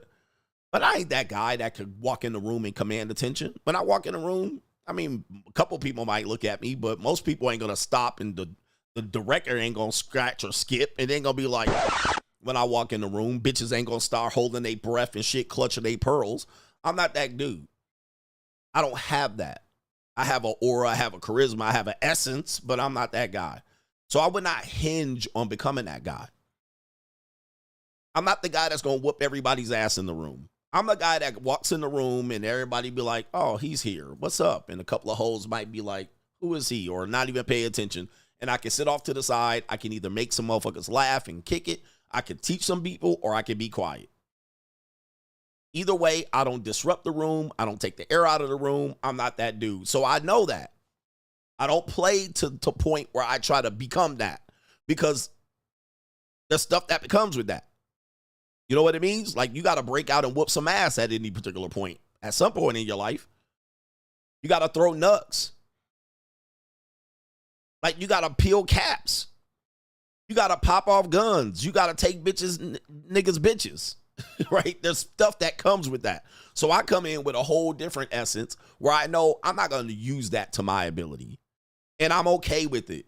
Like, a lot of guys ain't okay with it. And a lot of guys say you should become that. I ain't never going to become that. I ain't never gonna be that, and I never was that. So I'm never gonna use that. What can I use to my strength? What can I use to the best of my ability? What deficiency can I overcome? I'll overcome that deficiency, as opposed to be like, oh, I'm gonna try to be that guy. Nah, bro. If you ain't that guy, you ain't that guy. You got to be able to fight niggas. Like, did you see Adrian Peterson? I can't show fights, but Adrian Peterson is fighting right now some dude at a casino table, and they was throwing nucks. They was throwing nucks. Now, if you want to be the guy, and how old is Adrian Peterson? 40? Okay. How old is Adrian Peterson? And he a big old, he's 40. That's what I thought. Adrian, and dudes would be like, man, no, you ain't got to do that. Adrian Peterson's 40, throwing nucks with some 50-year-old plumber. Like, and he took a couple shots to the dome. The other dude was piecing him up. But my point is this. If you ain't never ready for that shit, you ain't never ready to be the guy. If you ain't ready for it, you ain't never be ready to be the guy. Because at some particular point, somebody gonna throw pieces at you. You got to be ready to eat them, gobble them up at some particular point. If you ain't ready to be that dude for women, right? You ain't ever ready to do, you're not ready to be that dude in that environment. You ain't ready to be that dude for women. Let me say that again. If you ain't ready to be that dude when other men are in the room, you ain't ready to be that dude when women are in the room, period. Because that comes with it. You can't be the guy, well, I'm that guy, and not throw nucks. That comes with it. Anybody that thinks that don't come with it, you crazy. You can't be like, well, I'm just going to be stoic and I'm not going to throw the first punch. Nah, nigga, that's not what come with it. That comes with it.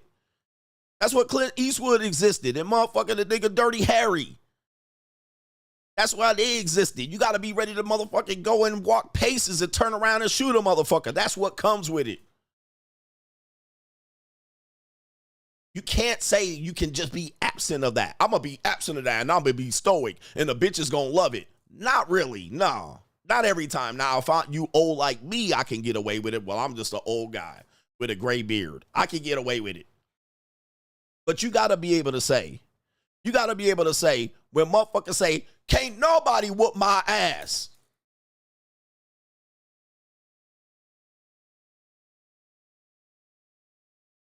You got to be able to say, really? Is that what you think? Yeah, Charles Bronson. You got to be like, bruh. Or you got to tell a motherfucker that's going crazy and trying to get too much attention, man, sit your ass down. Sit your ass down. You got to tell him, man, hey, man, you talking too much, nigga. You talking too much at the table. You distracting everybody around here. And if you say, nigga, what you gonna do? You can't be like, well, I'm gonna remain stoic. I was just trying to remind you. You can't say that. You gotta be able to say, all right, push away from the table. You can't be like, well, I'm just gonna be Sigma stoic and I'm gonna still get these bitches. Okay, nah, bro. Nah. You gotta be able to say, can't nobody whip my ass in this room and everybody be quiet. And then if somebody step up, like what you call it, Black Panther. Black Panther. What did they say? I'm the king. Anybody want to step up and disagree? And Killmonger walk in the room and say, yeah, nigga, is this your king? You can't get bitches without that. You can't be like, I'm that guy, and then remove this completely from your aura. At some point in your life, you would have had to have proven this, or at least been a threat to have proven this. People would have to believe that if the shit start popping off, you was going to be the one they looked at like, nigga, okay, you see this shit? You got, that comes with it. That comes with it. You cannot exclude that and just say you that guy with women, but you not that guy when men are concerned in the room.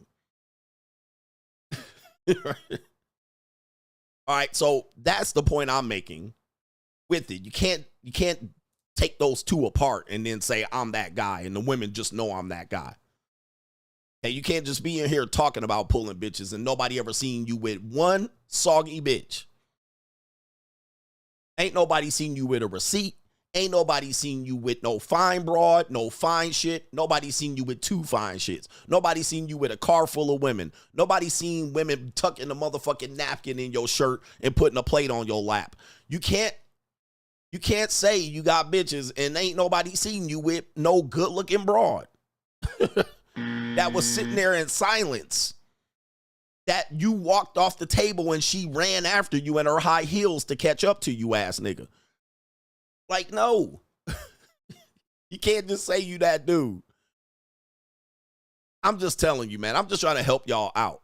A lot of people talk on the internet, and you see them in public, then you don't see it. Now, people have seen me in public, and they seen what I was doing, but they're going to say I'm tricking. All right? It is what it is. All right? But look, I'm an old-ass man. I ain't got time to be out here with you Thundercats.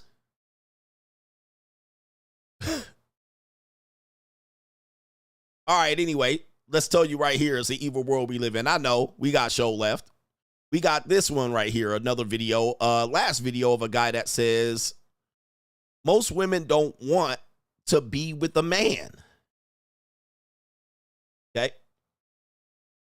Most women don't want to be with a man. Okay, this is a lengthy video. It's going to sound very similar to what the free agent lifestyle has been preaching for the last couple of years, so we're glad the men are catching up. But let's hear. It's 3.5 minutes, so I got to break it down. Most women today want nothing to do with you at all. It's over. The sooner you allow this to get into your brain, the better off you can be taking care of yourself, focusing on your... Men need to wake up and realize most women today want nothing to do with you at all. It's over.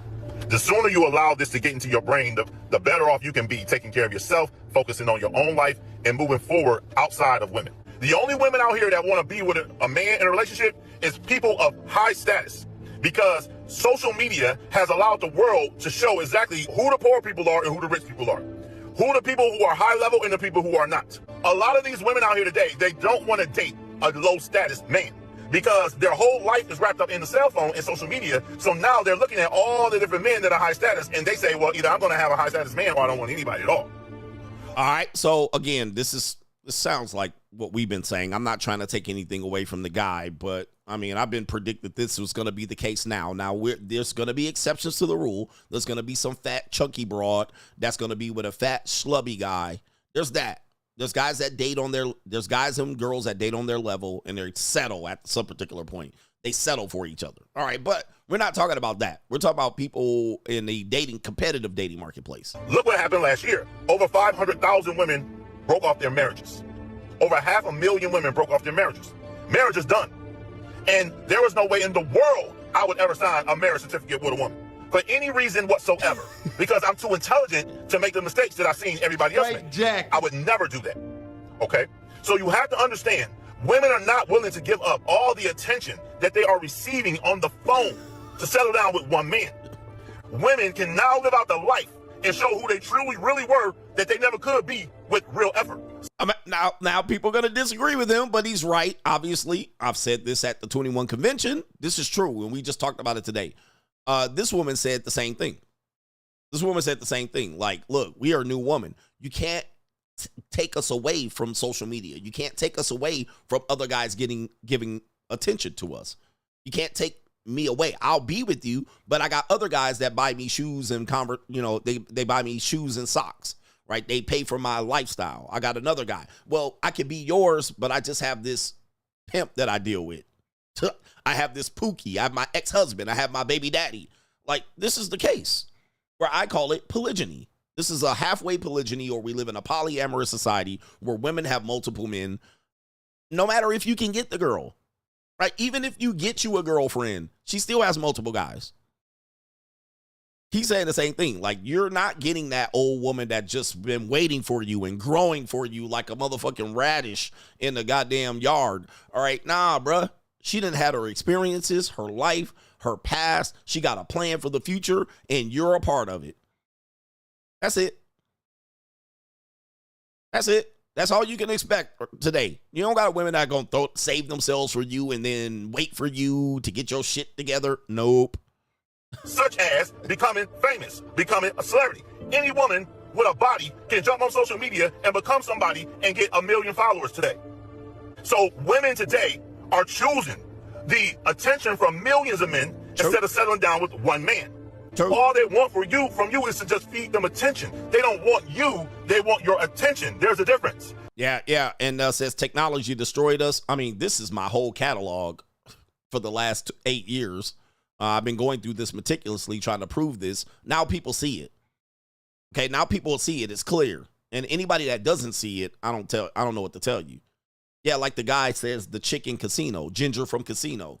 Ginger Casino had her loser boyfriend, pimp, she was aligned with, but he was willing, the pimp or the loser boyfriend was willing to share her with the guy in Casino. And the loser boyfriend had the stomach. Do you have the stomach? Now, she ended up cleaning the rich guy out and going back to the loser pimp / boyfriend. Do you have the stomach? Meaning that he had the stomach. He was like, yeah, you're my girl, but I'll pimp you out. You can be with him and get the money, and eventually it'll come back to me. Do you have the stomach? All right. So, yeah, people, man, I've been saying this for a long time. All right. This is where we're at on the relationship marketplace, meaning that if you're currently single, okay, he's a successful 7-figure guy. I used to watch his videos. So, okay, shout out to you. Shout out to him. He's a successful 7-figure entrepreneur. Shout out to him. All right, so here we go right here. They are fine not spending time with you, not falling in love with you, not marrying you, not being in a relationship. And since so many men complained about taking a woman out to dinner and she's just using them, which the majority of them were, so now you can't even get a date with any of these women. All they're going to do is sit on social media and dating apps and act like they're looking for a relationship. But the only reason they're doing that is because that gives them more notifications. Because there's just another man sending them a message, making them feel famous, making them feel important. People reaching out to them. That's where they want to take it. This is true. I don't think we can come back from this ability to say, I can go find another person, right? Have you had men and women threaten this? Well, I got guys reaching out to me now, a woman will say. Oh, I got millionaires wanting to be with me now. They'll say this right in the midst of them saying they want to be with you. Men will say that, man, I got plenty of bitches on the side. You'll tell her.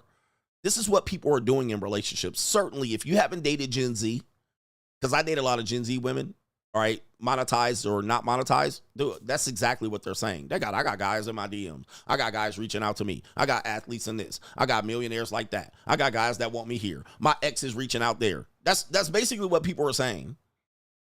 That's basically what people are saying to each other in the midst of saying, but I choose you. I would rather be with you. And of course, guess what happens? When the relationship is over, back to the dating apps. That's what women suggest. Get back on the dating apps and just start again. Start all over again. We know where to go. We know where to ping. We know where it is. So even if you don't have people lined up, you can just go back on the dating app and get them re-lined up. All right, just line them back up. Get those pings. Get those messages. Get those matches. Get those interests. Put up on Facebook and say it's complicated. Put up on Facebook and say, hey, you know what I mean? Sometimes shit don't work out. And then here you go. Ping, ping, ping, ping, ping. This is where we are for the majority of people that remain single today. It's where we are. Nobody can deny it at this point. It cuts off after that. So they don't need you as a man for anything but attention. You also got to look at the fact that the sex toy industry did $25 billion in 2024. The majority of that, 80%, were purchases by females. Wake up. If $25 billion worth of sex toys was purchased in 2024, that means they don't need you for nothing. They don't even want you for anything down there. You are being traded in for technology, and the sooner you wake up and realize it's the better. Shout out to him. He can see exactly what I've seen. Okay. I said this. I said women will be buying the sex robots. They already dominate the sex toy industry. I don't know what makes you think men are going to dominate it anytime soon, even if they come out with a robot that'll suck your dick. All right, they're not going to dominate it. It will be the women, okay, by far. And since that's the case, they know how to pleasure themselves. They know how to pleasure themselves. So even if they are not fornicating around, they still do pleasure themselves. So, you know, this is a natural thing. You can barely find a woman that doesn't know how to pleasure herself. So they dominate that industry, the sex toy. He called it the smut toy industry. They dominate it. This is a fact. And in a sense, they kind of only need you for the feeling, all right? Or maybe to feel like they're in love with you for a period of time, right? But they just need you for the feeling, the rawness instead of silicone and rubber. You know, they just want to feel that real feeling. And what do they desire from the average man? Just attention. They want you to follow them, like them on social media, comment, etc. They want you to contact them on dating apps. All you being out here reaching out to all these women on dating apps, you're not getting anything in return. Again, attention. All they want from you is attention. They don't want to be with you. That satisfies them. And they're dating robots, you know, that little rose that they use. Yeah. Wake up. That's a robot. I said the same thing. I was like, that's a robot. They already got robots that are pleasuring them. It got toys and USB device shit. Those are robots. That's the same thing. You know, wait till the real robots come out, the androids. The way you combat this, guys, is you have got to stop feeding whatever it is that they desire from you. So you got to get off dating apps. Shut down the dating apps. Okay. Y'all just on there hanging out, paying a monthly membership to reach out to women, hoping somebody going to want to be with you and they're not going to want to love you. So I advise you guys to stop feeding all this attention to all these women. You got to ignore them on social media, get off dating apps, stop blowing your money, wasting your time. It's not going to work. Until you learn to combat and do exactly what I'm telling you to do, nothing is going to change. It's going to be the exact same thing every day of your life. Dude, it's going to be like, it's going to get 10 times worse down the line. Like for what you're saying, for the people who want hope, like traditionalism ain't coming back. Like I only said a world war, a plague, or economic collapse of epic proportion, a religious awakening. All right. These are the only reasons I say that they're going to come back. All right. Other than that, we're going. All right. Technology is going. More single women than in the history of time. That's where we're going. Sorry. You act like you can't live without women and like there's nothing else to do. They're living without you. Ooh. Y'all out here chasing people that don't want to be chased. And ooh, I'm going to play that part again. He's right. Listen. Exact same thing every day of your life. You act like you can't live without women and like there's nothing else to do. They're living without you. They sure are. They sure are. I'm trying to convince men. These bitches going on trips and vacation, but who paying for it? So what? Bro, they going. But they going to hit the wall. And I'm like, you're waiting for them to hit the wall. This is a loser proposition. Men, the women are figuring out how to live without you. And they can get what they want. They'll go get some dick. They'll go get some money. They'll go get some attention. They can get it. They'll go with the rose. They kind of want you as a reason to want you. All right. And then when they're done with you, they just put you on the shelf. Here, go on the shelf so I can go do what I do. But that's definitely the case. But men are the ones, again, this woman said it. Men are the ones that aren't progressing. It's true. Men are waiting for the needle in the haystack. I'm going to find one. I'm going to find one that ain't ran through. Now, go live your life. Free agent lifestyle. That's what he's saying. Free agent lifestyle. It's going to be the exact same thing every day of your life. You act like you can't live without women and like there's nothing else to do. They're living without you. Facts. Y'all out here chasing people that don't want to be chased, and y'all out here chasing your own destruction. Men are going to jail every day over something related to a woman. All right, shout out to this guy right here. His entrepreneur god. You know, he might have. I'm not saying he stole from me, neither did the other guy. But the reality is, gentlemen, that's where we are. That's where we at. All right, I've been telling you this. That's where we're at. I wrote the book to try to get you to understand this. Doesn't mean you get rid of the idea of a relationship. Doesn't mean that. It just simply means that you guys have to learn how to live for yourself first. Go enjoy your life first. The women are going to come second. The women are not the main entree. They're the cherry on the top. They're the dessert. Okay, we can't live in this world anymore where you guys are going to sit up here and complain and tell these women to come back to the house and fold your socks. Shit ain't going to happen. And if she does, it's going to be a reformed skeezer. It's going to be a woman that's going to be a reformed fucking skeezer. All right, we got main event here coming up. Let me do the main event. Let me see how far I'm back on Super Chats. That's what I want to do. All right, but shout out to those 3 people here for an example. Landa Sasha says, you are rare like a chick that's good with money, which is rare, 100%. Shout out to you, H Everyday, for Pay Pizzle hit me with the restriction. Woo! New world order. You put the 4-letter word. You put the 4-letter word. I'm surprised they didn't freeze up my fucking money. All right, please. Shout out to Stiliano says, fish out of water, free agent lifestyle for life. All right, if you say the 4-letter word, you getting got right now, bro. All right, I'm surprised they didn't freeze my account because that's what they did. They did that to me one time for saying the 4-letter word. So be careful with that. We got our brother, Jive Turkey ass ninja. Okay. We got Rick from H-Town. Just heard a story of Telegram founder stating that he will leave his $17 billion with his 106 kids. Yes, apparently he was a sperm donor, or I don't know what he was. I didn't read the whole story, but apparently that was the case. All right, so he's got over 100 kids. Somebody said, what's the 4-letter word? Why would I tell you niggas what the 4-letter word is? Why would I tell you so haters can come fuck my shit up? All right, come on, bruh. So the haters can come all to my apps and fuck my shit up and have me without money for a goddamn week. Closing up all my accounts. I'm not going to tell you what the word is. Just don't do it. Shout out to Maryland guy says, if you get involved with a Filipina, they will want you to fly with the Philippines with them to meet their family. Eventually, they will try to do that. They will try to do that. I don't know if it's to meet their family. It might be to show you off. That's for sure. All right. But when they're in America, they're not going to do that. They want to keep you away from people, and then they want to keep their life separate. All right. Shout out to our brother Kalen says, what up, coach? Exclusivity is the only thing a woman can give a man. He says they're not going to protect or provide for a man, even though they'll brag about how much money they make. We already know that, right? He says women will say a man is controlling, but in times of danger, they will want his protection. If they can't be exclusive, they can't be useful to us. That's my thing for sure. All right. I don't think, like, the only thing I would want that I think a woman can offer is exclusivity. And it is the basis of my leverage and options. If a woman is pushing a relationship with me, I will say, okay, be exclusive to me. I guarantee you within 2 months, they can't do it. They can't do it. And then this lets me off the hook. All right. It lets me off the hook. So women cannot be exclusive. Not today's women. I don't give a fuck what race, what color she is, if she's suburban, rural, city, liberal, conservative. They can't do it.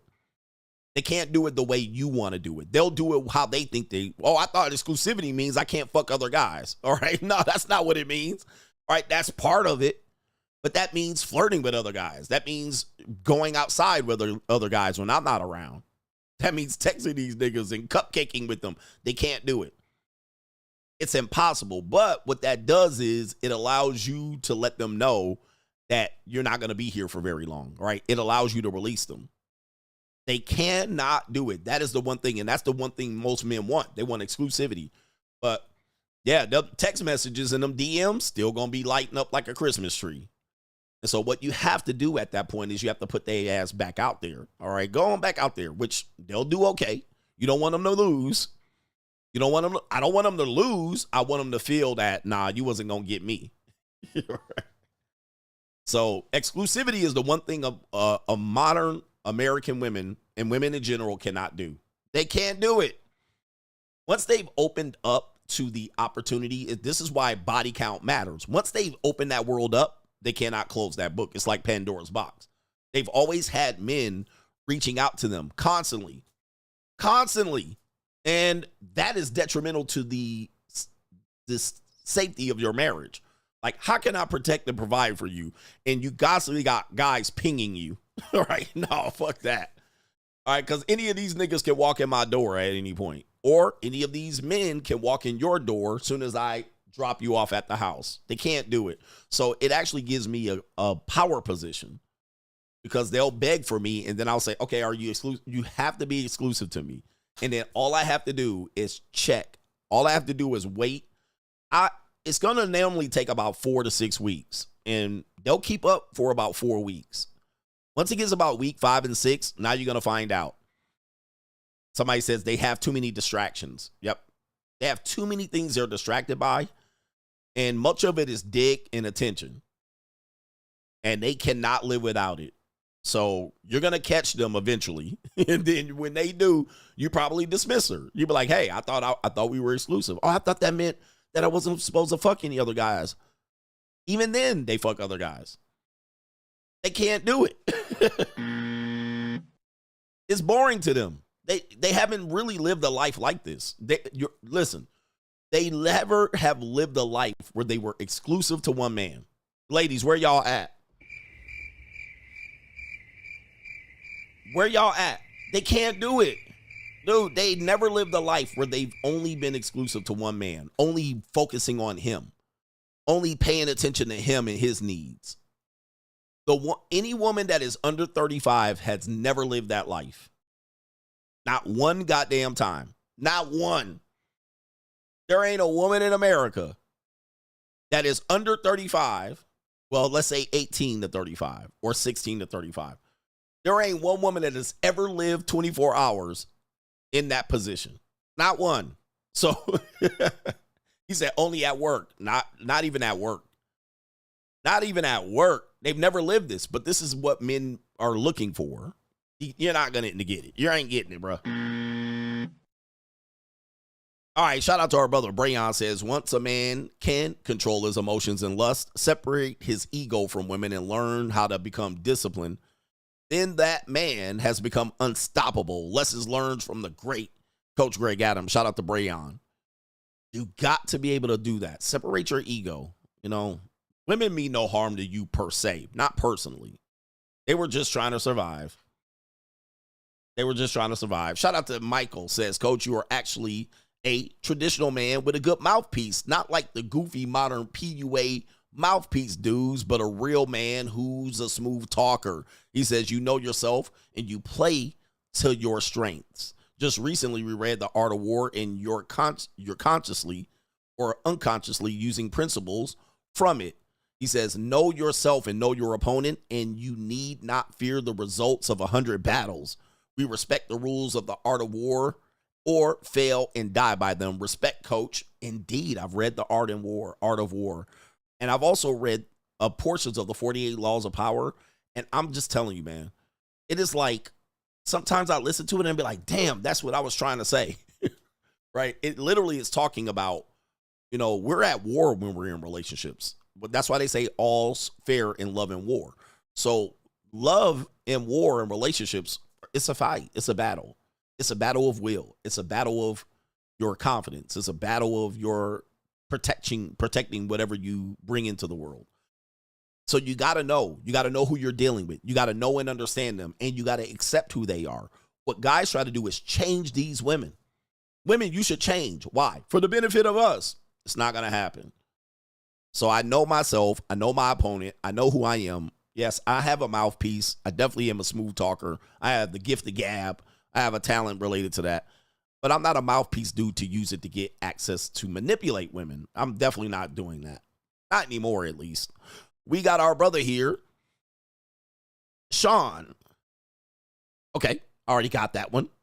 C-Dub says, I know what you mean over there at the Irvine Spectrum. The Spectrum is real for real over there. I live in the OC. Shout out to you in the Irvine Spectrum. I miss that place because there was some fine calico walking around the Irvine Spectrum.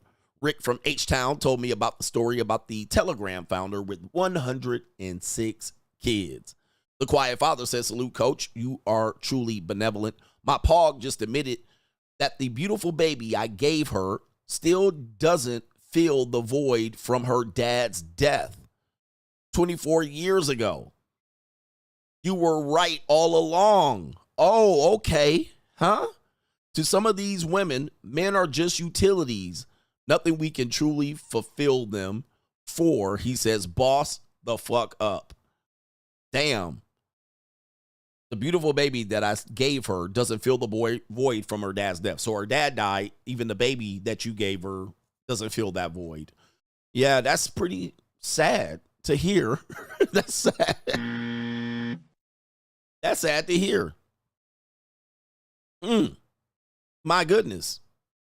Shout out to our brother Macaroni Tony. If Black Hope strategists want marriage, then I suggest joining the Order of the Eastern Star. Make a choice and stop complaining. For real. And Macaroni Tony facts. I tried to school my Cornish hen family member. Her response, you know who's in my DMs? Already deflowered. I was too late. Do you know who's in my DMs? So like this guy said, I mean, it's pretty apparent. There's a race going, and it is going for the top tier men. That's where it's going. It becomes a little bit more easier. But yeah, if you tell a girl, you know what, I'm about to get rid of your ass, she'd be like, that's all right. I got a whole bunch of dudes that be reaching out. They'll remind you, I got dudes reaching out. My exes reach out. They missed this vagina. My vagina was powerful. I got millionaires after me. I got football players in my DMs. This is normally younger women, and they're using that to scare you. It's a scare tactic, but they're not lying. It's true. Okay. It's true. They might have responded to them. They might have responded once. They might have cut them off. They might have said, you know what? I have a good guy. I'm going to just be honest with him. Or they might say, you know, I don't want to get played and fucked over. But yeah, that's where we are. Mr. Inquisitive, last one. He said, shout out to you, brother CGA. Today marks my 75th YouTube live stream of my production sessions. Got to give you a shout out because watching your streams every day on time inspires me to do the same, and it pays me very well. That's a co-sponsorship. Consistency. Shout out to you, man. Shout out to you, man. Congratulations on that 75th YouTube live stream. Let's go. All right, main event. By the way, I just want to clear up. Shout out to Mr. Inquisitive. I do want to clear up. When somebody said women ain't crying over men no more, dude, that's they'll cry for about 24 hours. 24 hours. Okay, so that's about it. Now, the same woman saying she's got millionaires and rappers in their DMs, she doesn't want to lose you either. You serve a purpose to her. So she's saying that to kind of scare you and get you in line and maybe apply pressure or realize that you're lucky to have her. It's a scare tactic. It's a scare tactic because if you break up with her, she might be upset for about 24 hours. But what will happen is she'll come back. She'll just go reach back into her lair, her den of demons. She'll eventually just reach back into it and give it about, I say, a week. You will never hear from her again if you don't text her. Okay. So that's the reality of it. You give it about a week, and the best thing you can do if that's the case and you're concerned about that, just stop contacting them. And I would say don't message them, possibly block them from your existence. Give it about, normally 24 hours. They'll still reach out in 24 hours. They'll check your temperature. But really after 48 hours to a week, you won't hear from them. Now, you'll hear from them again, but it'll be months later. Right? Because what happens is, let me just say this. What happens is the relationship that they had on the back burner essentially didn't work out. Okay, so it could take 5 months, a year, whatever they monkey branch to, whatever they got and said, okay, this nigga ain't going to do what I'm going to do. I'm going to go over here. Well, at some particular point, that's going to fail. And we know this. That's not a surprise. I'm not telling you something that should be a surprise. That's going to fail. Right? You're going to send them back to the street. She's going to be like, whatever, bitch, go on. And she'll be like, that's all right. I got something over here. And then for 24 hours, she's going to reach out. But what did I do wrong? She'll send you a long-ass paragraph, right? She'll send you voicemails and love letters, 4-page letters, and close with a kiss and perfume sprayed on it. She might knock on your door. She might say, what's going on? 24 hours to 48 hours. After that, she's going to jump to the next dick. Now, that's going to work for about a couple of months, and then she's going to spin the block. Hey, stranger. Hey, big head. She'll come back and check your temperature.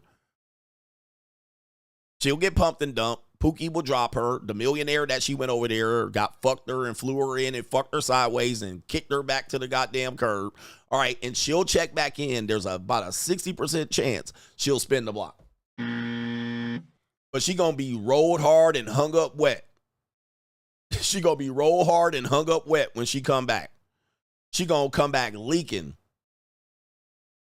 She going to come out and and when she reaches out to you, it's going to be when she's ending it with the other guy. So you're going to be messaging her and she's kind of just ending it with the other guy. So you're going to be in the intermediary too. So you're going to be fucking her. Because if you come back, she spins the block and you take her out.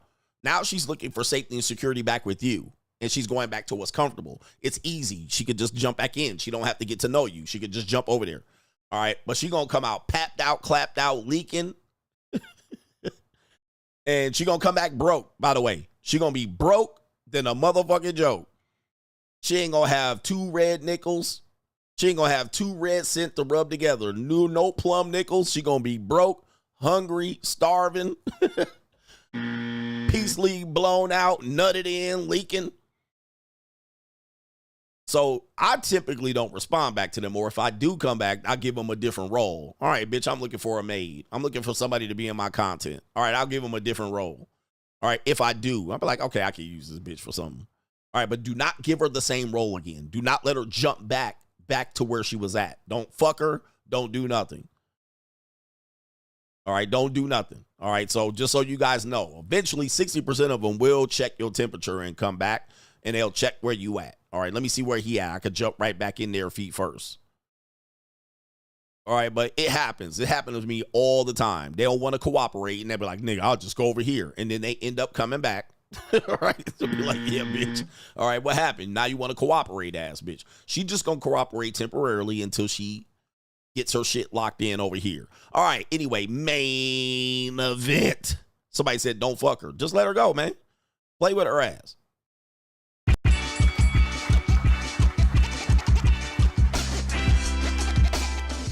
Main event. I know y'all been waiting for it, but we got to get to it, man. It's 3 hours and 29 minutes. See, I got to get to the main event right here. Lawsuits are the new divorce. Ladies and gentlemen, we got lawsuits abound here, and it's getting kind of hectic. Check this story out. Alexis McAllister, that's a footballer. His model ex-girlfriend seeks 4.5 million pounds in compensation from the Liverpool star as a fierce legal battle rumbles on. All right, so who you're saying is, who is Alexis McAllister? Well, there he is right there. He's a football player. He plays for Liverpool, and there's his model ex-girlfriend. They were not married. She still took his monkey ass to court. All right, so what do we got here? Alexis McAllister's ex-girlfriend, her name is Camila Mayan, is seeking a huge compensation sum, which is $6 million in American dollars from the Liverpool star in a lawsuit she filed following the split in 2022. It says the Argentinian midfielder, who broke up their 5-year relationship with the woman just days after winning the World Cup in 2022, moved to the Reds from Brighton in 2023 and has since become an integral part of the Liverpool team. And it says right here, in March, McAllister announced that he will soon become a father with his new girlfriend, Eileen Covey. And it says right here, who became his new flame shortly after his relationship with Mayan ended. Mayan claims she was cheated on and subsequently dumped so that McAllister could pursue a relationship with Cova. She sued the footballer and lodged a compensation complaint for the years they shared as a couple while living abroad. Nigga, as I told you, you will always pay. Men gonna pay, bro. So all of that relationship, she's gonna now charge back payment for the years they were together. Now, people gonna say, not all of them are gonna do this. I'm just telling you, man. It is the world we live in. It is how women view their relationships. That free pussy you think you're getting, it comes at a price at some particular point. And what? She's experiencing what? She can't get another him, despite the fact that she had all these guys in the DMs. She went over there and got tossed, pumped, and dumped, and now she over here back suing his ass. That's circling the block. Lawsuits are the new divorce. You heard it from CGA. Lawsuits are the new divorce.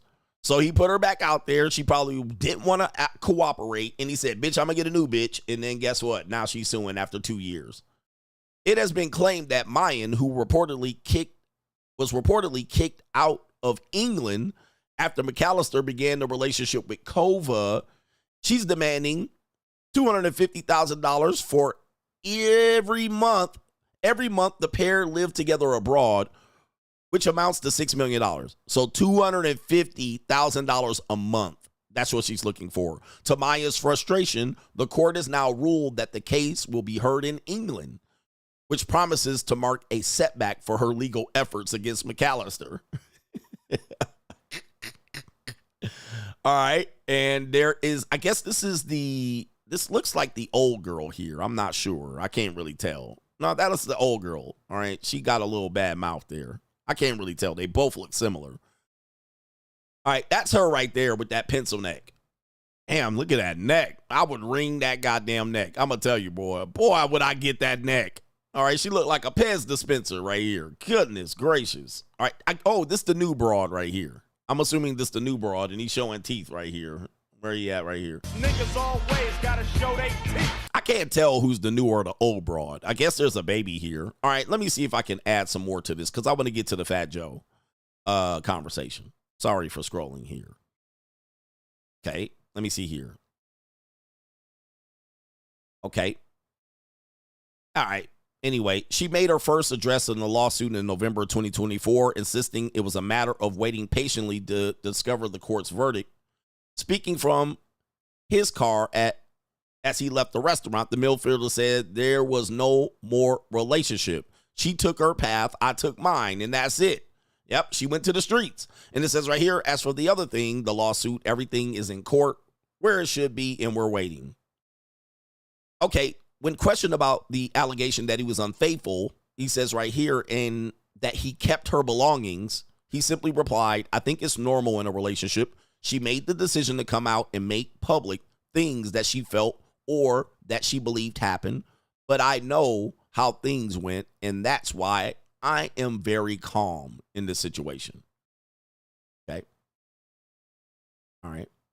It says right here, I learned a lot of things from TV. The other day, someone close to him talked about getting married. I didn't say that. Okay, so yeah, maybe she thought she was going to get married. Maybe she thought she was going to get married. And of course, she also got triggered like Cassie when she found out that the other woman had his baby. The other woman had his baby. So this is Cassie's lawsuit all over again. Cassie got mad that Young Miami and the other Filipino chick was getting treated the same way. And Cassie left with nothing. All right. Cassie left with nothing but a sexual relationship and a marriage to a personal trainer. And I'm pretty sure they were struggling financially. And Cassie was like, nah, why Young Miami and that other Filipino girl, Daphne Joy, getting all this tricking? All right. Says right here, quick enough here, she's demanding $250,000. This one says her frustration, all right, that it was going to be heard in England. Okay, this is Kova. This is the new girl, right? Oh, you don't see it. This is the new girl, the blondie. The new girl's the blondie, but we do have a brunette here, which appears to be the old. Oh, okay.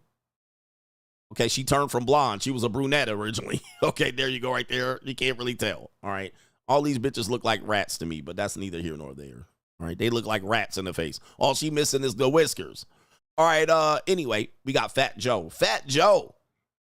All right, here, Fat Joe the Don, ex-hype man, sues for $20 million, claiming he was forced into 4,000 sex acts and says he bought a BBL for a 15-year-old girl. Look at Fat Joe. All right, for those that don't know, Fat Joe was a rapper, and he used to be fatter than that.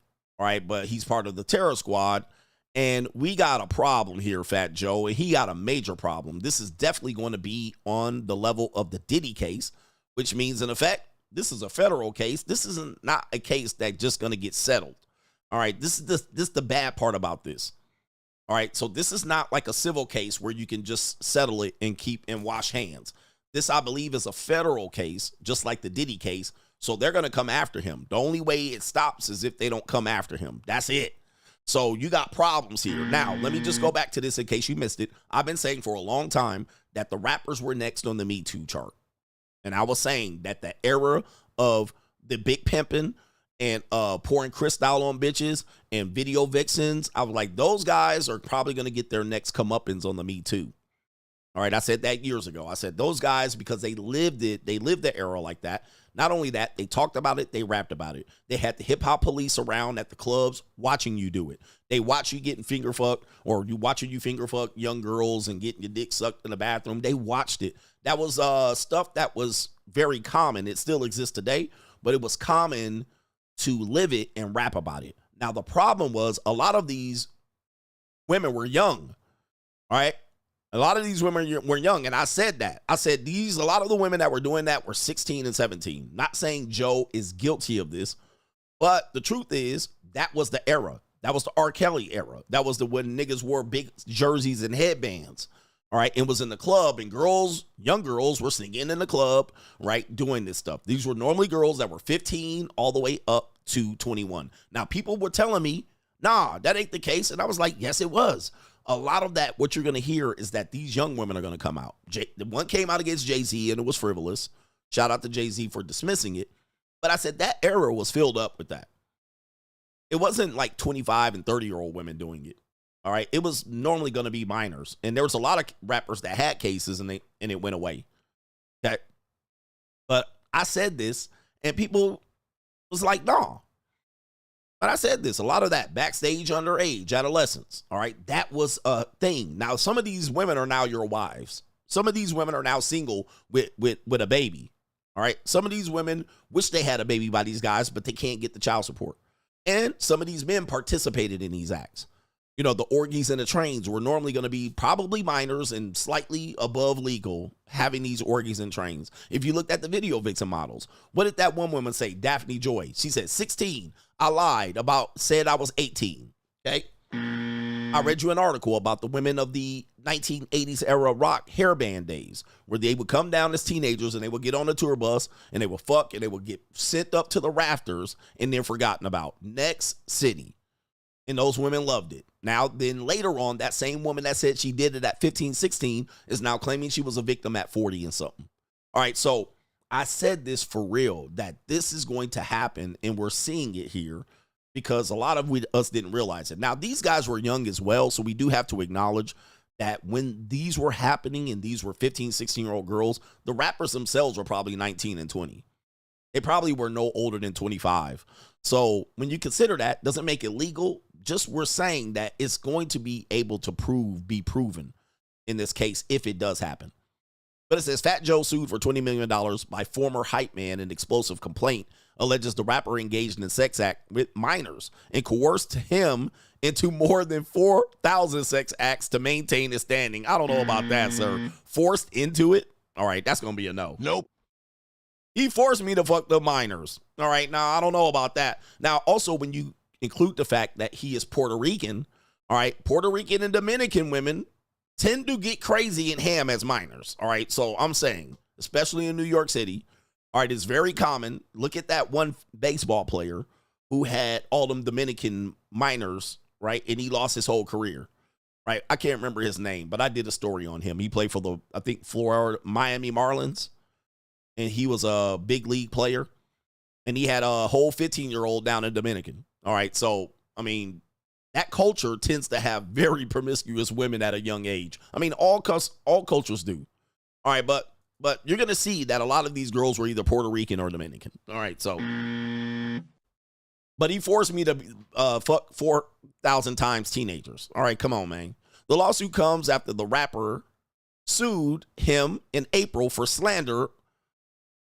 And that was on social media by claiming Fat Joe flew a 16-year-old girl across state lines for sex. Okay, damn. Which I did do some research. Fat Joe did just sue this guy. Oh, he played for the Tampa Bay Rays. Thank you.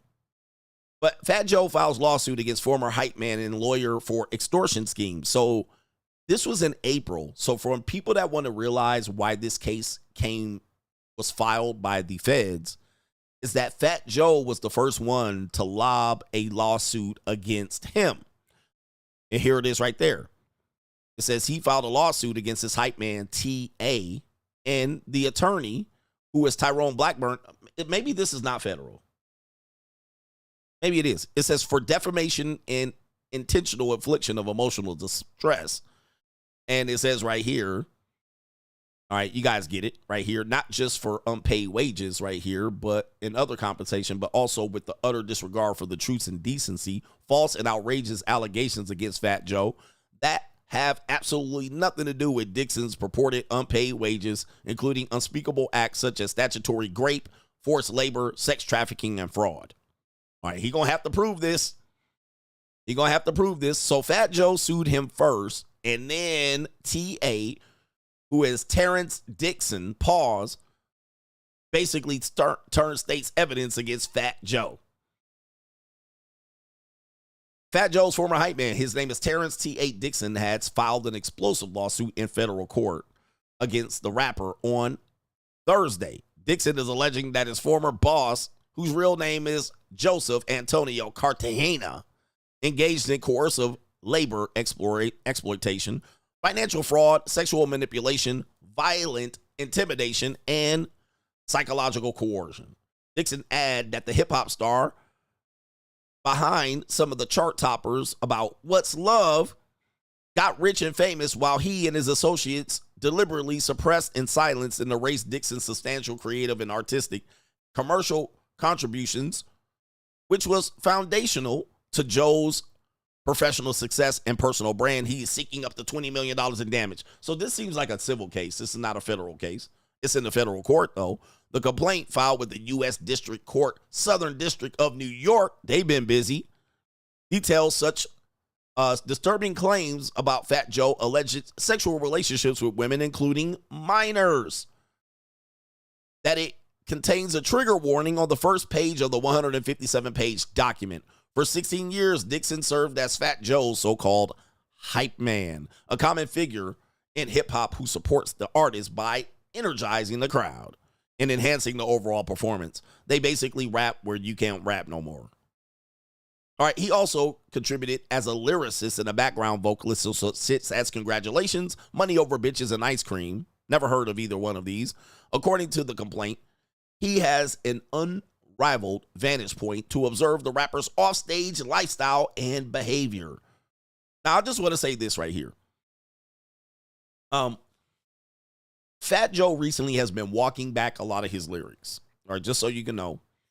He's been walking them back because Fat Joe knew this was coming, okay?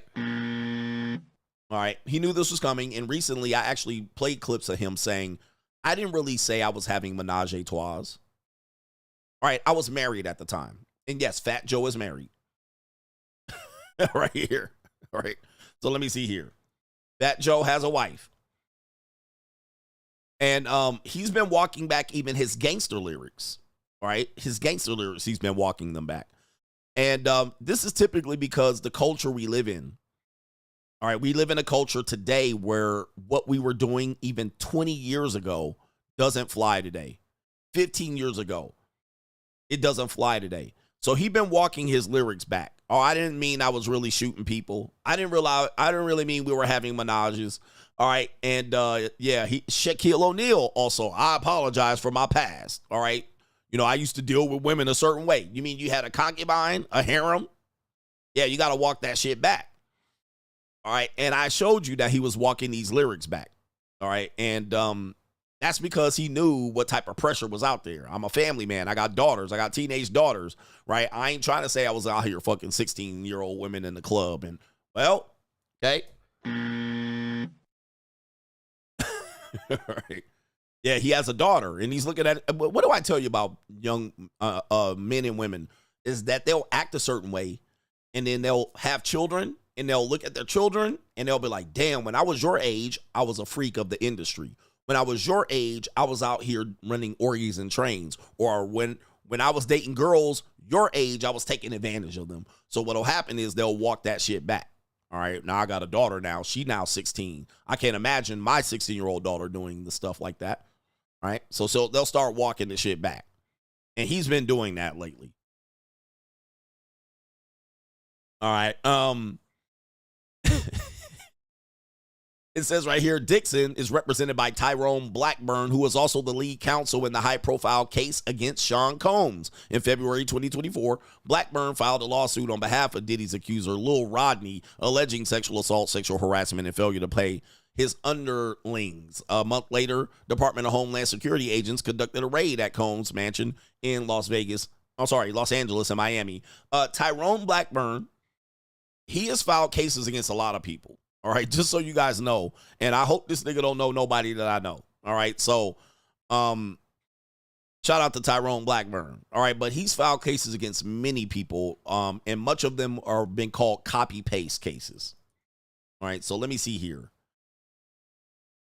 Let me show you the cases that he has filed recently. And he's kind of like the other guy, the Tony guy, Tony Busby. He's the black Tony Busby, if you will. And let me see the cases that he's filed, so you guys know where this is going. He filed a case against T.I. and Tiny. That was one of the first ones where they said they were running an orgy over there, or they were, you know. He's filed a case against Diddy by Little Rod. Those are the infamous cases that he's filed. Let's see here. See if we can pull this up. Somebody said automatic loss. Let's see here. Fat Joe case, obviously. There was another case that he filed. Did he file the case against Jay-Z? I'm not sure if he filed that case. He might have filed that case too. Let me see here. But he's known to file these type of cases, and I don't know how successful he is at them, but he filed the Diddy case. Yes, he did file the Diddy case for Cassie. So he definitely got paid because Cassie took home $20 million. So yeah, that's not an automatic loss, right? Or no, he filed the little rod, so he did not file the Cassie case. He did not file behalf on Cassie. I'm not sure. I'm not sure about that. But anyway, I'm trying to find all the cases that he filed. He's been in some cases though. But anyway, I mean no harm. Now, Dixon states that in the complaint that Fat Joe forced him into humiliating situations, including sex acts performed under duress and surveillance, accompanied by threats of abandonment in foreign countries if he refused compliance. You got to be careful how you treat people. Yeah, I'm going to leave you here, nigga, if you don't fuck this teenager. All right, that's what it sounds like. By his own estimation, Dixon stated in the suit that he was coerced into more than 4,000 sex acts to maintain his standing with the enterprise. Nah, it's not with Joe. It's sex with other women. So basically, what it sounds like, they were having an orgy, and it was like, you better get in. All right, if you don't fuck these girls that we fucking. All right, and they were recording it and whatnot. I don't know. He was doing some Epstein shit. I don't know. 4,000? You busted 4,000 nuts. And now you're talking. Now you're talking about it.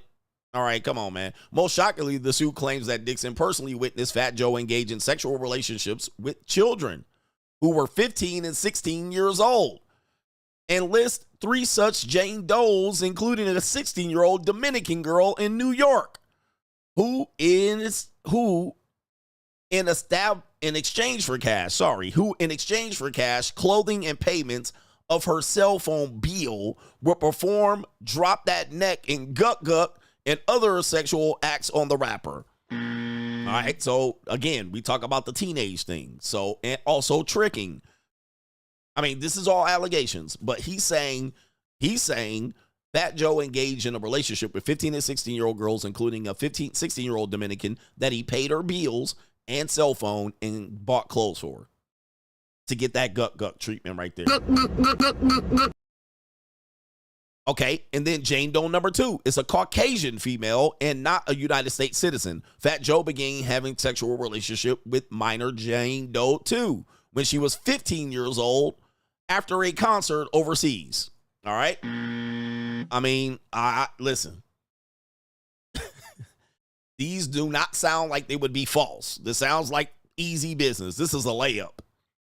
But how did you know she was 15? But like I said, back in the day, this was not frowned upon activity. These weren't activities that are going to get you arrested. Now, R. Kelly did, but he had a whole different situation right there. Okay. So we got a white girl, 15. And then he says, defendant flew minor Doe 2 to New York and Miami, Florida on multiple occasions. So that's the 15-year-old white girl was then flown from overseas to New York and Miami on multiple occasions due to minor Doe 2's body being adolescent and not fully formed. Defendant paid for her to get a BBL. Oh my God. Oh, the humanity. Oh my goodness. Oh my God. Okay. This is some interesting stuff. Minor Jane Doe 2 eventually left defendant and is now married to a professional athlete.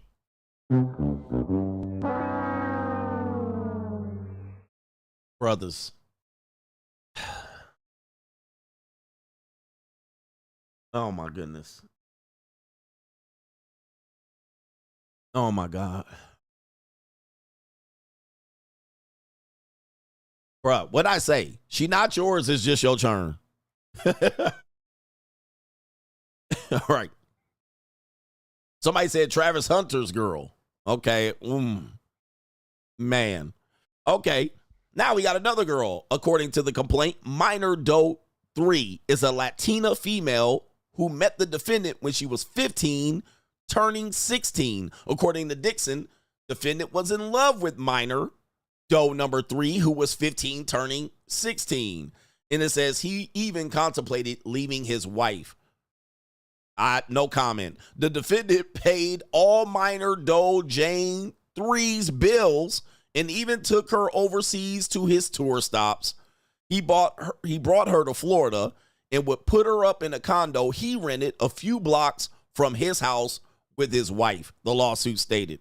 In a recorded conversation, Minor Doe 3 and her 15-year-old cousin describes in detail to the plaintiff how inappropriate it was for the defendant, who was in his late 30s at the time, to be fawning over children. Oh my goodness. Okay. My goodness. This is insane accusations right here. Insane accusations here. Sounds like Miami to me. This is when you meet girls and they be 18 and they be like, oh, men pay for my shit all the time. You're like, you just turned 18. Like, who's paying for what? Well, here's the deal. Not saying this is true. These are just accusations. These are all alleged.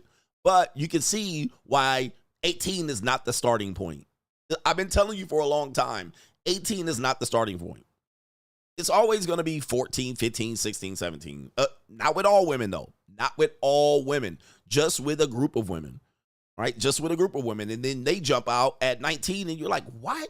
Why are they acting like this? Because, as she's saying, she already been getting tricked on by a rapper who says, you say gets it for free. He's paying her rent at 15. Like, yo, allegedly. 18 is not the starting point. All right, it's never the starting point. All right, and it says right here, Fat Joe is represented by celebrity criminal attorney Joe. I can't pronounce that. Shout out to those two. And everything I say is alleged. Who also defended everyone from ASAP Rocky and Donald Trump in high-profile cases. The response from the lawsuit from the attorney says the lawsuit filed by Tyrone Blackburn and Terrence Dixon is a blatant act of retaliation and a desperate attempt to deflect attention from the civil suit we filed first, which exposes their coordinated scheme to extort Mr. Cartagena through lies, threats, and manufacture allegations. So this is not a Fetty case. Law enforcement is aware of this extraordinary demand at the heart of the scheme. I think I mispronounced that, but whoever. The allegations against Mr. Cartagena are completely fabricated lies intended to damage his reputation and force a settlement through public pressure. Fat Joe will not be intimidated. We have taken legal action to expose this fraudulent campaign and hold everyone involved accountable. Okay. And it says right here, defendants in the suit include Pistol Pete Torres, Richard Rich Player, I can't pronounce that, who the complaint refers to as key associates in Fat Joe's criminal enterprise, asserts civil claims for violation of the Trafficking Victims Protection Act and the Racketeering, Influence, and Corruption Organization Act, also known as Civil RICO, as well as related violations under New York and Florida's law, including unjust enrichment, quantum something, fraudulent concealment, fraud, intentional infliction of emotional distress, and money laundering. The suit additionally names Jay-Z's Rock Nation, claiming that the company, which represented Fat Joe, knowingly participated in concealment, transferring, and manipulating TA's authorship rights and royalty interest, and sought to intimidate, harass, and obstruct the hype man's legitimate claims against Fat Joe and the other men. According to them, the defendant engaged in deliberate tax fraud schemes in an effort to conceal their extensive wage theft. artificially inflating Dixon's tax liabilities, exposing him to unwarranted tax audits and penalties, and systematically obscuring the exploited labor. All right, I'm done reading this shit. But here it is. One more thing. The move comes after Fat Joe sued Dixon in April when he claimed on social media that the Bronx rapper, who enjoyed high-level political connections, flew a 16-year-old girl across state lines for sex. The suit also names Dixon's lawyer, claiming that the pair tried to shake him down. All right, so let me stop right there. You see what's going on here. The tax issues, Fat Joe did have some tax issues, all right, but he's saying that they have separate tax issues. If you guys don't know, I think Fat Joe went to jail for tax evasion, if I'm not mistaken. He served 4 months in prison for tax evasion in 2013. So this tax issue is coming up again. So there is some smoke there, right? He was sentenced to 4 months in prison for failing to file income taxes on over $3 million in taxable income. He pled guilty for failing to file a tax return in 2007 to 2010. The total tax loss to the government was $718,000. In addition to the prison sentence, he was fined $15K and given a 1-year supervised release. Did he go to prison though? I mean, they sentenced him, but it sounds like he was he got up out of there. All right, so he did have some issues there. All right, he was sentenced, but I don't know if he served. I'm not sure yet here. But Fat Joe has had those legal problems as well. Not a surprise that it was mentioned in this particular lawsuit, which means that, in fact, they're trying to qualify their lawsuit by saying, yeah, he already had these issues. He already had these issues, and they're well known. All right, but anyway, Fat Joe hobnobbed with Kamala Harris. He better be hobnobbing with Donald Trump. All right, that's what he need to be doing. Fat Joe's attorney called the woman a pretend groupie. Okay. They were detained at the University of Wisconsin when the student reported an alleged SA following a performance at the city's APPAREL Theater. All right, so they had that in 2010. All right, so anyway, it looks like a suspended sentence. It looks like he didn't have to check in. I don't think he went to jail. Sounds like he got the suspended sentence. And if he violated any other crimes, they probably would have tossed him. But he was a Kamala nut hugger. All right, what do you think about this case, man? Do you think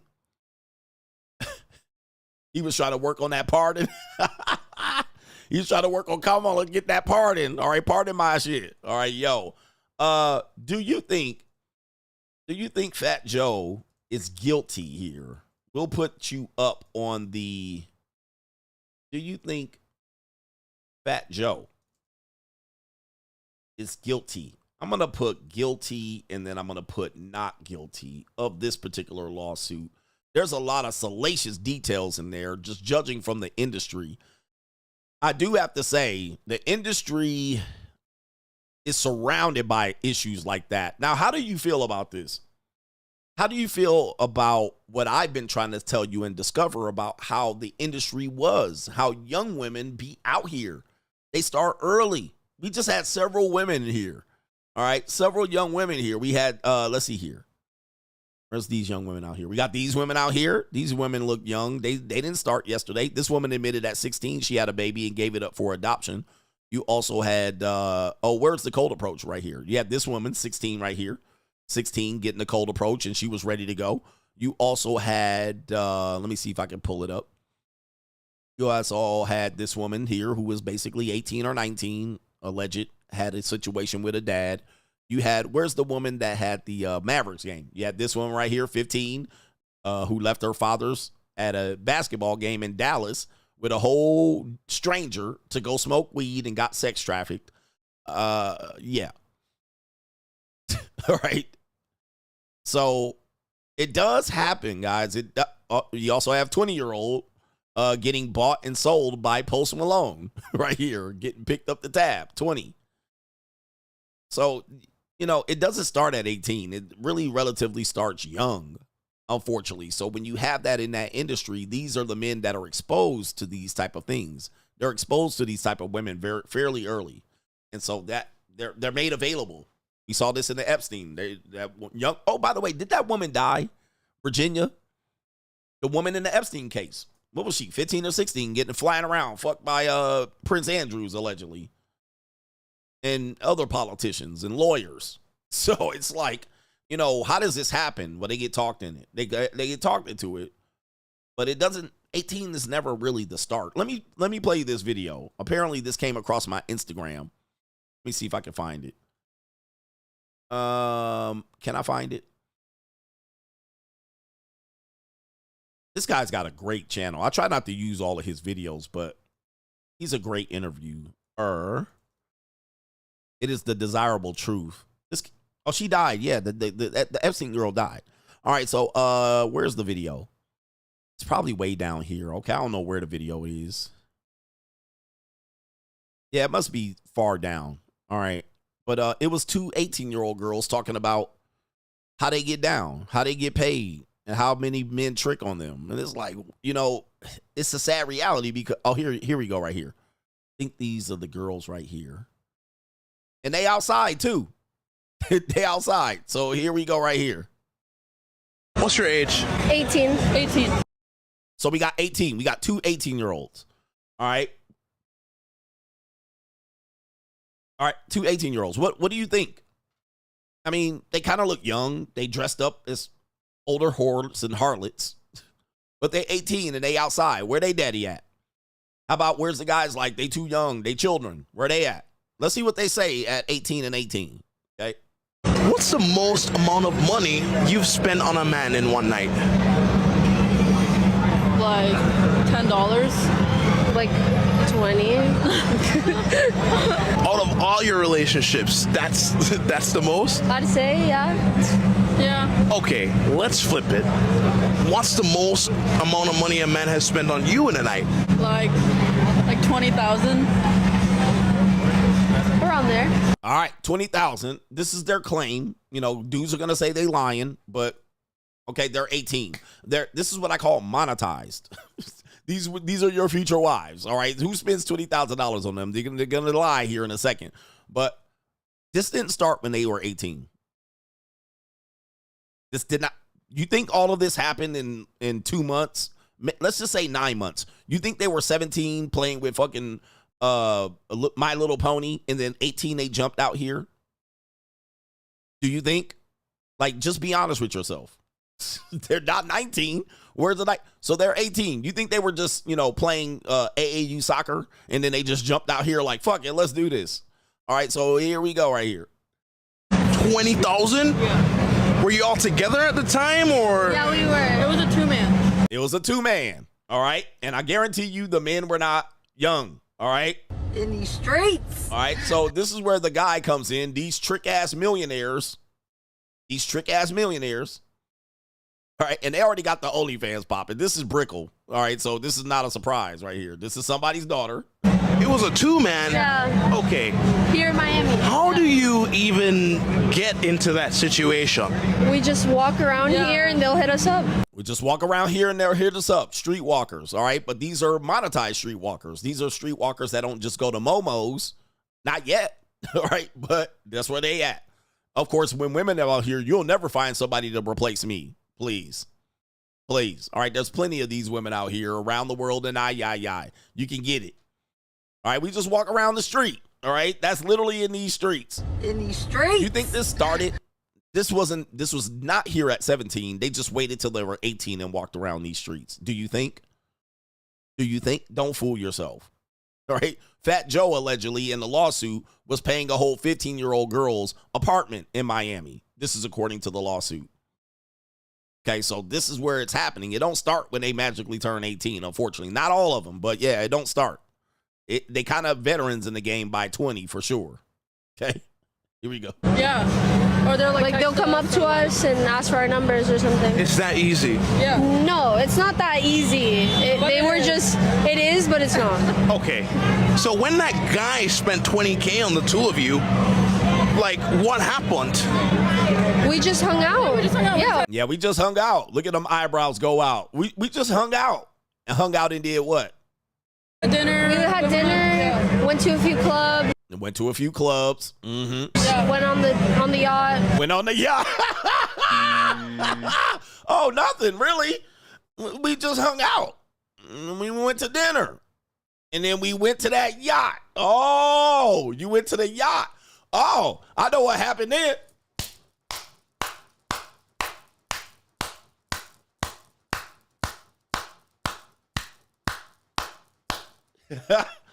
Oh, that's when you was getting choked and throttled. All right. And then we went to dinner. And we hung out. And then we went on a yacht. And then the yacht went out to the marina. Then it went into the ocean.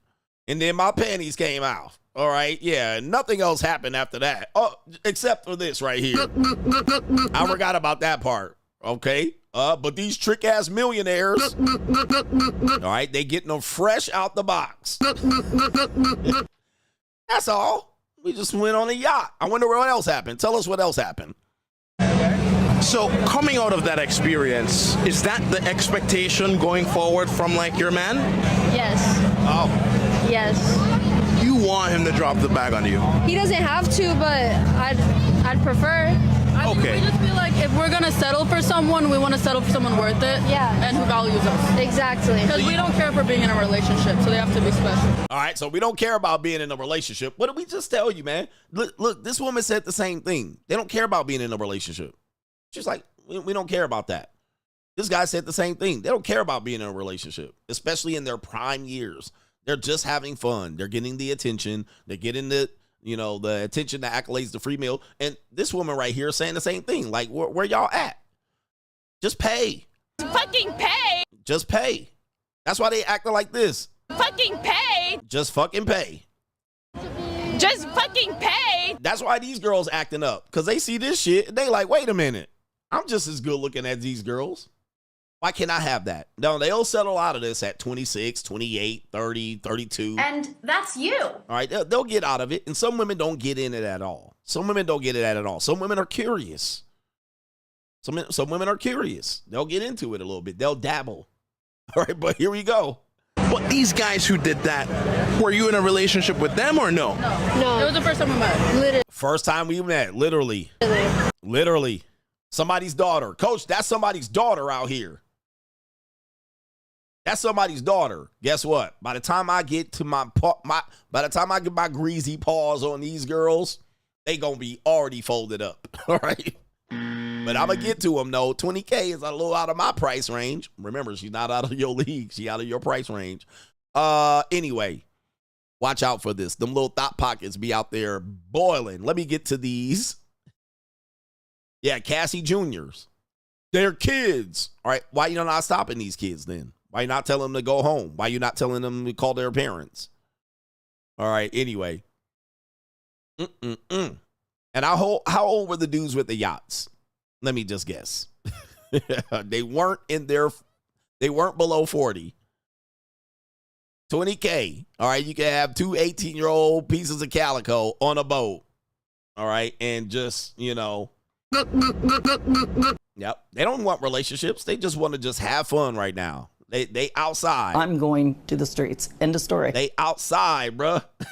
They outside. In these streets. And then they're going to be, this is where they say my past don't matter. My past don't matter. You're insecure about my past. Ooh, wait. And then you be like, these girls don't know. They lying, coach. Are they really? Are they really? All right, come on, man. And a lot of hoes be taught that to lie that, by the way. Shout out to our brother. People say 67% say it's Fat Joe the Don is guilty. Oh, no, Fat Joe. I hope that's not the case. Let's keep him up. Well, it is what it is. Shout out to Dark Side Foundation. This Fat Joe situation is sad. He gave me a high five at the Brooklyn Nets game I went 2 years ago. When I sat by the players' tunnel, he seemed like a cool dude. If you have money, you need to be careful with broke people because they will try to extort you. Shaking my head. You think it is an extortion attempt. He said, and there's an interview of him saying that he was writing raps for him, which I believe so. Fat Joe's lyrics when he first came out was trash. All right, so he then started having people write for him, which was a smart thing, and he probably kissed the nanny goat on the way up. And he started to make better music. Right, and better producers, Scott Storch, in these productions. I think Dr. Dre, if I'm not mistaken. So he started to get better production and better people writing for him. And he's saying, he's saying, you read my raps. You rap my raps, but you didn't pay me. Shout out to Fresh says, yes, I believe them. I'm in Brickell. This is normal in Brickell. All right, Fresh believes them. Normal in Brickell. I agree. Like, dudes that say they lying, I'm like, dude, you don't even know what's going on, man. I've been to Brickell. I never lived there, but I've been there 7 to 8 times, 6 or 7 times. That's normal. Shout out to our brother Kevin Sullivan says, tuition to the best edutainment on YouTube. Shout out to you. Shout out to our brother Roderick Miller with the Cash App. He says, tuition for those who can't support. Let's ring the cash machine. Shout out to Memphis and Tupelo, Mississippi. Again. Shout out to Stiliano says fish out of water ass ninja. Shout out to you. But yeah, somebody says, and I also lived in Los Angeles, Orange County. This is common. I mean, this is why when I say game doesn't work, is because I lived in high monetized areas, Los Angeles, and of course, strags. You can find strags that you can fuck on, and fat gorditas and single moms, and yeah, you could bang low hanging fruit all day. But if you want to go to the upper echelon and deal with high quality or high end, you can't be running no game. You can't be. It's just going to be ridiculous. So a lot of guys saying this, they're not saying it dealing with high end. They're dealing with some low quality shit, 100%, that they'll never produce a receipt. All right, but I've lived in high monetized areas where there was high levels of competition, and dudes think they were getting these girls for free. I'm like, no, they're not. Like, I knew back then they weren't getting them for free. I knew when one of my old basketball players was dating a well-known athlete, and he was putting her up in an apartment. That was, when I got that story, it was 2005. I was like, he paying, bro. People paying. I remember there was a story about Pamela Anderson saying that, yeah, she was a concubine, and these men were offering to pay her rent, and I think she threw out Sylvester Stallone. Okay. Sylvester Stallone and these men. Dude, that's very common. To put girls up, pay their rent. Now, I'm not saying you should do it. What I'm saying was that's how guys are doing it, and that's how guys are keeping certain girls around. All right, and you're seeing it in these lawsuits because that's exactly what they're claiming. He paid my rent, and he kept me. What is Daphne Joy saying? Did he pay $10,000 to my rent, and I depend on this money?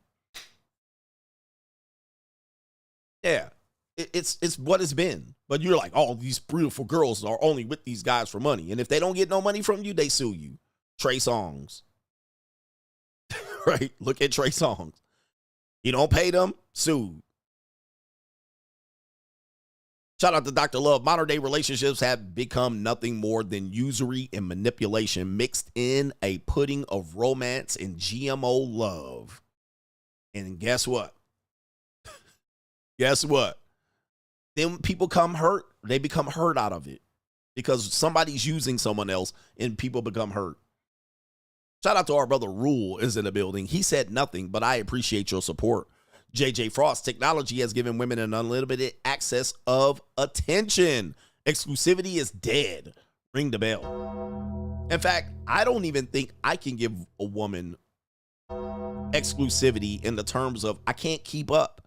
Like if a woman wanted just me, I wouldn't be able to keep up the dopamine hit that she gets from her messages pinging. Like, because I'm doing certain things, especially when I go out of town. I go out of town.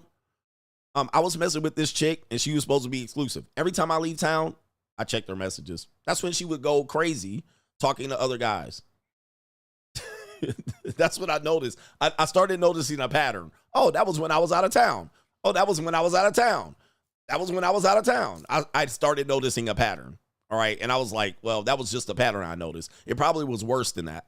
But I can't be everything to a woman, which means in effect, she's going to have times where I don't message her. What is she going to do with that?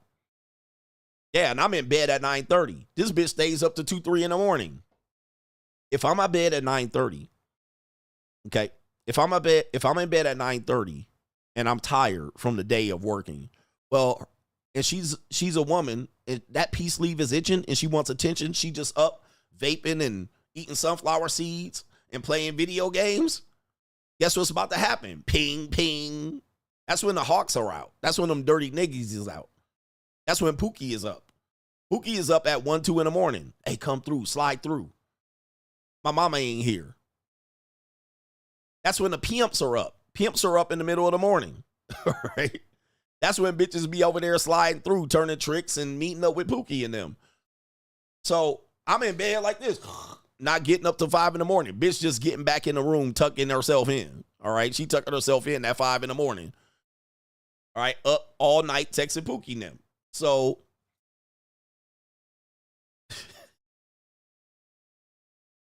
how am I going to keep up with that? Is if I'm one dude. I'm one dude. How am I going to keep up with that? Can't. All right? When I'm trying to get laid at 7:30. Hey, come through at 7:30 so I can pass out at 9:30. All right? And she bored to death, just sitting there like, okay, this old nigga sleep. He got to get up. He got an honest job in the morning. Can't keep up. She going to be getting pinged all night.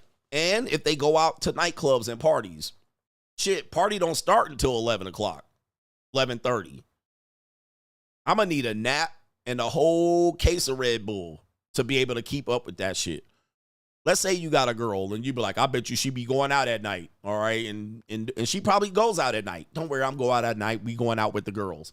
Guess what's going to happen? I'm asleep. And then I'm going to wake up and catch that bitch. Now I'm out at Dre's trying to catch a bitch outside. At 2 in the morning, walking in, let me catch this bitch. It ain't going to happen. It's going to be over there getting a mouthpiece ran over her at Dre's.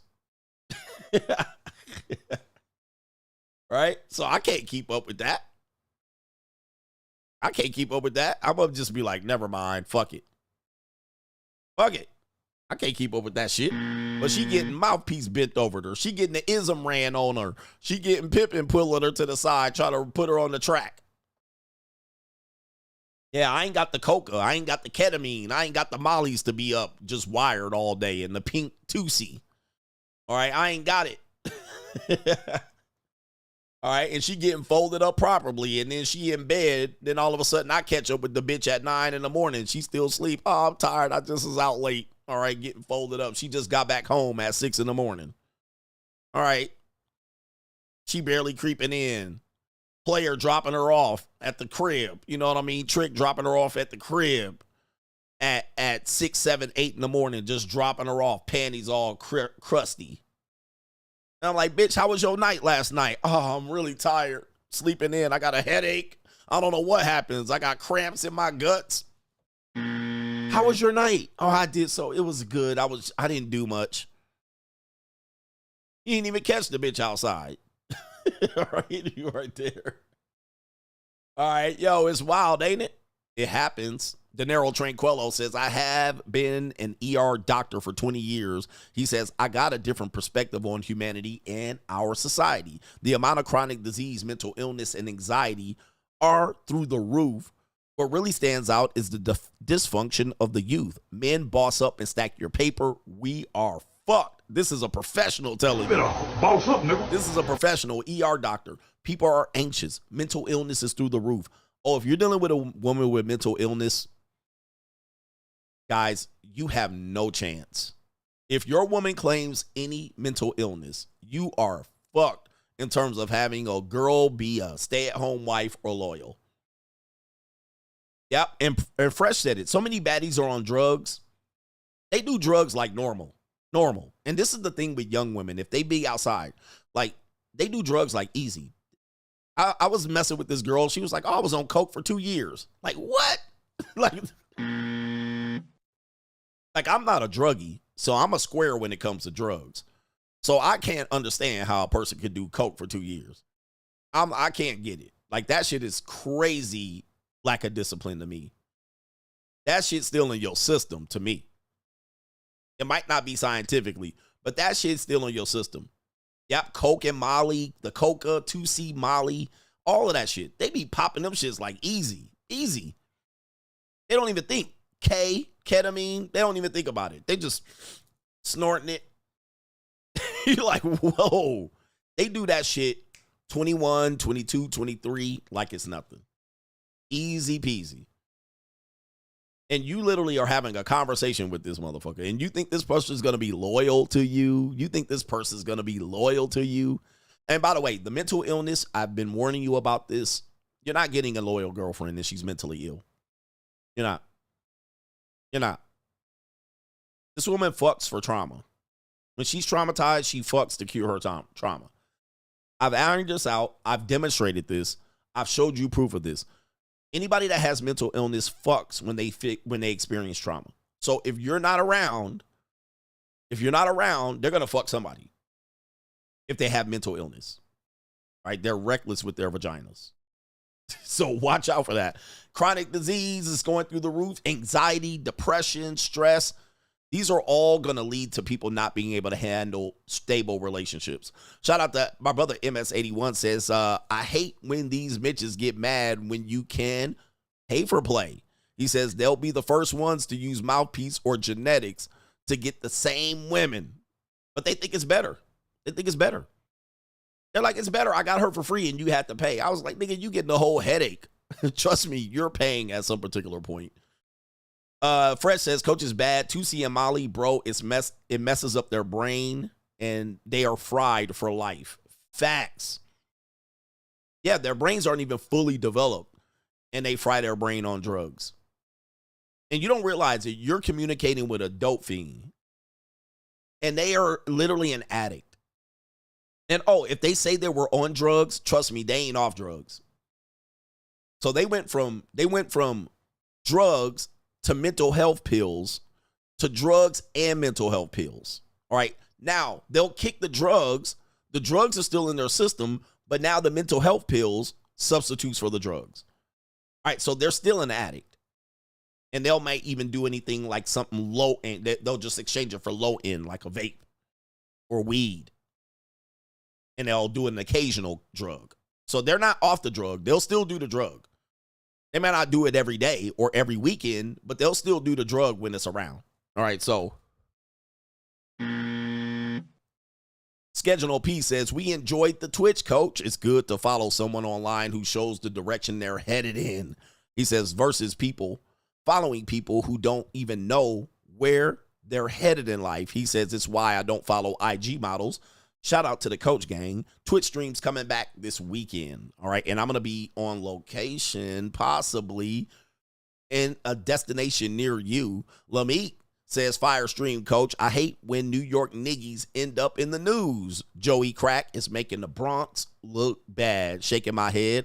What's up for the weekend, though, my niggy? Shout out to you. What's up, nigga? What's up for the weekend, nigga? I remember I used to be in the Bronx. I knew these when I was coaching college basketball. I was recruiting players from all over, and I met these players from the Bronx. They were on the club basketball team, and I would go down there to their games and go to their house to visits and all this stuff. And there was a couple of these Bronx girls that were friends with the players that I was recruiting, and them girls was already out there. I remember them. They were like Puerto Rican chicks. They were Puerto Rican chicks, and they were friends of the players that I was recruiting. So, you know, I'm out there at a game and going over to hang out with the coaches and visit and at the school and all this shit. And them little Puerto Rican girls was already on it. You could already tell they were not shy. They was already in them streets. It was already in them streets. And I remember we were going to a home visit and a couple of the girls were around and they were like, oh, that's a prostitute right there. Or no. They said, no. Yeah. They said, oh, one girl was a prostitute. Then it was like, there's an undercover cop over there on the other side of the street. Right. And I completely missed it. I didn't even see it. Like it wasn't even registering to me. Plus I don't pick up street prostitutes. But I remember the woman ended up walking by me saying hi. Because the woman walked by me. She was like, hi. Or gave me a look. But I didn't say anything back. I might have gave a greeting back like, hey. But I was focusing on the recruits. And them girls, I remember they were like sophomore, junior in high school. And they were like, oh, watch out. They was like, oh, because there's an undercover cop on the corner. I was like, what? Basically saying don't talk to her. Because if you talk to her, that cop gonna pick you up. Or whatever. Maybe the prostitute was a cop. But they picked it up, but they didn't even look. I remember we just hopped out. We was just walking down the street, and they looked, and they was like, oh, don't say nothing. There's an undercover cop on the corner. Those are those little boricuas. And I was like, yo, this crazy. This is crazy. So they was already on top of the game. Shout out to Fresh. He said right here, Coach, we got to do a podcast, just me and you and 2 girls. We will go into deep on this. I know I got girls that I could sit here. We'll do it too.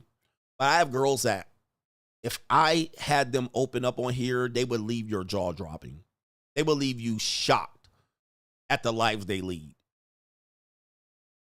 Because they experience life completely different than us. Completely different. Jeff, the producer, shout out to you. He says, Coach.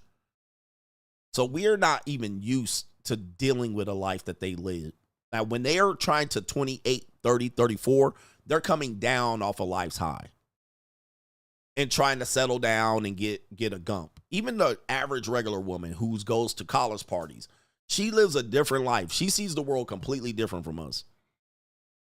Right? Then most men, 80% of us don't see the world like that at all. We'll never see it. All right. Anyway, shout out to Roderick Miller, our major sponsor today. Appreciate that. I'm Rizz. Somebody says running drugs and from Border Patrol. Dude, I knew several girls that has run drugs. Like, this has become the new gotcha moment for me. I had one recently. I had one about 6 months ago, and I had one about 3 years ago. Told me they was running drugs for niggas. Now, I was and then I had one in college that I remember telling me this. Now, when you're young, you don't see it. You have to be that guy. You have to be in that world. But I just had one recently. It's like I was running drugs across state line. I was like, oh my God. Oh my goodness. Like, what? Like, how did you get wrapped up into this shit? How is this fucking possible? Like, how does that happen? How does a conversation come up? Drug mule ass bitch, picking up drug spots and picking up cash and bringing it on the bus and shit. I'm like, bruh, I got to go, man. I'm like, I'm out. All races too. White, black, Asian, don't even matter. Yep, white girl. I had 2 white girls tell me this. I had a Asian girl tell me this. And then when I was in college, it was a black girl. But, dude, these people are almost never over 25 or 30. They're never over 30. And then when you marry them, you don't even know, man. You won't even have a clue. Niggas gonna marry them and don't even have a clue. Suburban Becky. Oh, I met one that was in the honors program at a university, and she did it. I was like, nigga, these bitches is crazy, bro. They addicted to the fast money. Yep. And also, where's this girls right here? These girls will easily do it. Because what they'll do is they'll get caught up with these guys. They'll see the fast money. They'll see the cash. And then one of these guys, or maybe a guy that pimps her, is going to be like, hey, a manager at a bar club, a nightclub. What'll happen is they'll meet these guys in that element. All right. And then they'll spend some money on them. They'll get them wrapped up. You want some money like this? And they'll tell them how to do it. Just ride this banana boat. Ride this banana boat over here. All right. Take this bus over to here. Take this bus over here. All right, bro. I was like, what? And they'll put these bitches on the bus. They'll go from Miami all the way up across to Alabama, wait at a fucking border stop, and then come back. They'll wait at a fucking hotel, all right? And then there'll be a drop or two, and they'll come back on the bus. They'll get a couple thou wow to their pocket, just like that. And they met the dude at the nightclub. Dude, I mean, I swear to God, bro. He says, look up my ex. That's what she did and never told me till she needed me. Hold up for a second. Cecilia Herzberg. Let me see here. Cecilia Herzberg. See if I can pull this up. This guy says this is his ex. All right, I spelled it wrong, though.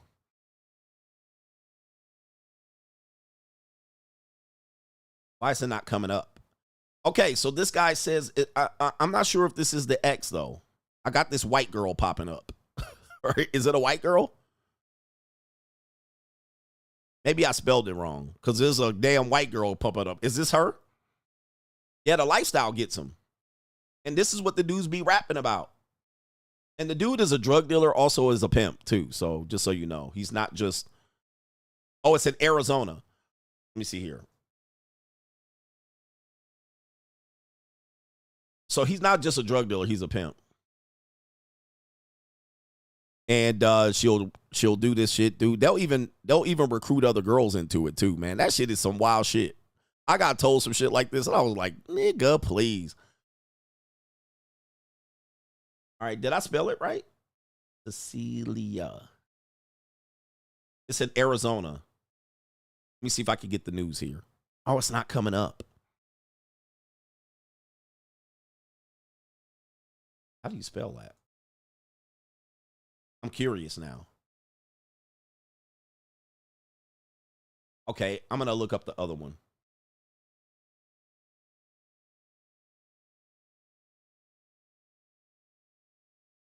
All right, first woman that coming up. Let me see if I've been spelling that wrong. Oh, it ain't coming up neither. Oh, okay. Here we go right here. We got sisters. All right, so we got bank robbery sisters. Oh, look. So shout out to our brother. It is Sizzler.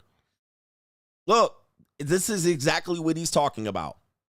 Right here. So a pair of Chandler sisters have pled guilty to bank robbery and turned over much of the money from the March 7 heist. Candace Tucci, of course, 24, and Cecilia Herzberg, 20, will get a break in sentencing for helping the FBI recover the money they stole from the bank. You already know it was some niggas that set them up with that. Right there, 24 and 20. Hey, Sizzler, the remaining $250K is still missing. Okay, okay, listen here. So Tuesday worked at the bank and let her sister, who was disguised as a man, inside opening. Was there a guy ahead of this? The scheme was unraveled when investigators saw the footage and noticed that Herzberg carried the loot bag the way the woman would carry a purse. Was there a man involved in this, or just those two came up with the scheme? So one of the women worked at the bank. And I guarantee you there's another dude. This is 2011. He said this is his ex-girlfriend.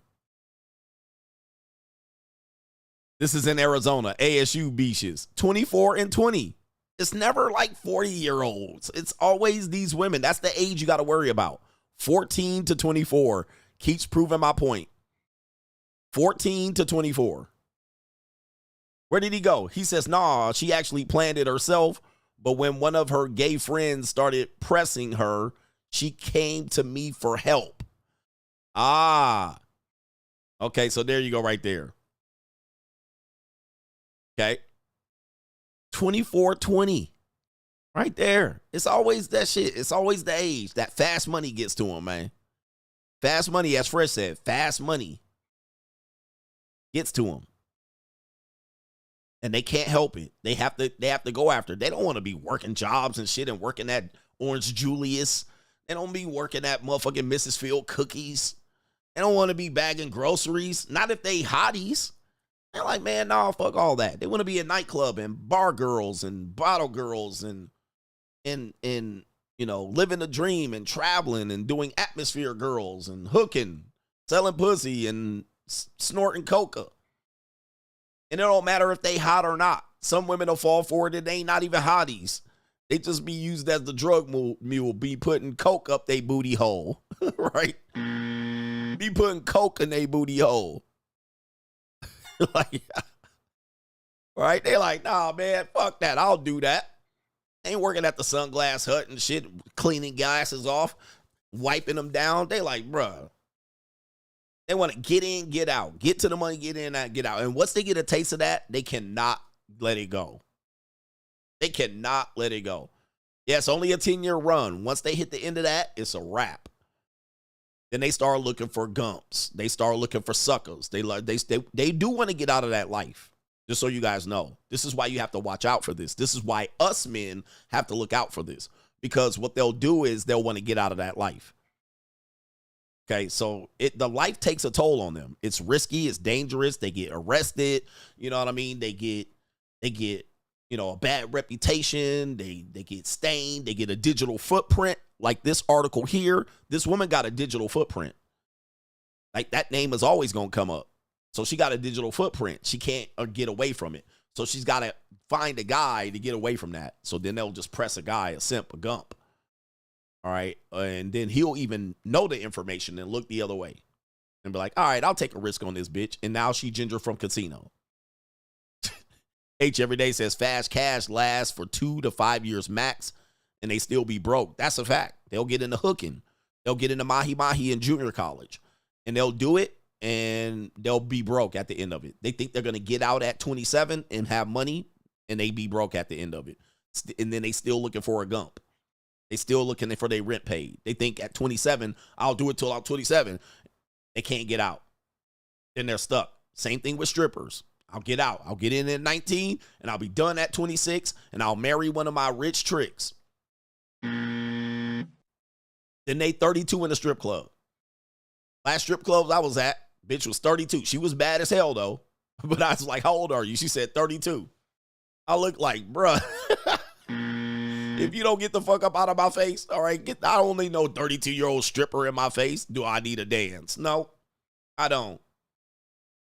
But they get stuck. Sometimes they'll have a pimp and they have to break off half the money. So, or all the money. And then they stuck in the life. That guy gets them stuck.